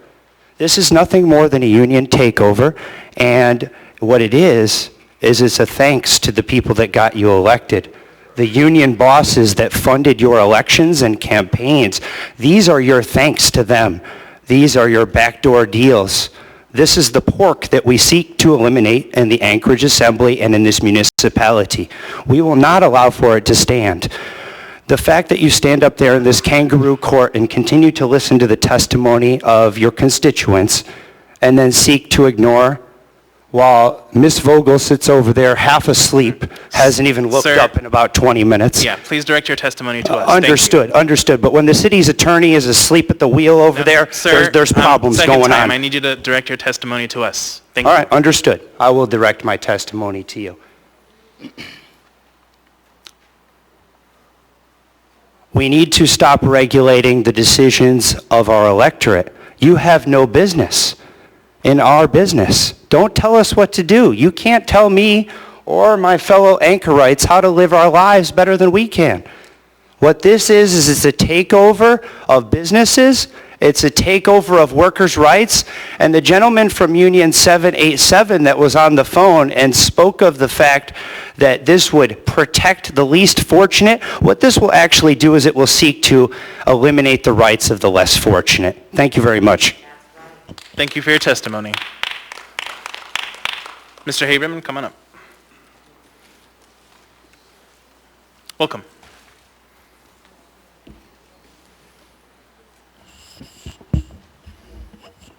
Can you hear me okay? Yes, we can. Thank you. My name is Eugene Carl Haberman, Alaska resident for 42 years, 20 of those years an Anchorage resident and currently resident in Mat-Su Valley. I'll be very much on topic, but I would like to say this. As we stand here right now before you all, Alaskans right now are wondering in Anchorage and around the state, those who have a job, whether they're going to have a job tomorrow. Those who don't have it, who lost their job or have been laid off, are wondering if they're going to have a job come back. That's what's going on in Anchorage, in the Valley, and the state. It's going around across the country. And what I see in this legislation that you got here is, I can't endorse it, not at all, because it's a way to divide the people. Now, two entities in this scenario has been the owners of the hotels and certain size of hotels. Others are not in the picture. Then there's the employees. But what you have here is a situation of bringing these two people that need to be working together. And you're coming in with this legislation and creating it more difficulty for having them have a conversation. They want a job. They want to work. Those who own those properties out there in Anchorage and elsewhere want to keep their businesses. This is COVID time. It's a hard time. And I also like to say this is, look at the industry you're going after and why you're selectively going after this industry over the other industries out there. Is that fair? It's not fair at all. And look at the process. You know me talking about process over the years. The fairness in the conversation. Work sessions that opened up before hearings that brought in the unions, and I'm not questioning unions here, but we're with the hotels. There was no one on the hotels at that first work session. Then you had a public hearing, and then you had two more work sessions, and you have a public hearing now. And then you saw a dominance of one legal entity that was not from you in one of those work sessions, but was coming from the unions. Where is the fairness? You need to postpone this item indefinitely. For those who don't understand that, you need to kill it. You need to start from the beginning and do it the right way. But I caution you, this is not the time to do this. Because I would say this to the administration over there and you all. You need to make decisions, not creating situations where people are going to be losing their jobs. You need to make wise decisions to make sure that people can maintain those, keep those jobs, and more people can go back to work. Thank you. Thank you for your testimony. We're going to switch back to our last couple of folks on the phone, and then we'll go back to in-person. So first, we have Renee Sade.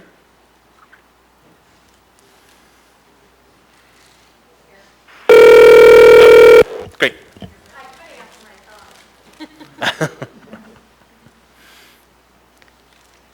Welcome. Thank you, Chair. And thank you, Assembly. I know that this is another long night after many other long nights that you've had in recent months. I am Renee Sadi. I'm a community member of Anchorage. I live on the west side of town. I also am an attorney practicing law here, and I work with a number of employers in the hospitality industry. I have submitted my written testimony that outlines the various legal objections that I believe exist to this ordinance and the prior versions to it. I also believe that I've submitted some objections during some of the, at least one of the work sessions that I was able to participate in. I don't want to repeat myself, so I hope that you can still consider the written submissions that I've given to you and give due consideration to them. I want to just highlight a few things that I haven't yet submitted in writing, which are, I do have serious concerns about the process that has been filed here. And I echo some of the comments and criticism that's already been shared with you.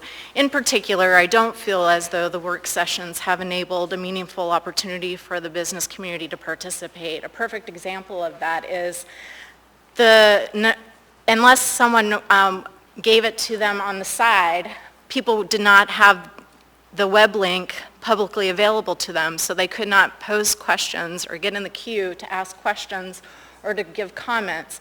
And the work sessions would be immediately cut off after 1 hour. And as the prior speaker referenced, the union, in contrast, was given a seat at the table. Not just a seat at the table, but they were allowed to lead one of the work sessions. I think that speaks volumes to the type of bias that is driving the ordinance here. And in fact, you've heard from people this evening, you've heard from people in writing, and those people have spoken, and they are including people of color. It's almost quite offensive that the union representative has appealed to your sensitivities to try to suggest that this law is necessary to protect people of color. Look around you. The people who spoke tonight are people of color. I'm a person of color. We're offended by this incredible intrusion on a business relationship and an employment relationship. One of the first speakers of the public shared with you that it's very common in labor law that even under a collective bargaining agreement, the employer retains the right and the discretion to hire and fire. This law takes that away. So not only are you endorsing typical union terms by adopting this ordinance, you're going beyond that and trying to even take away the fundamental discretion that management has had since 1930 when the National Labor Relations Act was adopted. You're going beyond your legal authority here. You have not heard any testimony today from any employee who stood before you today to say they're afraid of losing their job. I urge you to make meaningful use of the next 2 months. Thank you for your testimony. I have a question for you. Ms. Allard? Thank you. I appreciate your testimony. So I just want to be clear that as far as the unions, I appreciate all the workers within the unions, but I also appreciate all the employees that work for the hotels. And so I'm in favor of all the workers. We know both roles are backbones of the industry.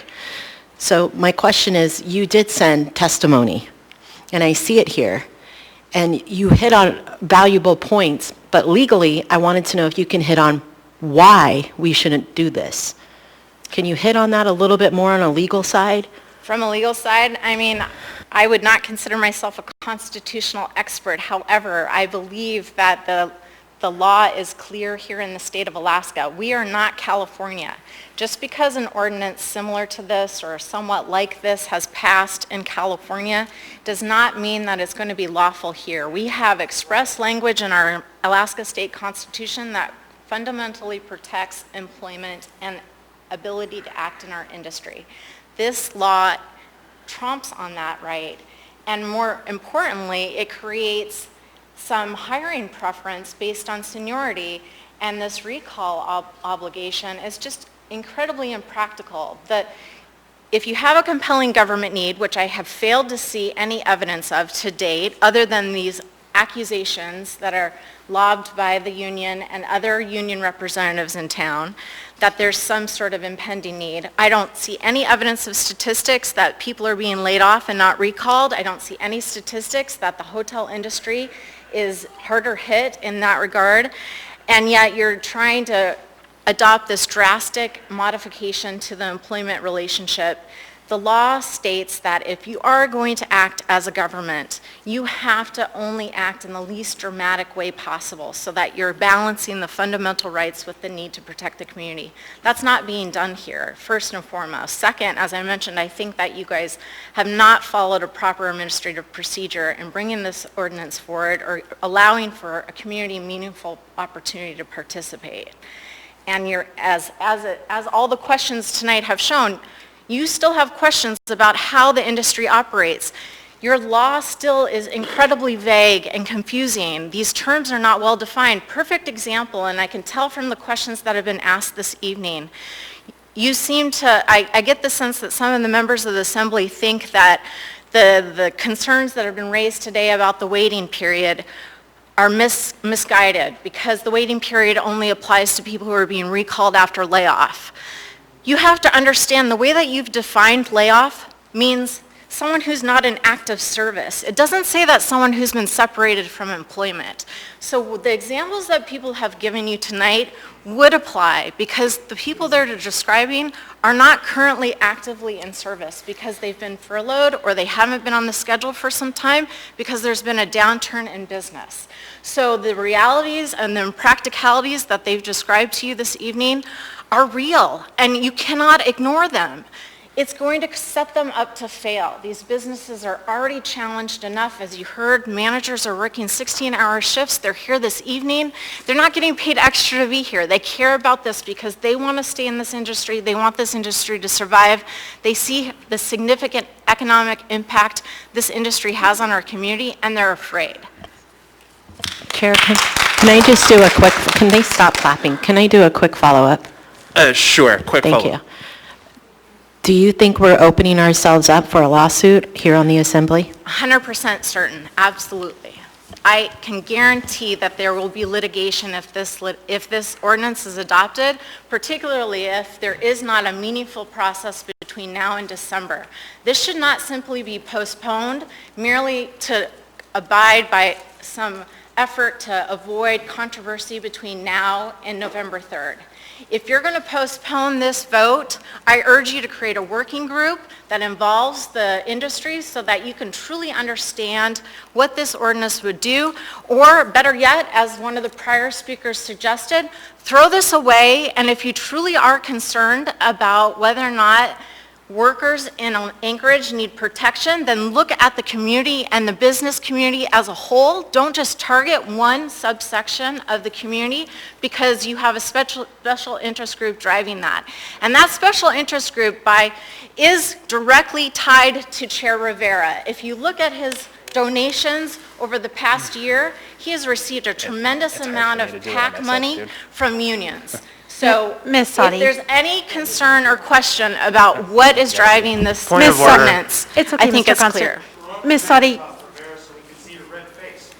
sir, if you can please focus your testimony on the ordinance, I would appreciate it. Thank you. Of course, thank you. Thank you. Thanks. Thank you. Thank you for your Thank you. testimony. So next we have Michelle Brennan.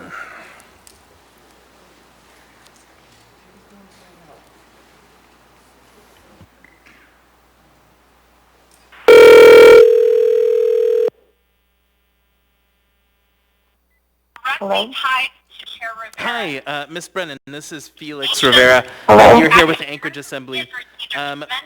We are on public testimony for AO 2020-84. You have 3 minutes. Welcome.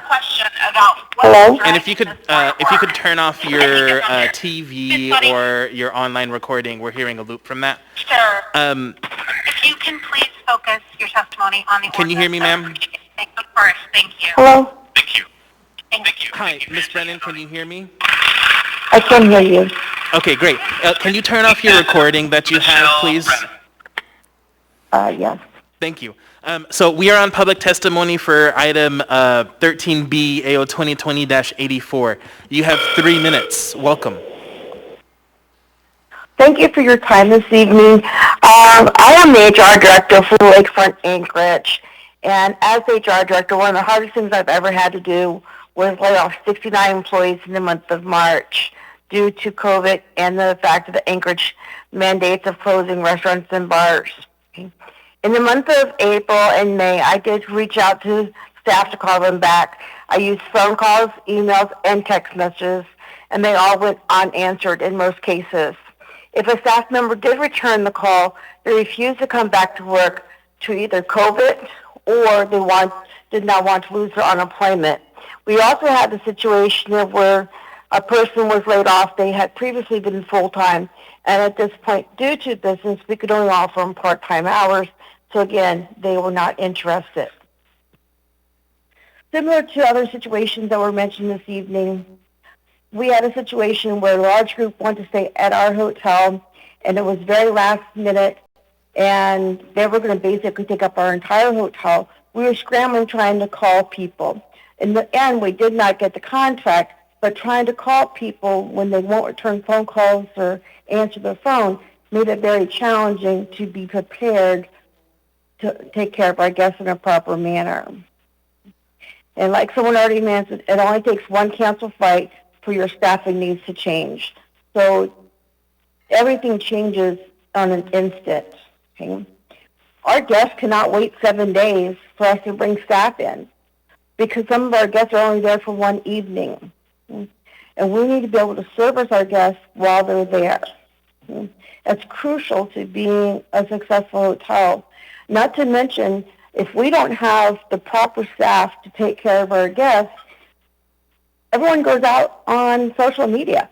It's going to be out there. Don't stay at this hotel. Don't go stay at this hotel. Don't travel to Anchorage because they don't take care of their guests. So that's going to give us a very bad reputation, and we are a great tourist destination. We could lose that very easily by not being able to staff our hotels in a proper manner. The one thing that's not been brought up, it's in our best interest to bring our staff back as opposed to start with new. And that's what we've been trying to do, is bring back staff that we already had previously. The average turnover cost in the wholesale industry is $5,400 per person. That's a huge investment that we're making into our staff to train them. Excuse me. And another thing was mentioned, as a hotel, we also have restaurants. Food and beverage employees in particular do have jobs at more than one location. Could be another hotel, could be another restaurant. So we are very flexible in working with our staff and around their availability, which if you say we have to call people back based on seniority, Ms. Brennan, maybe that person's only available to work. Thank you for your testimony, Ms. Brennan. That's not the hours we're trying to fill. So we need to be able to look at what hours we're trying to fill. Thank you for your and testimony. the skills. I think she's having difficulty hearing me. Thanks. Okay, so that is it for our phone list. Would anyone else? Welcome.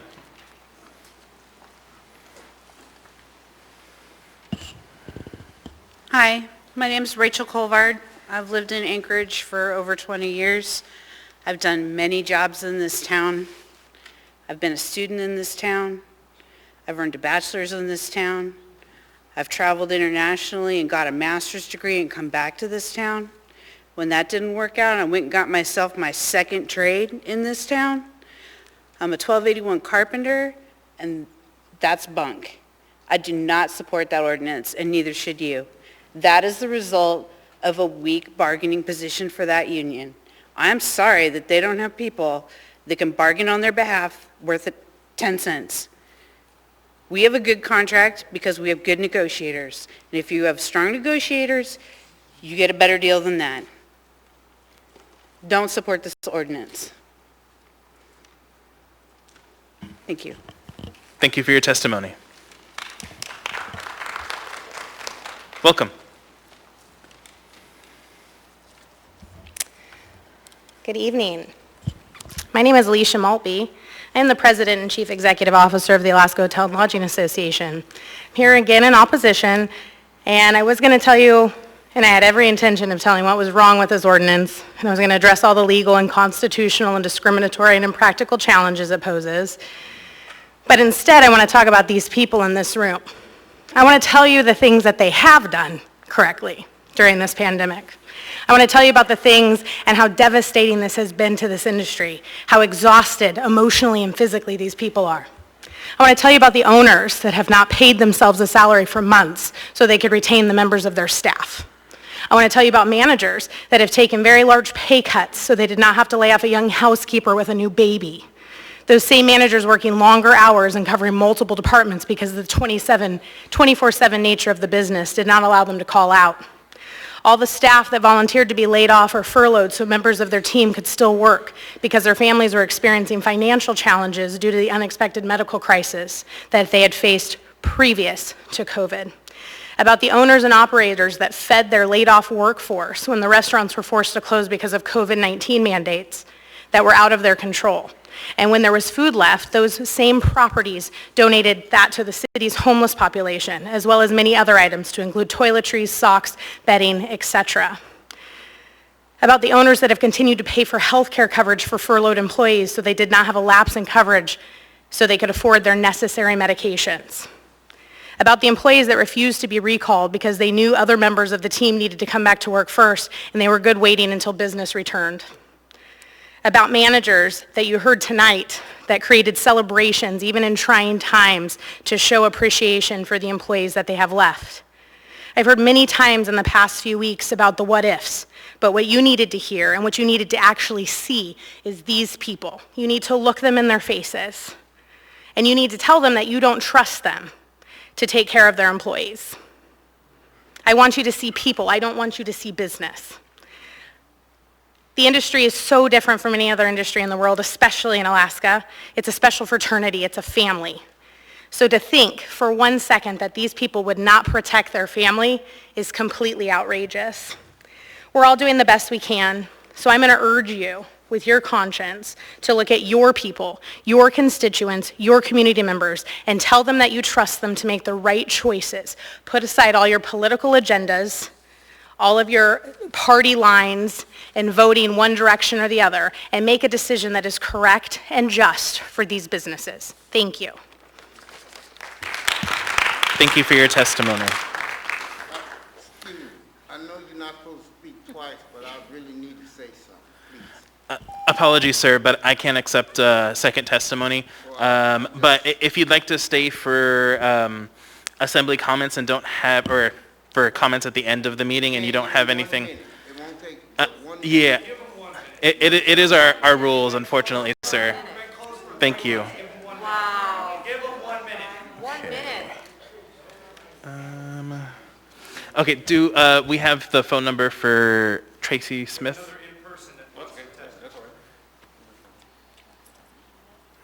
Okay, can you forward it? Thank you. So while we're getting that phone number, go ahead, sir. Okay, yeah, I'll be quick. I know it's probably going to last long tonight, but my name is Jared Dunbar. I do not work in the hotel industry. I've worked in many different sectors as management and supervisor positions. And it's my first meeting I've been to in person. I've spoke to some of you guys on the phone. But I agree with everything that the people are saying here for the reasons that they've stated. I think it's obvious that this hasn't come from the hotel industry. And it seems like there's there's just a movement in our country to demonize big business and take away what they've done for employees and shift the reliance, who's ever going to be providing for these people to the government. So we're giving them handouts. I just don't agree with what, the demonizing of these businesses. Like everybody here has said that they're going to call back people according to seniority. So I don't understand why we'd have to put something in place that the businesses are already doing. So I am a voter. My brother texted me half hour ago and asked me how it was going. I said, I'll tell you when I get out of here. My friend in Chugiak, he's got 2 kids and work late, he couldn't be out here. He said, I want you to call me when the meeting's over, or if it's too late, call me tomorrow. So they want to know what's going on. And, we are paying attention to how you guys vote on these ordinances. And I stayed the night to hear everything in person, to see how you guys respond, to see how the people respond and what their comments were, and to see how you guys are going to vote eventually, because that doesn't matter to us in the community. So anyway, that's all I have. Thank you. All right, so we're going to go ahead and go to the phone. So we have Tracy Smith.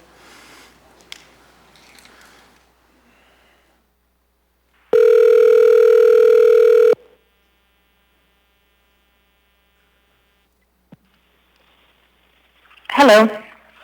Hi, Ms. Smith. This is Felix Rivera. You're here with the Anchorage Assembly. We are on public testimony for AO 2020-84. You have 3 minutes. Welcome. Thank you. Thank you so much, Assembly. My name is Tracy Smith. I'm a West Anchorage resident and past ACLA chair. I've worked in the hotel and hospitality industry in Anchorage for over 20 years. I've worked in customer service for over 35 years. I've learned that success at work is a reward for working hard, following the rules, achieving goals, both mine and those of the business, and working well with others. I've had many learning moments, but overall I've found success and continued growth within this sector that has afforded me many opportunities. As an employee, I expect my employer to select fellow employees who have similar goals and work ethic. I expect them to choose people who will help us all be successful. I expect them to choose people who work hard. I expect them to choose people who understand their place in the business and the daily goals.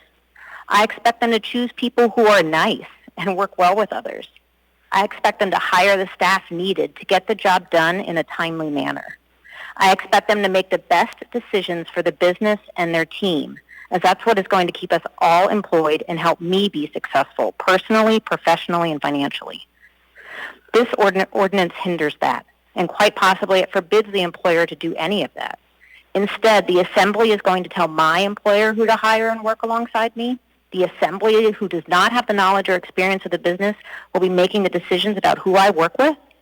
Instead of the business making a decision that best supports the current needs, they will be forced to follow a protocol that creates delays, reduces the drive for personal success, and worst of all, allows me to work alongside someone who may not pull their weight or be a toxic member of the crew, or just doesn't care because he or she didn't and doesn't have to deal with the repercussions of being a subpar employee. Additionally, the ordinance will have a significant impact on the ability of my employer to hire people quickly. If we are short-staffed, that affects me. I have to do more. I have to work longer. I have to pick up for what's being missed. I'll try my hardest, but I don't think I, the employee, should have to pay the price of this mandate. All in all, I'm disappointed that this ordinance is even at this stage. An industry that employs a large part of the Anchorage population, pays a large sum into the funding that supports the Anchorage population, and has proven to be a supportive and contributive part of the community is now being punished by the people who are supposed to represent me, a constituent. I don't understand the proposal, and it is not based on poor performance or negative behavior. Instead, those who aren't even impacted by this proposed ordinance are fighting for this. I just don't understand the reasoning or need. I really wish the Assembly could help me understand why I have to deal with their decision to assume they have better hiring practices in my business than the people in the business have. I oppose this ordinance and hope that you consider the negative impact that this will have on me and other employees who work at our hotels. Thank you very much for your time. Thank you. I have a question for you from Mr. Dunbar. Thank you. Ms. Smith, I'm sorry, I just didn't catch your hotel. I work for HAP. I'm the past chair on Alaska Hotel and Lodging Association. Oh, okay. I'm sorry. Thank you. Thank you. Thank you for your testimony. Thank you. Welcome. Yeah, come on. Thank you. I beseech and beg you, I will give up my 3 minutes if you can just give 1 minute to this man who doesn't really want to speak before the Assembly anymore. Is that a possibility, Felix? I'm negotiating 3 minutes for order, 1 Mr. minute Chair. for my friend, yes. who I don't even know. So- Thank you. Thank you very much. For my Thank part- you. Mr. Thank Constant. you very much. When the public hearing is closed, I have intended to ask 2 people additional questions, Mr. Selden and Ms. Sadi. So once the hearing closes, we can bring it back up. My minute's going. Hold on. Okay, actually, sorry, sir, that's not how it works. But, so Mr. Constant has notified me that he's going to bring you up to ask you a question when we get to, But you gave up if her we get minutes. to You deliberation. gave up her minutes for me. So I'd like to say what I'd like to say. Yeah, I'm sorry, sir, but that's not how it works. Thank you. Okay, so is Marvin on the thing said, sorry, sir, you cannot testify again. Thank you.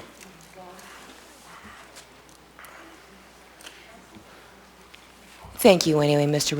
Riviera. I really appreciate that, your consideration. Thank you. All right, so I'm Christine Hill, surprise. And I am an employer, and I have been an employee. And I don't want this to happen to me. And what you have witnessed tonight, ladies and gentlemen, what you have witnessed is love. Love for the employer, love for the employee. They get paid also, but they truly care about each other. And that's what I try to have in my business. The people that I appreciate them because I can't do everything. I can do a lot of things. I can do a lot of things better than I used to do when I was younger.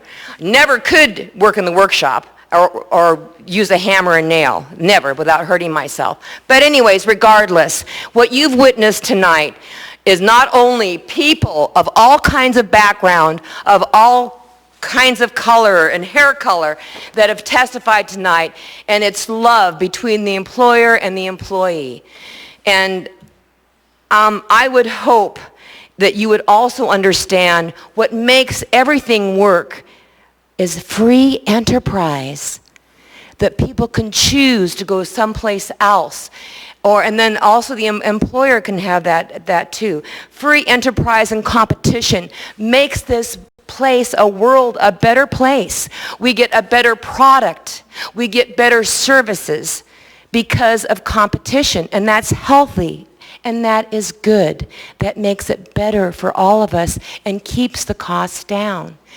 If you're doing this for a hotel that has 100 beds, what is going to prevent you to continue to dictate to employers or employees, how to do things when you don't really necessarily understand that business or industry? I, as you can tell, am against this ordinance, and I hope that you all vote against it. So much time has been spent. You've heard of so much wonderful testimony tonight from people from all walks of life and their experience. I urge you, please do not vote for this. Do not vote for this at all. And again, Mr. Rivera, I really appreciate you negotiating with me. That was really quite admirable. Thank you very much, sir. Thank you. Thank you for your testimony. Is there anyone else who would like to testify? Anyone at all?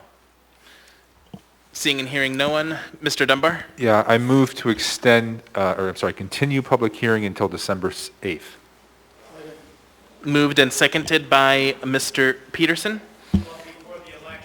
Is there any discussion on that item? Yes, I'd like to move to postpone indefinitely.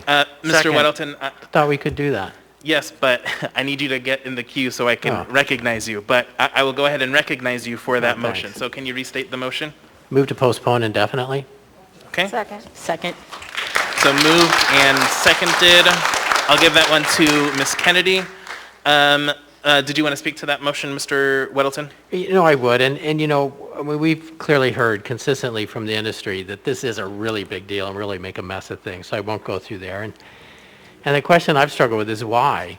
And we really not heard a compelling interest in this. It's even the union attorney told us at the work session that most hotels buyers keep the workers. I mean, so why are we doing this?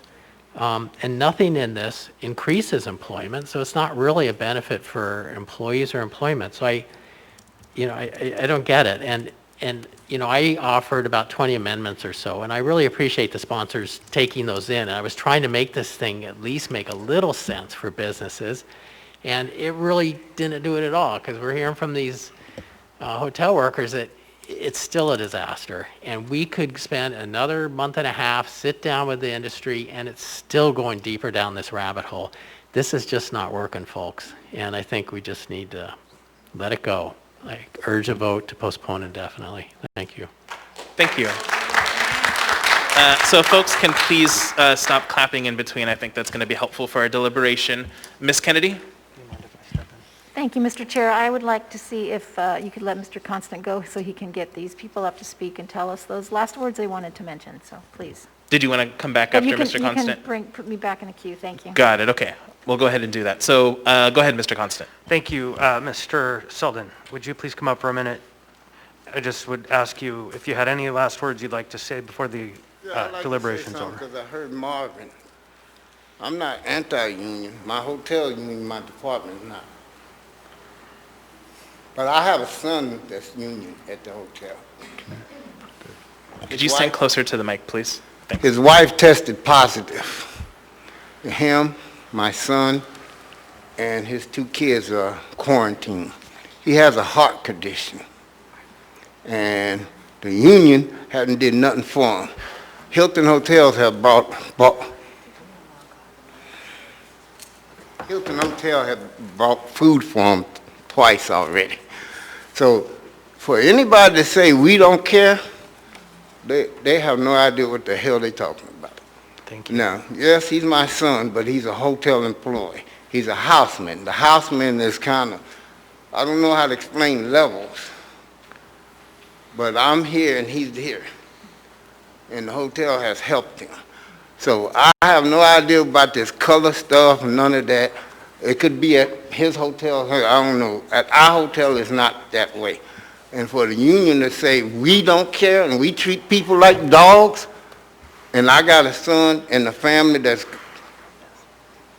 COVID-19 positive, and the union hadn't went over there to see if he's okay, if he's dying, if he needs some goddamn water, excuse me, he needs some water. So I just want to say Marvin and his group have no idea what they're talking about. And Mr. Chair, if I might ask just a very brief question of Ms. Saad, who spoke earlier. Call me back up. No, it was for Ms. Saad. I would like to have her come back up.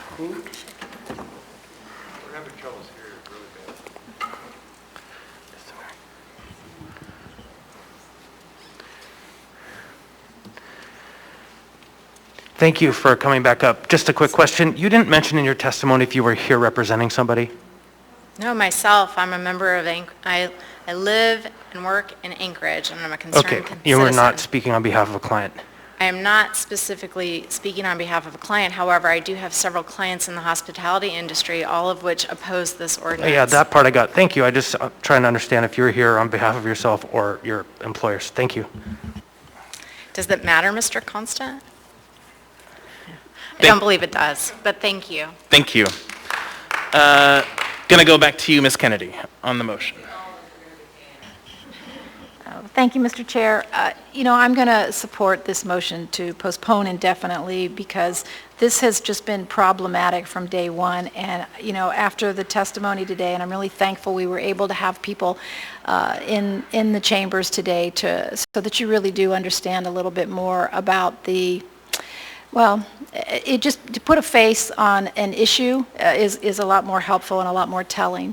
But to think that the Assembly, that a government entity, not just the Assembly, but any government entity could really go to this level to, I think, try maybe to make things better during COVID. I kind of get that. I understand where the intent was meant to be something positive. But when you get into the industry itself, when you get into the practicality of how this would be implemented, it's obvious that it can't work. It can't do what the ordinance was intended to do.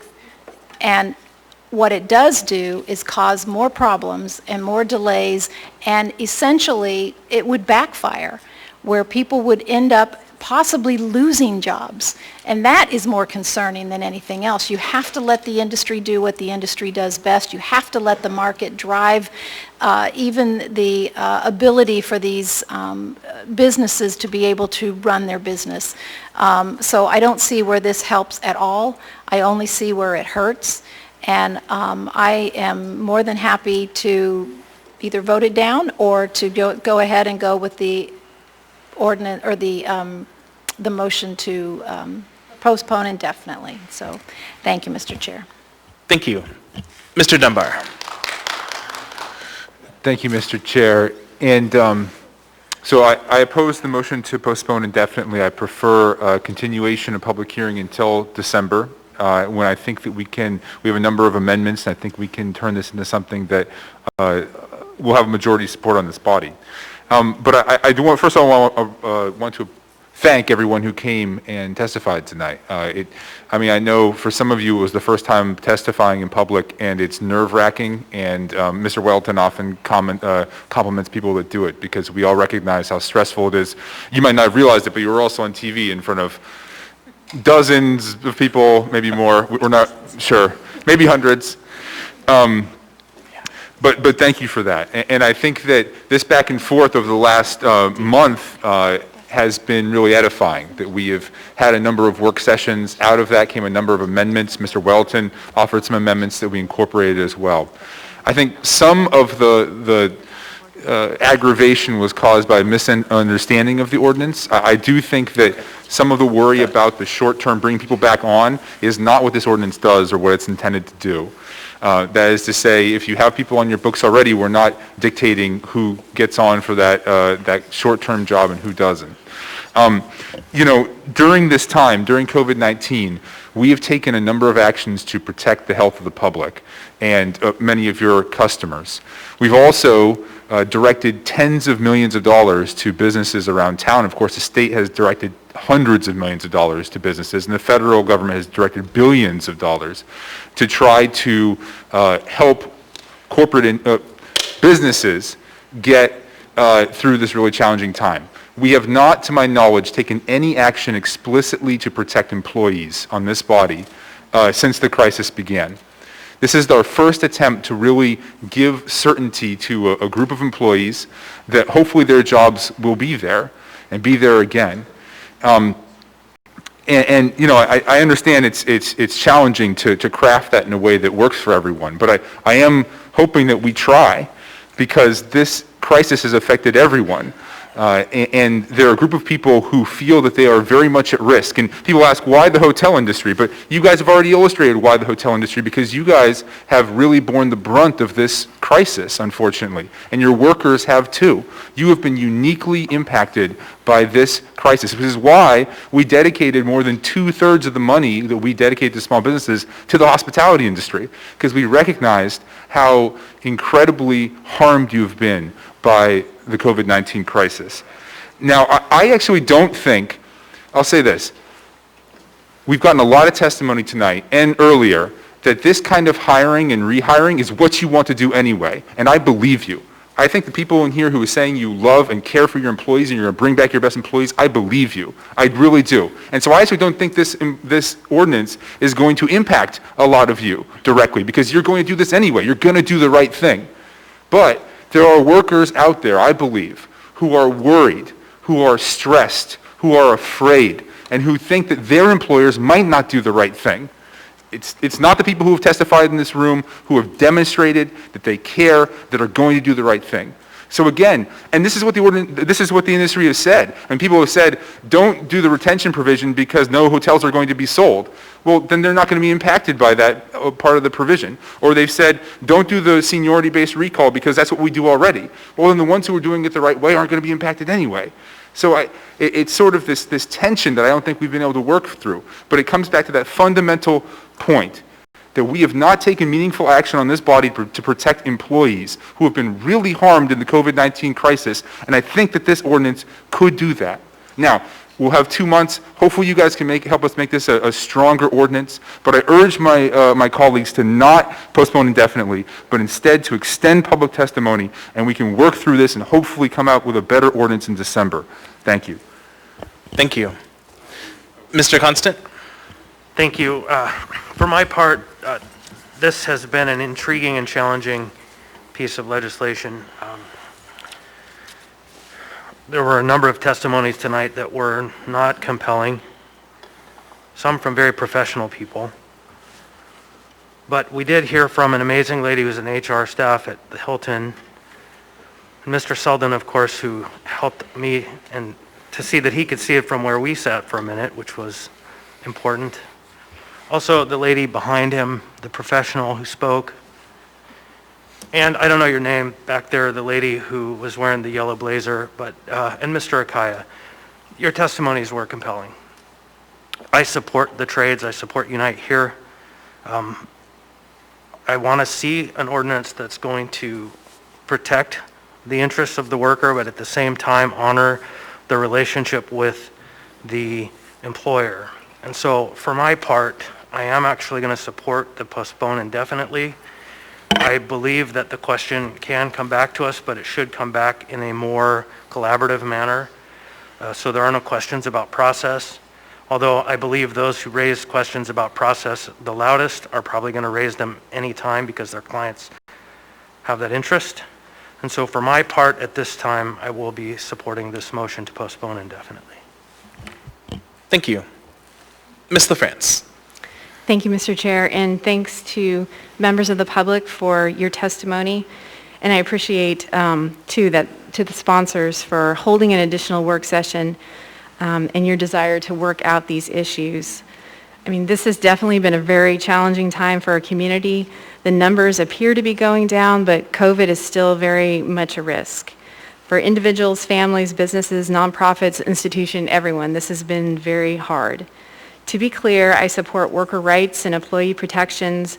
It's the workers who make the hotel industry thrive. However, businesses are in survival mode right now and are struggling to adapt to all the challenges brought on by the pandemic. Many won't survive, and others are experiencing drastic reductions in business. I'm going to support postponing indefinitely. Businesses are hurting because of COVID, and we shouldn't be adding additional burdens on them at this time or even in 2 months. We need to look at the big picture. There are some other issues. Why are we choosing only hotels larger than 100 employees? If the motion to postpone indefinitely fails, I hope that is addressed. If there's a problem related to COVID, the ordinance should apply to all businesses or all hotels. And I wanted to note that during the work session, we heard from an employee of the Alyeska Hotel in Girdwood and how this ordinance is problematic for them. There's uncertainty about how it'll work with their multiple lines of business. They're a really good operator in the community. And when they closed, they gave $40,000 to the Girdwood Food Bank, paid 2 months of health care premiums, and provided 3 months of rent-free housing. So I think right now we need to focus on what's important, helping the overall hospitality industry stay viable. This isn't the right time to enact an ordinance of this nature. We need to do what we can to help the industry prepare for the long winter ahead. Thank you, Mr. Chair. Thank you. Ms. Allard. Thank you, Mr. Chair. Most of my colleagues have already spoken on how I believe it also. And right now, our hotel industry is struggling. And to enact this ordinance right now is just not what we need to do. In fact, I don't agree with it at all. In the ordinance, I didn't misunderstand the interpretation. I understand it fully, and I understand that this could damage our hotels further than we are. We're in the middle of a pandemic. So we need to make sure that we address the issues accordingly and protect every single hotel. And in that, I am going to support postponing indefinitely as well. Thank you.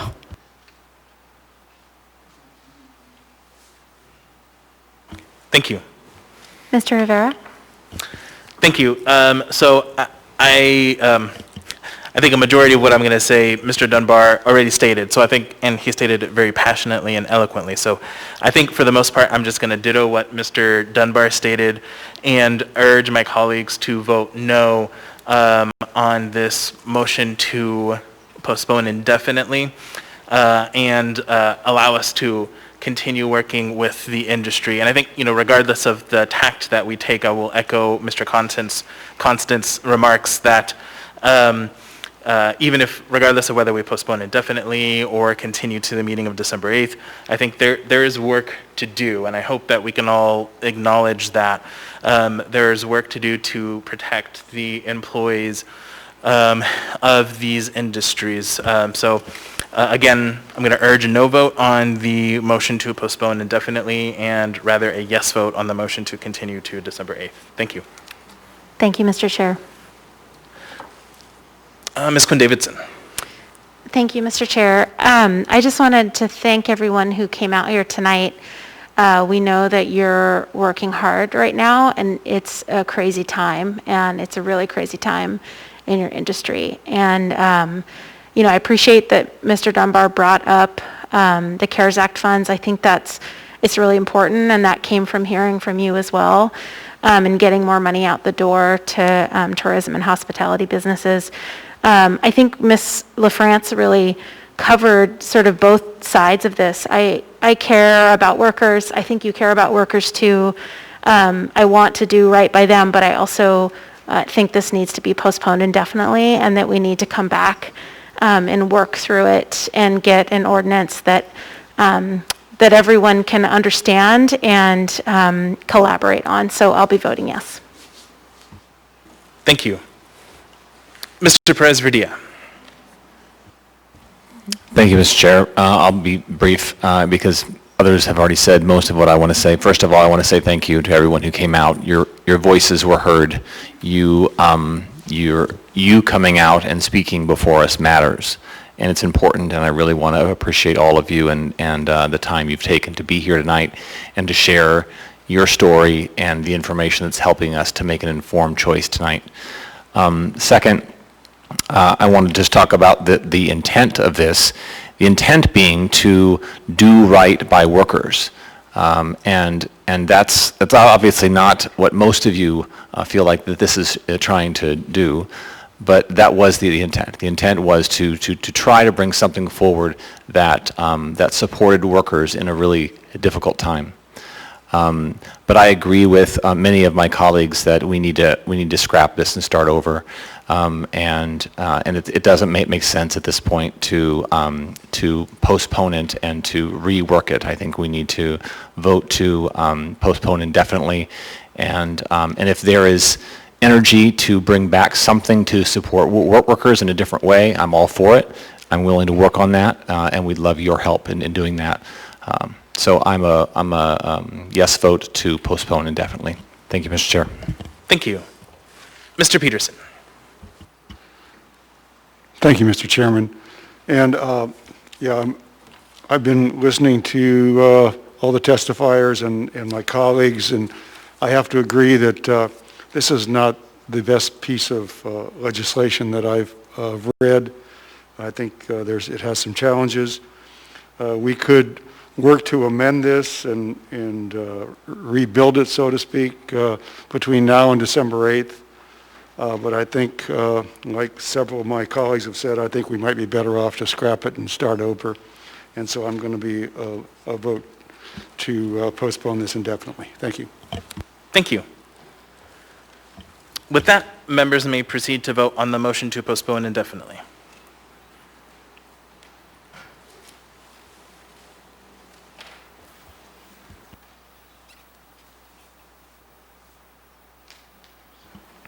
That motion is approved 9-2. With that, we're going to take a 5-minute break and we'll be back.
we're going to go ahead and continue.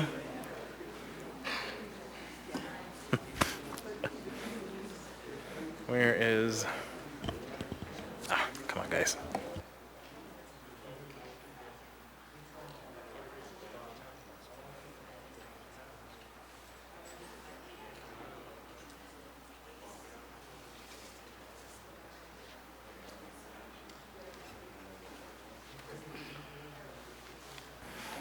All right, we're going to get started again, folks. So if we can take our seats, please. I'm going to try to get as much done as we can tonight. I'd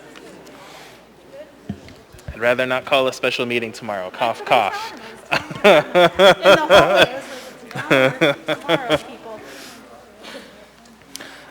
Okay. All right, so I'm going to ask folks to come to order, please. If we can stop our side conversations, I'm going to explain a couple things. Mr. Peterson. Mr. Peterson, thanks. All right, so here is the order for the remainder of our time, which, so there's going to be two motions. I'm going to explain the order, and then I'm going to ask for a motion to make it so, and then I'm going to ask for a motion to extend to midnight. So, the plan is to take up item 14A first, then 13C, then to take up item 14D, and then after that, we will come back to 14B and finish, or maybe not even get to C, as the sponsors have already stated the intent to move to continue this item to a future meeting anyway. So I'll repeat that one more time. So we're going to do 14A, then 13C, then 14D, then 14B. And then if we can finish our meeting at that time, I think that's what we will do. So can I get a motion to make that happen?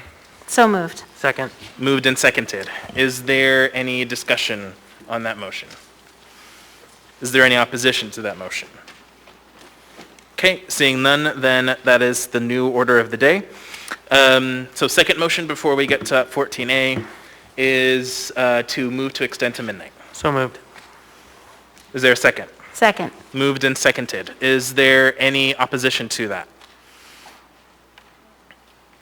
Okay. Suzanne's eyes are in opposition.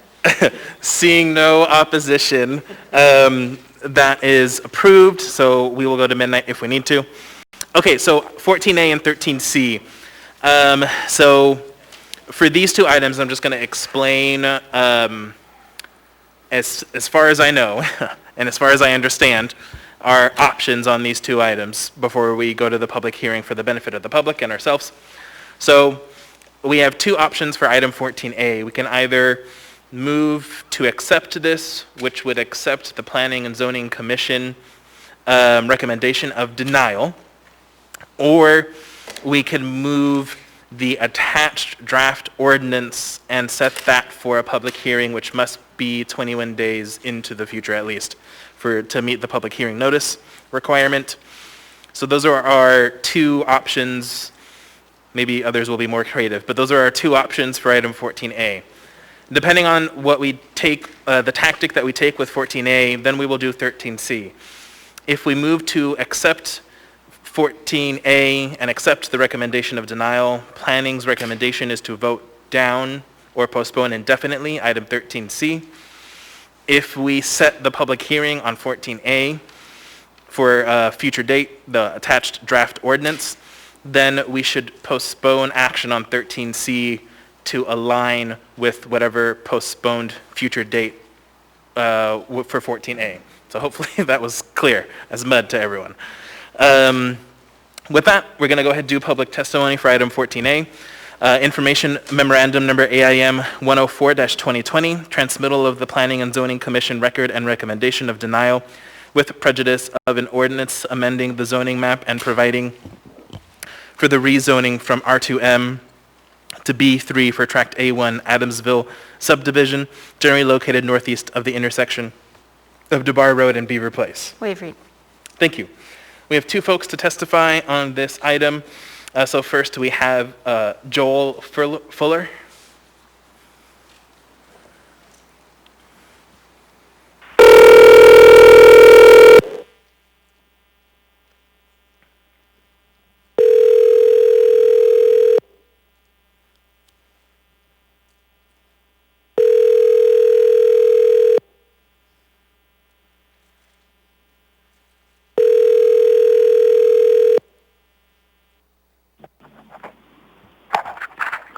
Hello, you reached Joel Fuller with Artie Corp. and North Star Properties, 351 Go ahead and try Kathy Zender.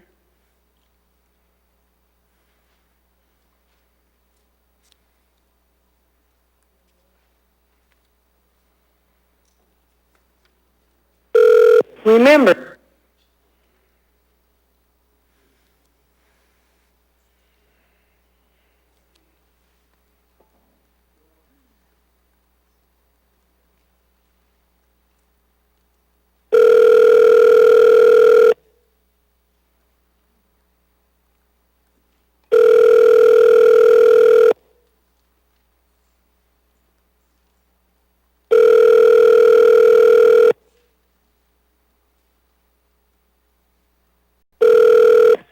hello? Hi, Ms. Zender. This is Felix Rivera. We are on public testimony for item 14A. You're here with the Anchorage Assembly. You have 3 minutes. Welcome.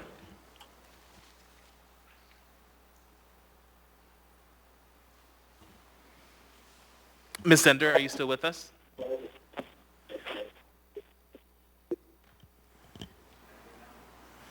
Okay. Let's go ahead and try her back.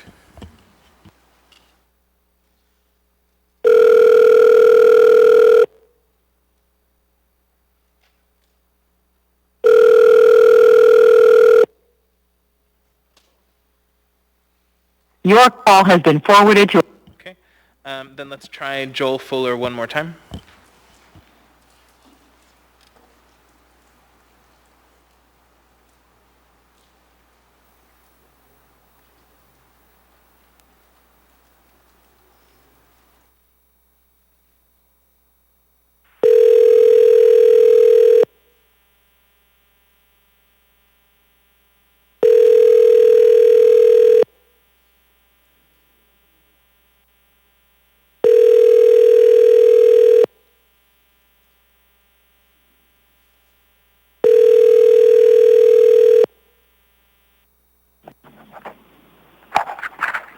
Hello, you reached Joel Fuller. Okay. We'll go ahead and move over. Sorry. We'll go ahead and move over to in-person testimony. Would anyone like to testify on this item?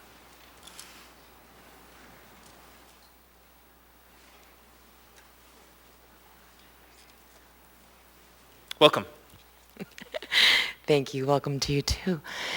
My name is Christine Hill, and apparently there are two people that really did want to speak to this evening. And the one lady you connected with, and that happened to me one time when you were calling me. And anyway, we got disconnected or something, and I tried to call back and it did not work. It said like this number's no longer in service. You need to have a better way of communicating with your public, especially when they want to testify and talk to these issues that are important to them. I certainly do hope, but it's doubtful that the people that live in this area have been contacted within at least 1 mile radius, and if they could clearly understand what the impact will mean if this passes, what that will mean to them personally, and what those options are. I don't know if that has happened or if it's just through the community council only, but certainly in owning property in a compact mixed residential low to commercial corridor, and to change that to what is it, help me out, come on, Felix, jump in, help me out. It's just going to suck up my minutes if you can't help me out here. Commercial corridor. Yeah, thank you. That is going to have, whoever did that, thank you. Was that you? Oh, darn it, I've got to thank you twice. That would have been really tough on me. Just kidding. Anyway, thank you for that. You know, it does have an impact, and I don't know if everybody on the assembly actually owns property, but even if you're a renter, all these things are going to have, they will affect your life at one point or another. So I would hope that you'd give it some consideration to try and get hold of that lady again, because she was there, but something just didn't happen. And being on the other side, maybe you guys all want to try.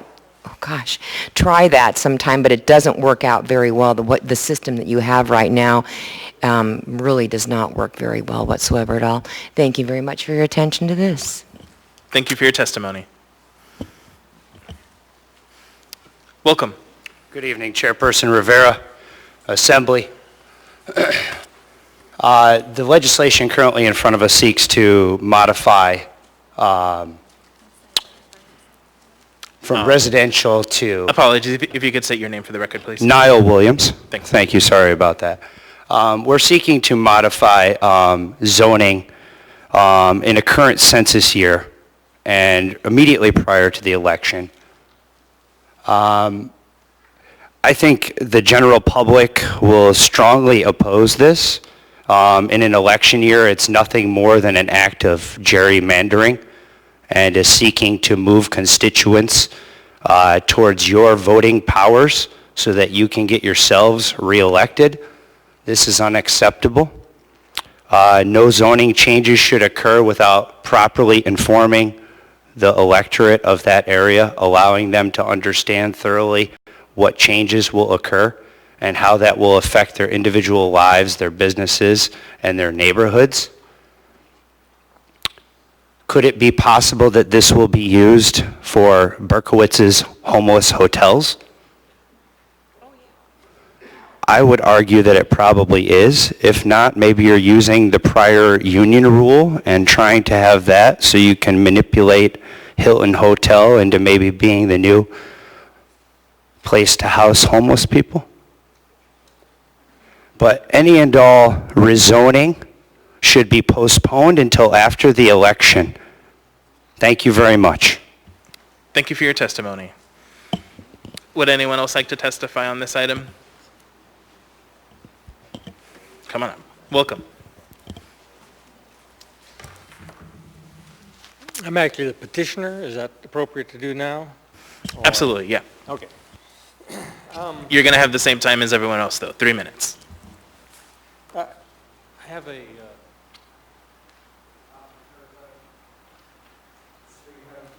better sense of exactly where and what it looks like. My name is Ken Fuller, and this project is out on DeBar Road, 6400 approximately, where Beaver Baxter meets it. This is a 5-acre site. It was originally constructed and began occupancy in 1970, so that's 50 years ago, brand new 20,000 square foot commercial building on a 5-acre site fronting on DeBar Road, which was one of the major east-west corridors at the time, and has operated that way substantially the whole time. And somehow, I don't know how logically you get to this point, but that brand new facility, after unification when zoning began in Anchorage, it got zoned R2M. Of course, the current operator back in that day really didn't concern him because he could continue to operate that as that site. Now, if you look at the picture, you'll see next door to this site is 22 businesses in that one little mall. Across the street is another half a dozen businesses. Down the road is another half a dozen businesses. None of them are, only a few, only that one mall actually is zoned accurately, which is B2 or B1A. So this is a very, there had to be some blanket zoning that happened back in the day, and the 2040 plan calls for these errors to be corrected. And this is absolutely was an error at that time. Now, in our submission for rezone, we went through the whole process. It's thousands of dollars just to make application, jump through all the hoops. And planning and zoning, all the departments except long-term planning either approved or didn't object. And long-term planning couldn't approve because by regulation they have to build in a growth factor. Okay, now according to their growth factor, Anchorage should be at 310,000 population, but the actual numbers, if you see in my packet there, 285,000. So we're 25,000 population less. And just from 301, which was our high point, down to today, that is almost 5,000 vacancies in the place. So once again, you can override that regulation in the code, but they can't, okay? And that's why I have to appeal to you. This property, like I say, has been there for many, many years. All the people around the area, the 500-foot radius, we talked to 100 plus of those folks. You see in the packet, many have signed what their preferences would be. None of them selected multifamily residential for that property to be. The plan also calls itself a living document that needs to be amended as circumstances demand. Thank you. I have a question for you from Ms. Kennedy. Thank you, Mr. Chair. I'm just hoping that you will let Mr. Fuller continue. I really do want to understand kind of what the crux of the issue is here. Thank you. Sure. Do you have a short summation or a few additional brief points, please? Excuse me. Well, the plan dictates also to rehab older properties, historic buildings. 50 years old is pretty historic in Anchorage, right? And we just spent over $200,000 fixing the roof so we could continue on with utilizing the property. The only other, if we didn't go back to a roller rink type of operation, would be a snow dump for its current zoning. Now, also, getting myself confused here, sorry. This property, all the neighbors around it, the 500-foot radius, the Northeast Community Council, which we did a presentation, actually two presentations to, they wrote a letter of support approving the rezone. All the neighbors, like I say, approved the rezone. It's beneficial for everybody. It's been a business for 50 years. It'll continue to be a business. But it'll actually be a less impactful business in the neighborhood than having hundreds of cars come in and out of a recreational facility, because of the storage facility, what we want to do. I understand the concern that some of the members have of, well, if it goes to B3, we can do anything. Well, we already have a 20,000 square foot building on there. We don't mind some special limits to protect your concerns for, some kind of runaway sprawl. We have 3 other facilities in town. Our one out in Midtown, 50 years, well, next year it'll be 50 years it's been in operation. I don't think we're going to change that. And this property will probably go another 50 years once we fully build it out. And of course, it's fencing, it's lighting, it's security. It's every citizen here needs it. We are the highest per capita citizens for boats and snow machines and wrecked vehicles, trailers, motorhomes. And the cost of building is so high and space so limited. Apologies for interrupting. Did you have anything further, Ms. Kennedy? If I could, Mr. Chair, I do have a question. And I don't know if this is for the speaker to answer or for maybe the department, Mr. Schutte, maybe, because I see him sitting here. But I'm trying to understand how we got to this point in terms of a petitioner being denied and whether or not we just followed all the rules and this is the way it should be, or if we came to this point, because there's a glitch in the system, so to speak, that can't really be reconciled any other way than to basically come to the assembly and say, you need to fix what's broken here because we can't properly do the process by which to get to the point by which we want to get to. So I'm trying to get a sense of, is there a problem in the processes that we have and that hasn't worked and we need to fix that?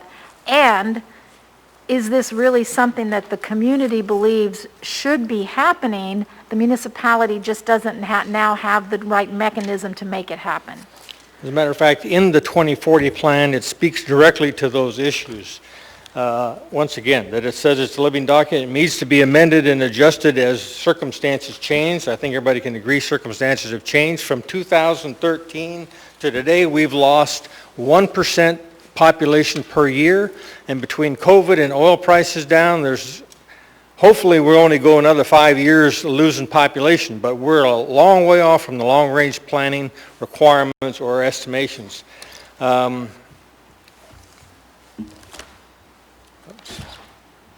Also, in strategy number 6, it specifically talks about removing in Title 21 rezoning process to reduce unnecessary barriers while retaining the integrity of the public process.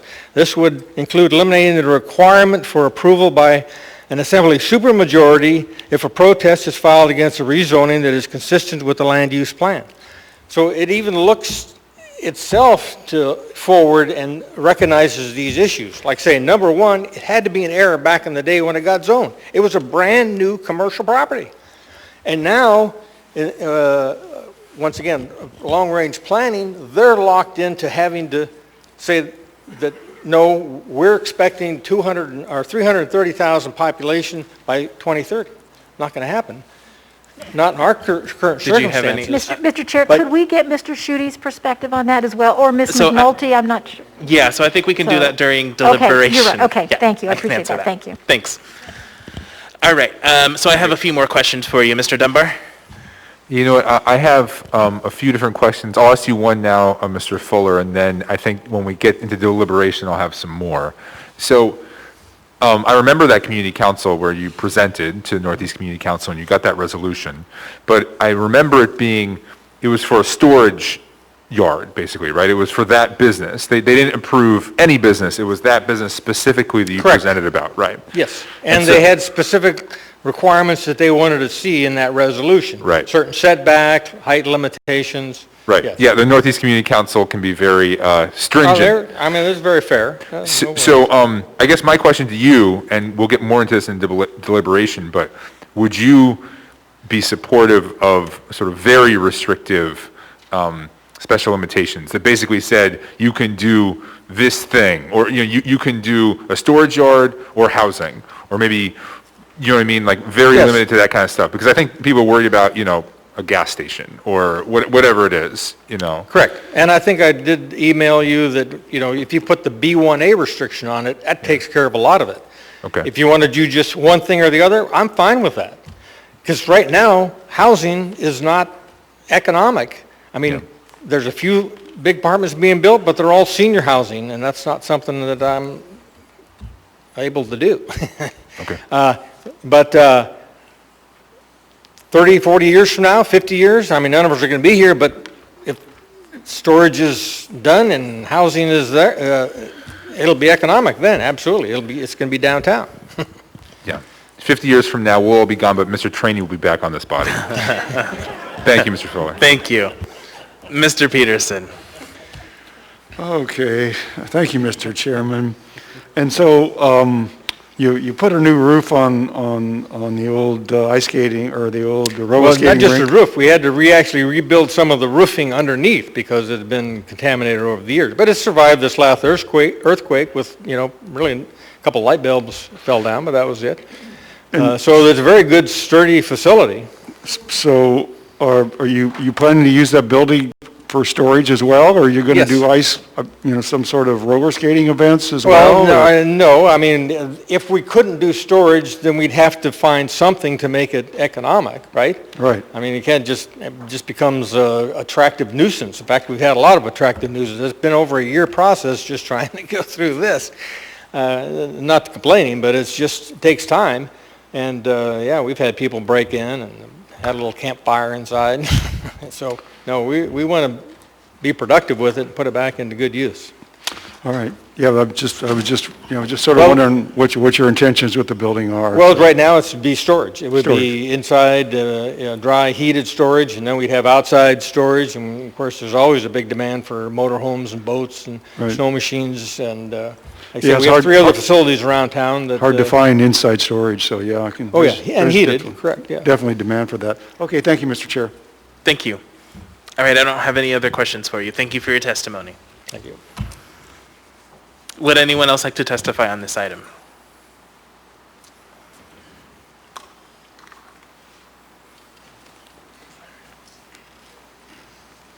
Welcome. Hi, my name is Rachel Colvard. I support the rezoning and the effort to do that. That part of town's been quirky forever. Diamond and Beaver, that's like Hacienda and that little L strip mall, and then right behind is this facility. And if that can become productive, then we should probably do that.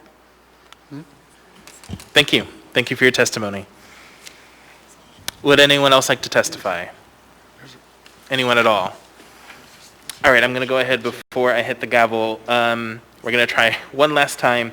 Kathy Zender, and then hopefully Ms. Zender will be able to answer.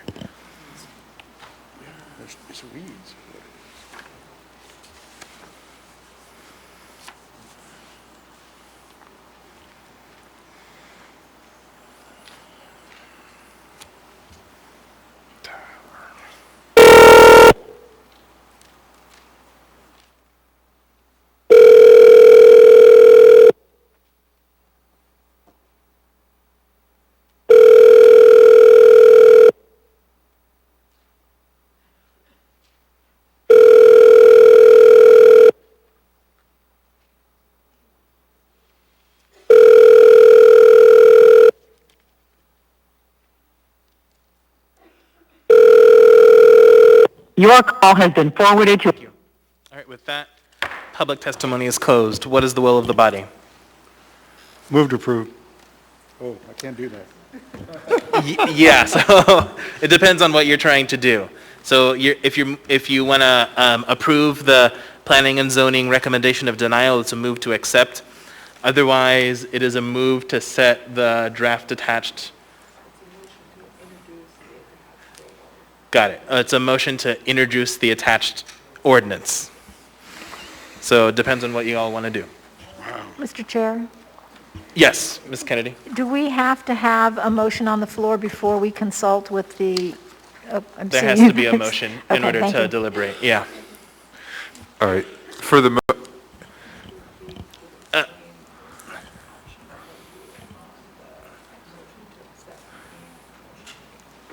Can I... Go ahead, Mr. Dunbar. I'm just going to make a relatively neutral motion right now. I'm going to move to postpone to our next meeting, and then I think that will open and we can have this conversation. Because I actually do think there might be some amendments that need to be done before the next meeting too. Second. So move, and then we can vote that down and do a different motion. But I just move to postpone until our next meeting. Second. So it was moved by Mr. Dunbar, seconded by Mr. Constant. If you don't mind, Mr. Gates, I'm going to go ahead and continue with the meeting, and then if you have additional process advice, I'm happy to come back to you. So, Mr. Dunbar, did you want to speak to that motion? Yes, but it involves speaking to the underlying point. So, Mr. Schutte, can I speak with you, please? What's that? Yeah. Yeah, if you don't mind, get some coffee. I think we would just go and, yeah, no, if you don't mind. So I remember when so I've spoken with the applicant, obviously, about putting some limitations on the ordinance, some special limitations that would basically direct that it has to be what the plan that they proposed to the Northeast Community Council, which was a storage yard. But I also would like to give them the flexibility to put housing in there, which is what they could do on B3, and it's what I believe the long-range planning department said that that's why they denied it, because they preferred housing. So my questions to you are, before the next meeting, since we're talking about whether or not we need to debate it, Is there a way to develop those kind of amendments ourselves, or do we have to send it back down to planning and zoning? And I ask that because I remember my first year on the assembly, we had that rezone at the upzone on Cordova Street downtown, and Mr. Flynn sent an ordinance back down to planning and zoning with very specific instructions, and then it eventually came back up to us and we passed it. So I wanted to hear your thoughts on the appropriate process there. Thank you. Through the chair, Chris Schutte, Director of Economic and Community Development. So there's differences in the two cases that you just highlighted. And I think what's important to remember is what is currently in front of you is the decision to accept or not accept an information memorandum that would uphold the decision that the Planning and Zoning Commission came to in the case. If you choose to introduce the ordinance that accompanied the AIM, which is we are required to provide as part of the municipal code, then you would set a public hearing date for that ordinance at least 21 days in the future. And then when you move on to the next item, which is the corresponding comprehensive plan map amendment, you would want to set a public hearing for that at the same date and time. It's not until you move to that stage that it would be appropriate to discuss special limitations or any other modifications of the zoning, because there's nothing in front of you at this point other than, do you uphold the decision that the Planning and Zoning Commission made, or do you not? Thank you. Mr. Chair, can I ask a quick follow-up then? Sure, go ahead. The, if we make a motion to set that ordinance for public hearing 21 days out, and we get to that public hearing and we do it, can we then send that back down to planning and zoning, that ordinance?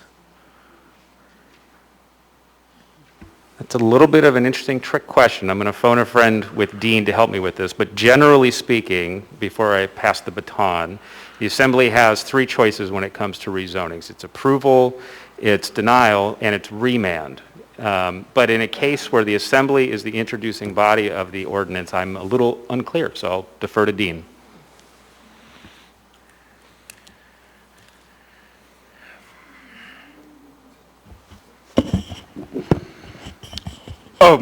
If I'm understanding correctly, right now, Mr. Schutte is correct. You don't have an ordinance in front of you to consider. You have the AIM. But if this ordinance is introduced, then you have options for assembly action, which include remanding to Planning and Zoning Commission. But you need to have the ordinance in front of you for action before you can do a remand. You can't take this AIM and remand it to the Planning and Zoning Commission. You need to first introduce the ordinance, a second and third to set the public hearing, and then you can do approval of it or approve it with the special limitations, deny or remand. But you need to have the ordinance in front of you for action. And if I could take a moment to say what I asked to speak about previously, it's related to this. As the chair has spoken, we have the actions before us. Accept the AIM, which is the Planning and Zoning Commission's recommendation of denial, but this is not that, or set the public hearing. You could accept the AIM, but the charter gives Assembly members the right to introduce an ordinance for the second and third and set for public hearing. Even if the AIM is accepted later in this meeting, any member could introduce the AO, the second and third, still set it for a public hearing. So a little convoluted, but that's the rules we have. Thank you, Mr. Gates. I think I'll be done. I'm going to put myself back in the queue and see what my colleagues have to say, and I have another motion I want to make after they're done. Thank you. Thank you. Mr. Weddleton. Thanks. This is for Mr. Schutte. We had a couple things mentioned. One is that the area-wide rezoning way back when was wayward, and this was just not very well thought out, which is I find credible knowing hillside stuff. I mean, what's your belief in, I mean, what do you believe about that? Thank you. Through the chair, contrary to my looks, I wasn't around back then, so I can't speak to that particular rezoning, but I can say that since that time, at least 3 comprehensive plan amendments have occurred, which provided ample opportunity for the community to adopt changes of that nature. The 2 most recent, or I guess the 3 most recent being in reverse order, the 2040 land use plan, which was an opportunity to do that. Right before that was the adoption of the East Anchorage District Plan, and then probably a decade and a half before that was the actual 2020 plan, the previous comprehensive plan that existed. So I think the short answer is it probably had a lot of opportunity to be noticed and corrected in the past. I can't speak as to why that didn't happen, but I do know that the Northeast Council in particular was very involved in both the East Anchorage District Plan and the 2040 Land Use Plan update. But this issue did not come up in those, in either of those documents. Okay, if I could clarify, so in all of those plans, it was designated as residential. Okay, could I ask one more, Mr. Chair? And then there was an assertion that long-range planning can't support the rezone because of the population projections, which might be incorrect. Is there truth in that statement? So I won't speak specifically to the role of the long-range planning division within the planning department, but the planning department as a whole did not support the underlying request for rezoning. And the list of reasons why were in the original case packet prepared for planning and zoning. Planning and zoning heard the case, heard from the applicant as well, but decided that the rezone did not fit within the criteria that code establishes for them to approve and ultimately for you to approve rezonings. All right, so if I may recap, so the Planning Commission can come up with their opinion, but ultimately Planning and Zoning Commission said no, and they listed their reasons, and they don't have these constraints they look at the whole broad range of reasons for a rezone. Okay, thank you. Thank you. Ms. Zalatel. Thank you, Mr. Chair. So I have a question as to the extent to which planning and zoning or the planning department could have looked to, sorry, hold on a second. I can't hear and talk at the same time, apparently. Whether or not other zoning opportunities may have been available to the applicant if B3 wasn't a suitable rezone, such as B1A, because there is an adjacent commercial use that is B1A. Thank you. Through the chair for that one, I'm going to phone a friend who actually I believe was the planning staff member who carried the case to planning and zoning. Should be online. Ryan Yell. So Ryan, if you're on the line, please yell. Yes, thank you. Through the chair, this is Ryan Yell with the Planning Department. At the time, initially, when this was a conceptual idea, when the applicant had approached the Planning Department, we did discuss other zoning districts, but the B1A district has a contiguous size limitation for how large that district can be. The current adjoining B1A district is close to that size, and this parcel is 5.61 acres in size, so it would exceed the maximum allowable area for that district that is allowed by code. Okay, thank you. Thank you. Mr. Constant? Thanks. I'm not sure to whom this question is addressed, but what are the bounds around what special limitations we could put? Could we put a special limitation that stated this will be storage or housing, as was suggested? Or is that too specific for the zoning code? I would like to understand a little bit about the parameters around that decision, should it be made. Yeah, through the chair, I'm going to do a phone a friend on this one as well, but I will lead with a reminder that there's no discussion in front of you yet on the proposed rezoning, should it go forward. And at that time, the discussion around special limitations, at a later date, special limitation discussions could be held. And I would recommend that they be held with both the department and the applicant if we get to that stage. But as to the degree to which the special limitation can occur, I'm going to pass the baton to Dean.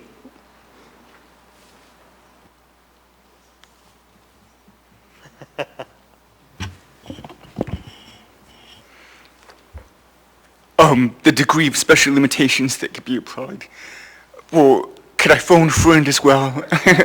I need to read the code here for just a second. It's in front of me right now. There is a a section on rezoning. Whoops. Can you hear me okay? So is Municipal Code Section 2103-160G's rezoning with special limitations, and the types of limitations that you can add are things that can do one or more of the following. I guess I'll sort of paraphrase here in G2 the types of limitations. Limit residential density or prohibit structures or uses of land or structures otherwise permitted in that zoning district. You could prohibit some that are generally allowed, but you want to limit it for this parcel. Requiring compliance with design standards for structures and other site features. Require compliance with the site plan approved under this title, or require the construction and installation of improvements, including public improvements, sort of like an exaction. Impose time limits for taking subsequent development actions. That's the types of limitations that are available. Would you repeat the first one? There's also, sorry. The special limitations can be for certain purposes. These purposes are to prohibit structures. It's a little similarly. To prohibit structures or use of land that would adversely affect the surrounding neighborhood or conflict with the comprehensive plan. You can have special limitations for purposes to conform the zoning map amendment to the comprehensive plan or to further the goals and policies of the comprehensive plan. Or you can have it to conform development under the zoning map amendment to existing patterns of development in the surrounding neighborhood, or to mitigate the adverse effects of development under the zoning map amendment on the natural environment, the surrounding neighborhood, and on public facilities and services. And it might be effective if I email the code that I just read to all of you right now. Thank you. Thank you. Mr. Dunbar. Thank you, Mr. Chair. And Mr. Constant just asked the question that I wanted to ask too before I made a motion, because I don't want to set out the ordinance for 21 days if we really can't accomplish the goals that we want to accomplish. But what he just said sounded very broad. And we've seen limitations where they limited almost everything, like no gas stations, no adult establishments, no bars. I've seen special limitations like that before. Now, I think they're generally disfavored. We don't like doing that. But in this case, where the applicant's choices are nothing, essentially, a complete failure, or doing the thing that the community council said they want him to do and that he wants to do and he says he wants to do, it seems like we should try to work through that and put those special limitations on there. Or housing. I mean, that's the other thing. Like it's that or housing, because that's what the long-range planning department wants. I think you can make a pretty compelling argument that in places like East Anchorage with our dense multifamily housing, that actually storage unit is sort of an accessory use to residential properties, because that's where people put their stuff when they don't have other places to put it. So I think I've talked myself into setting the ordinance. So I think I will. I'm going to make a motion to set the accompanying ordinance to, what is it? October 13th. The meeting of October 13th.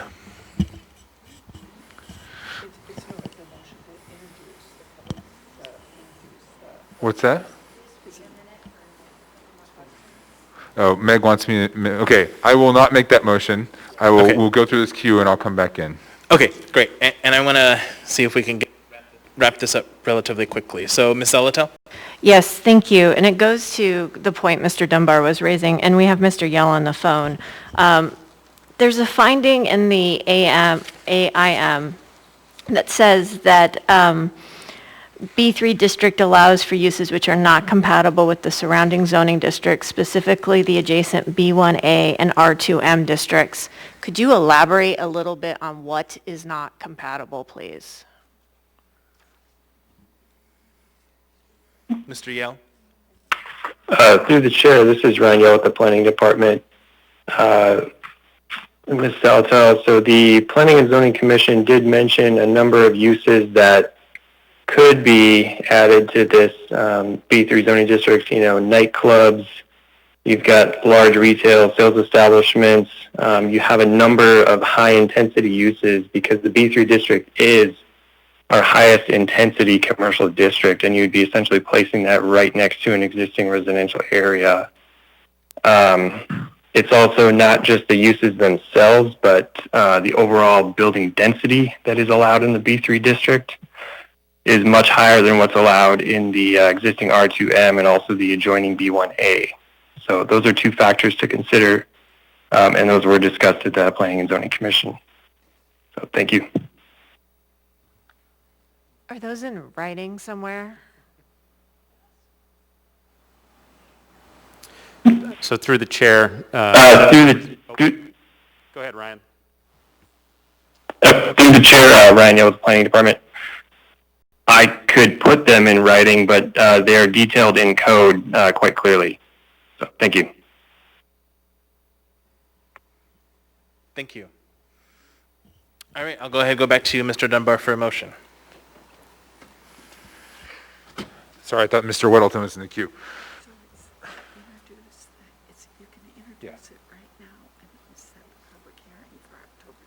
Yeah, that's right. So I move to introduce the ordinance and set the public hearing for October 13th. Second. And I believe it needs a third. Third. Okay, so that completes action on that item. So that'll be back before us on October 13th. So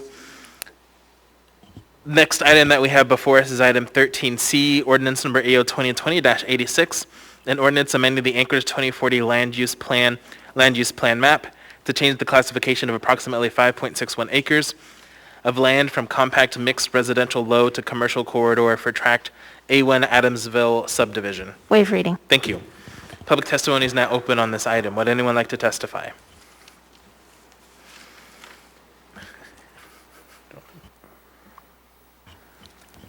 Welcome.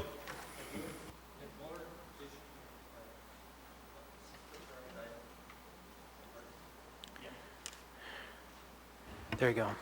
Oh, okay. Just as a follow-up, the East Anchorage Plan also specifies and requires that they synchronization of actual use to zoning. And if you go back to my sheet again, you mentioned the B1A next door. Across the street are all businesses, but they're all R2M zone. The church across the street, the bus garage right next door, the daycare, now it is RO for the dental office, but the next office, a chiropractor over, is R2M. Down the street all the way to Walmart, you've got houses that have, every other one of them is a business, it's an operation, but it's an R2M zone.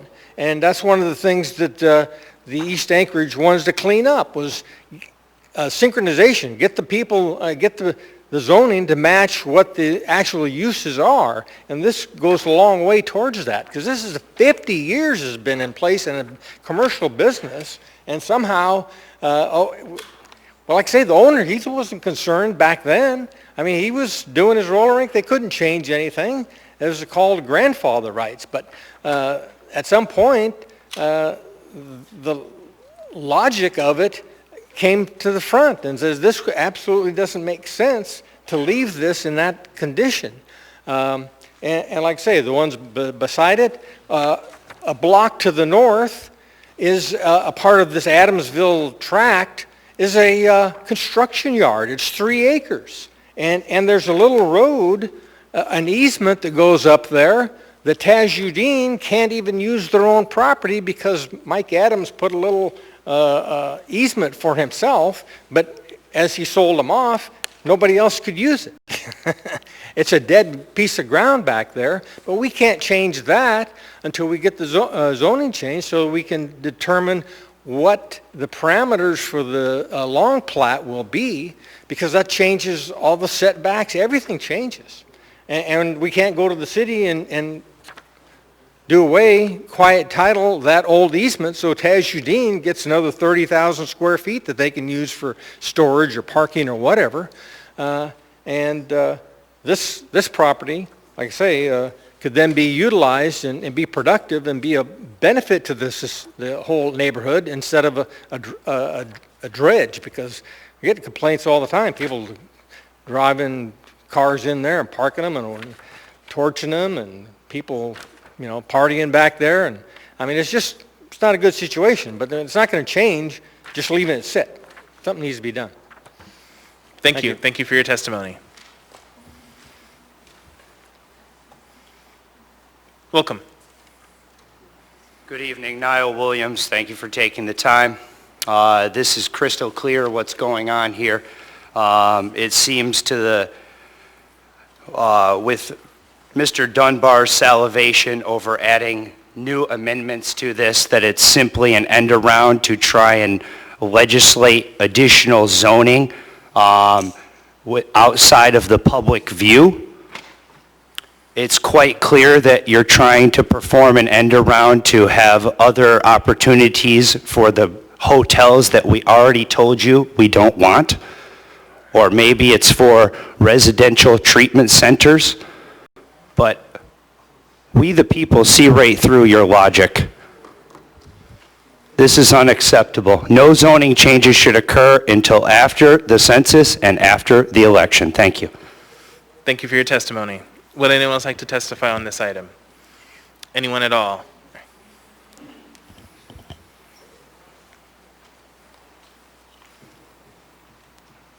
Welcome.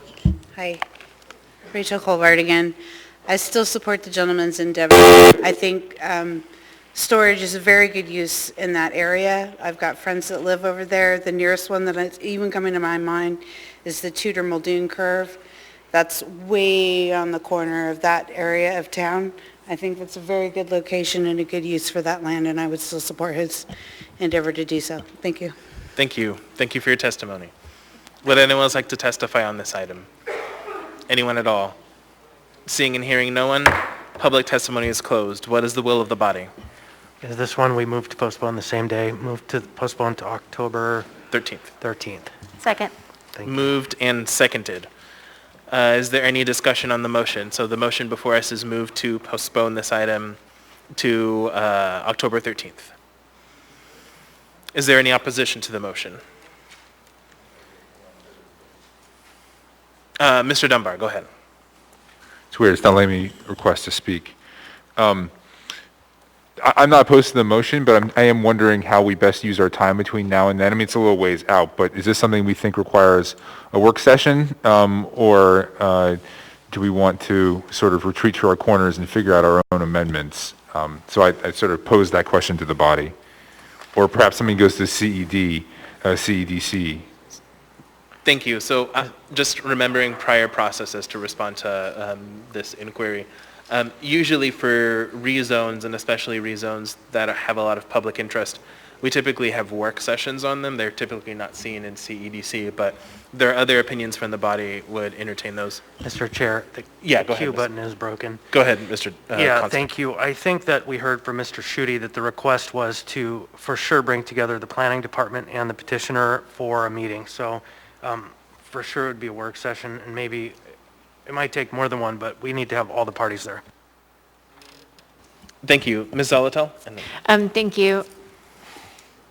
I would request that we have 2 work sessions with enough time in between so that amendments could possibly be brought forward prior to the second work session, especially if there are any questions about whether or not they are within the types of limitations that we are permitted to enact under Title 21. Thanks. Thank you. Mr. Chair, just one last. Actually, before you go, Mr. Weddleton, did you want in the queue on this? I suppose a work session is fine, but what I would look for is for you to get together with the community council, which I think is fairly active, and say, okay, what do they really not want here? And remind them a rezone is just a rezone. It's not a storage area. So, do you have time to go work closely with them before we would have a work session? Are you asking me, Mr. Welton? And Mr. Peterson. Is it Thursday? So I think we'll have the opportunity to work with them, but I also would ask the petitioner to speak with them. I know the petitioner has been speaking with them, and it's very much in your interest to figure out what that amendment would look like. So. Right. I want to make sure we get this storage yard kind of out of the picture in a way. It's one of many uses that could be there, and as opposed to, and maybe that's what it'll do, but we see a lot that don't end up happening the way that they're proposed to us. Yeah. Okay. Thank you. So I'm going to go to Mr. Constant and then to you, Mr. Dunbar. Thank you, and I just would ask from the department that they prepare and present a slate of potential special limitations that are like a menu that we could look at, so we can get a sense of how that might work. Thank you. Mr. Dunbar. Yeah, I just wanted to end on a note of optimism. That is, when we see a rezone with, as Mrs. Zalatel said, a lot of public interest, typically it's the neighborhood is up in arms against that rezone. That is not the case here. The NECC is not up in arms. The neighborhood is not up in arms.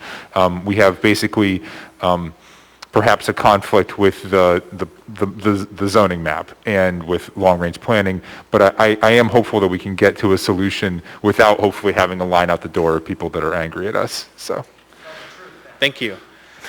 So with that, is there any further discussion? And unfortunately, the queue is not working, so you need to raise your hand or notify me. Ms. Allard? Thank you, Chair. So the Northeast Council is also a part of my district, and I'm interested in hearing what they have to say as well. But on the offset, if it's very limited, I mean, I'm kind of in favor because I feel that we need to grow our economy, and if it's a pile of weeds and it's not being developed, it only helps that district as well. So I'm very interested in seeing what the community councils have said in the past and what they're going to say in the future. So thank you. Thank you. Seeing no further discussion, members may proceed to vote on the motion to postpone action on this item to October 13th.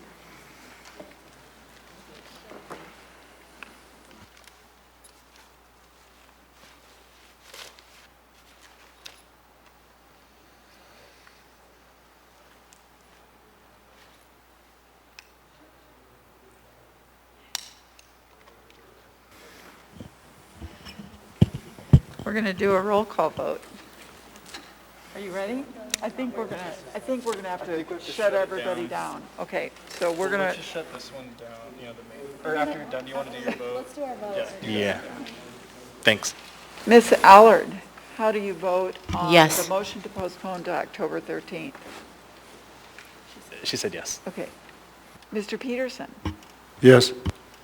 Ms. LaFrance? Yes. Mr. Dunbar? yes. Mr. Rivera? Yes. Ms. Quinn Davidson? Yes. Mr. Constant? Yes. Ms. Kennedy? Yes. Mr. Perez Verdia is absent. Ms. Zalatel? Yes. Mr. Weddleton? Yes. Can you tell me what that vote was? Thank you. So that motion is approved 10-0. Late. Okay. All right, thanks. So we're going to shut down? Okay. Go ahead and just close the other ones can stay up. Okay, so the next item we have before us is item 14D, ordinance number AO 2020-90, an ordinance of the Anchorage Municipal Assembly temporarily modifying or suspending certain portions of Anchorage Municipal Code Title 11 Transportation Inspection as an economic stimulus measure in response to the COVID-19 public health emergency. Waive reading. Thank you. Public testimony is now open on this item. Welcome. Hello, I'm Jackie Ransom. I'd like to appeal to the Assembly for this economic relief. I do want to mention to the Assembly and to the fellow people that might be testifying that this is just a request due to the pandemic and for economic relief. We are a multiple of small business people that don't qualify under all of the other economic programs they have out there. It's a very limited request, or limited cost to y'all, and it means the world to us that are trying to survive this. We have over close to 100 permits right now that aren't even operating because we are unable to find drivers or employees or anything else. They're parked. There's no chance that they will be on the road anytime soon. Also part of this proposal is to get rid of the auction. There's no sense in adding 30 more cars to a fleet where there's almost 100 that are parked. There is just no sense in it. The AEDC has said that due to the pandemic and the recession we're going back into, the business closures and everything, that the business isn't going to be there even in a year. They say it's going to be, they don't know how long it's going to take to get back to normal. But we are part of the hospitality industry. We need the help from you all, and it's a very small request to waive the permit fees for next year. I see that several of the other industries have also requested that waiver. It will help us. We are continuing, the ones that are operating are still paying for commercial insurance, which was costing me $7,000 a year for liability only. We have our other costs, the dispatch cost. They haven't lowered or assisted the drivers or the permit owners at all. The major dispatch, I would say. Our costs haven't decreased at all. Maintenance hasn't decreased. The fares are not there. The bars are closed, the restaurants are closed, there's no air travel, the hotels are closed, the bingos are not, everything is closed, and that's who we service. So we're just asking, a lot of people might oppose this and might bring up other issues, but we're not talking about other issues. We're talking about economic. We're not talking about old issues or anything, just economic relief. Thank you. I have a question for you from Mr. Weddleton. Hi, thank you. So looking at this, we have 3 parts, and one is, excuse me, to skip the auction this year, which I think you made a strong case for that, and then to skip the fees. It's always easy to make a strong case for that. But the section 2 is to kind of extend the time for the transferable permits. Why that? I mean, is that helps some people but not others? It's not industry-wide benefit throughout. It helps certain people, but not broadly the industry, does it? It does help industry-wise. The certificate of ownership was kind of the coup de grace of that 5-year plan that was put in place a long time ago. The situation has changed. That certificate of ownership limits what the current operators can do. The city sent out a letter in January about this deadline coming up. The pandemic hit. We could not all meet as a group or discuss what we should do. The certificate of ownership limits what we can do with our permits. We can't sell them, or if, I wanted to get out of the business, I can't sell my permit, I can't do anything with it. It's not getting rid of it, it's just delaying it 1 year because of the pandemic and how everything closed down and we're isolating. We couldn't get attorney advice. We couldn't do anything. We were all separated. So we're just asking for a delay. Okay.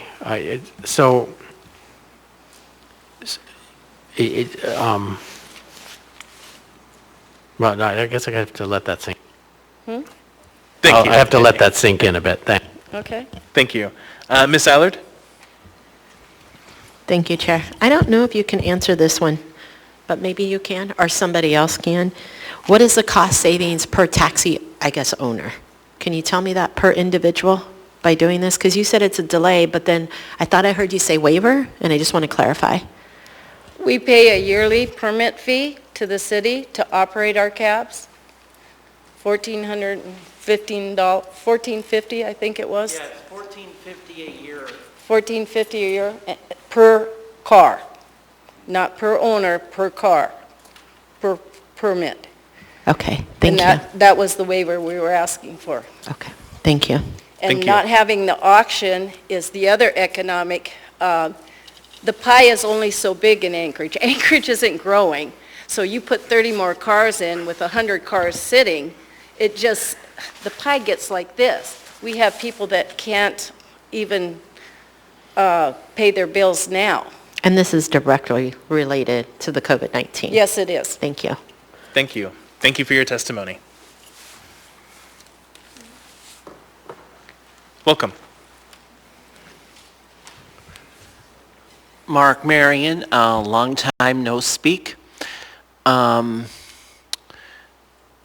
will tell you, as somebody who's been with this industry for a while, when you have half the fleet currently not in operation, you add another 30 cars to that, it's not going to help the industry at all. And I think this ordinance is absolutely necessary. And I think if we put a pause on the growth of the taxi industry for a while, it gives it time to recover. We also need to, I would add another thing in there, require that the major dispatch company reduce their stand rent by a third. So that way the owners can make expenses. Because the thing about it is that if you have if their expense goes up, then they're not able to keep the drivers on the road. And I can tell you, taxis is part of the reliable transportation in this town, especially when the buses are not running. And there was a 2-month period when the buses were not running and taxis were the only way to get to and from. So, all right. Thank you for your testimony. Welcome.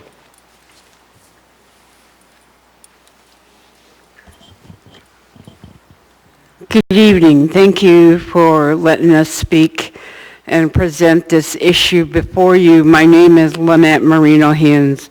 As you know, I'm political. I drive a cab. I have been driving a cab for 39 years, taking care of the good people of this city that use the service.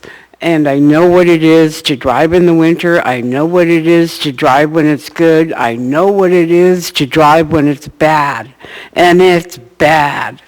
I finally got a taxi cab permit myself, January 10th, after 39 years of working for somebody else, that I had to pay that lease every single day. And I also had to pay the gas. Okay, now, I got a driver only 2 months ago, 2.5 months ago, and the driver, he wanted me to only charge him $50 for the lease. It's normally $60 at night. But the COVID, I gave him a break. Okay? Now he's going to quit and he's going to go to a different owner that's going to charge him less. I'm a grandmother now. I have 8 grandchildren. I ran for this city of Anchorage for District N. I have to include this, okay? I'm doing a write-in. But I was campaigning, and I did not make that September 1st, 2020 deadline because of campaigning like all of you did. You know how vital it is, what you have to do. And so I did not make September 1st, 2020.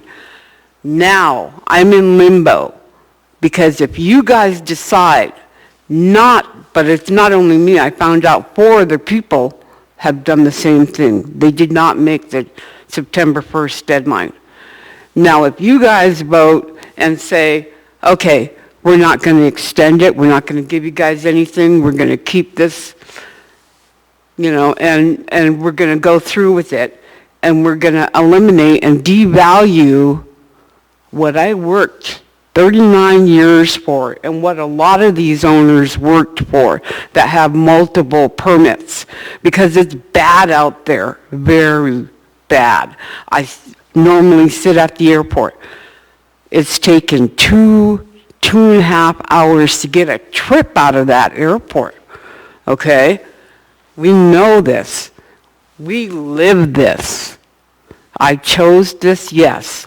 But please, I need leniency, and I'm asking it not only for myself, but for this whole industry. Thank you very much. Thank you for your testimony. Welcome. Good evening, Assembly members. My name is George Rendon, R-E-N-D-O-N, citizen and resident from Anchorage, Alaska for the last 46 years. I came in May 16, 1974, and that's the first business I start right here, because that's what I do in New York. Then I stand up behind to all the owners, taxi permit owners, drivers, families to support and talk to the assembly members. Thank you for your help, the industry. This business make my old drivers, my heart is broke when I see the light in front of the welfare. In the church, I go to some Christian church. And then from 2 or 3 Christian church, I see my old drivers ask for food. No food for the family. Then that is why I am here behind to all the drivers, owners to ask for help to the industry. I have my statement right here. I don't want to go to take my all 3 minutes because I have it for the whole the assembly members reading whatever I have. Thank you very much. Thank you. Thank you for your testimony. Okay. Welcome. Timothy Hewitt, owner of a city taxi dispatch. I'm in support of the ordinance. You know, we're down probably 70% now of our income. Like Jackie was saying, there's a third of the fleet sitting, and you may end up with those permits back in the city, depending on what happens. And the moratorium or the 1-year extension of time will give people a chance to maybe sell their permits. During this time of the pandemic, they couldn't really sell them for much. So we need to do this. We should really have a grant program that goes directly to the taxi industry because of the situation. If you still want to have a taxi industry, you might want to do something to help them this time. We were already in a recession. We competed against Uber and Lyft. Then the pandemic hit. And this really is a crisis for this industry. We're hoping you guys will pass this and try to help us out any way you can. A lot of people still depend on taxis, the elderly, disabled, and other folks in the industry, especially Medicaid patients. There is some of that work left, but it's really been cut back because people are afraid to come into town. So, and the airports are really slow. You know, I never go to the airport, and I go out there sometimes now just to try to get a fare. So this is a must-do to try to help us out. It's not going to save everybody because they're not going to make enough money to pay their bills and stuff through this winter. This week, we've already seen a bigger downturn as the few people are now leaving that were here, you know, fishermen and hunters. And we did the fishing industry that helped out a little bit. And there's a few people that came as tourists, you know, but very few. You know, we lost 1.5 million people in cruise ships. So we probably lost about 95% of our tourists, you know. We just like the other people, we rely on that a lot. You know, we've also been first responders, and we really haven't been recognized for that because, you know, we're picking up people who might have COVID. We've been out there the whole time, a lot of us, you know, facing this pandemic. And we take them for testing and have to sit there with them and other things. So, you know, we're a vital part of the community, and we'd appreciate your help. Thank you. Thank you for your testimony.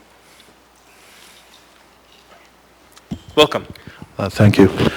Kevin Rustin, I'm a driver for 16 years. I'd like to thank the chair and the assembly for putting together this ordinance to amend Title 11.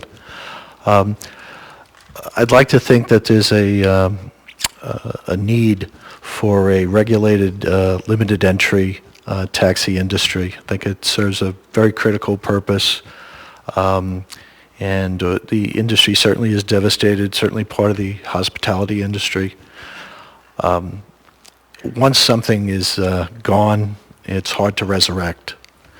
And we're close to being gone. I'd like to specifically point out the part where they talk about to suspend the auctions, which, besides the oversupply right now that we don't have the demand, I think it's very easy for the city to not realize that you can easily take advantage of people. I might point out the fact that when they revised Title 11 and the first round of auctions that they had, there was a gentleman who paid over $34,000 for his permit, which basically bought himself a job that he had to work free for a whole year. I would imagine, if you saw somebody here in town saying, gee, we're going to give out unpaid internships for a whole year, that the city would have something to say about it. So I'd like to think that, if you do, you wouldn't let private industry get away with it. You certainly shouldn't let the city get away with it. So there's a need to suspend those auctions. You don't need it. Don't take advantage of people. They don't have the sophistication that you think they might have. So even though they're signing over a waiver and whatnot, taking the risk, you really are taking advantage of some people. Thank you very much for even considering the relief that this industry needs. Appreciate it. Thank you. Thank you for your testimony. Welcome. Hi, my name is Ajit Minhas, M-I-N-H-A-S, and I go to say the same thing what other people say. We need your help. We need really bad. And this more permit coming, there's 100 cabs sitting right now, and there's no driver for them. So please, if you guys can help us, we really appreciate it. Thank you. Thank you. Thank you for your testimony. Yes, Mr. Peterson? Sorry, sir, I have a question for you. Thank you, Mr. Chair. And I just wanted to mention to the taxi industry that we have to adjourn at midnight, and we can't help them if they keep testifying. Thank you. Thank you. I appreciate that. We have folks signed up for phone testimony, so I don't think regardless we would finish tonight. Yeah. Thank you. That wasn't for you. Oh, apologies. okay. Yeah. Welcome.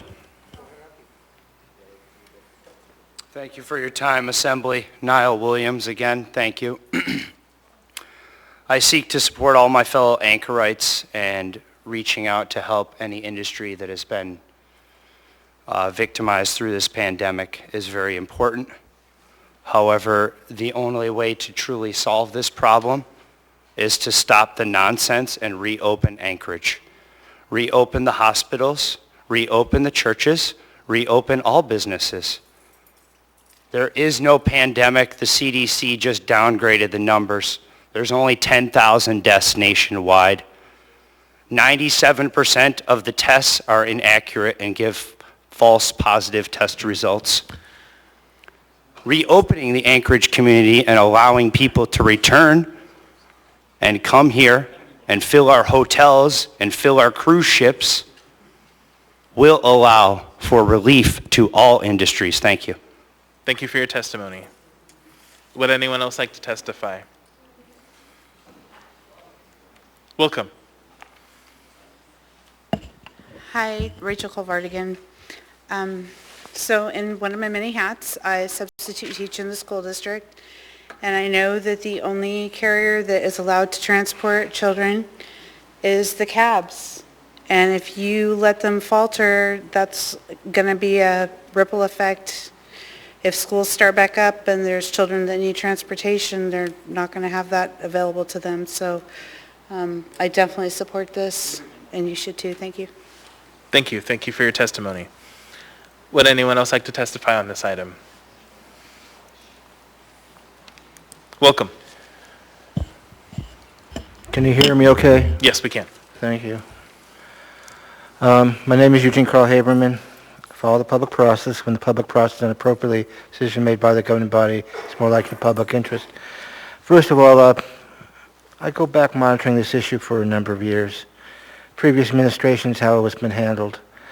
What's being asked for tonight is just, I don't oppose it, but the fact is, there's so much more you can all do for this industry.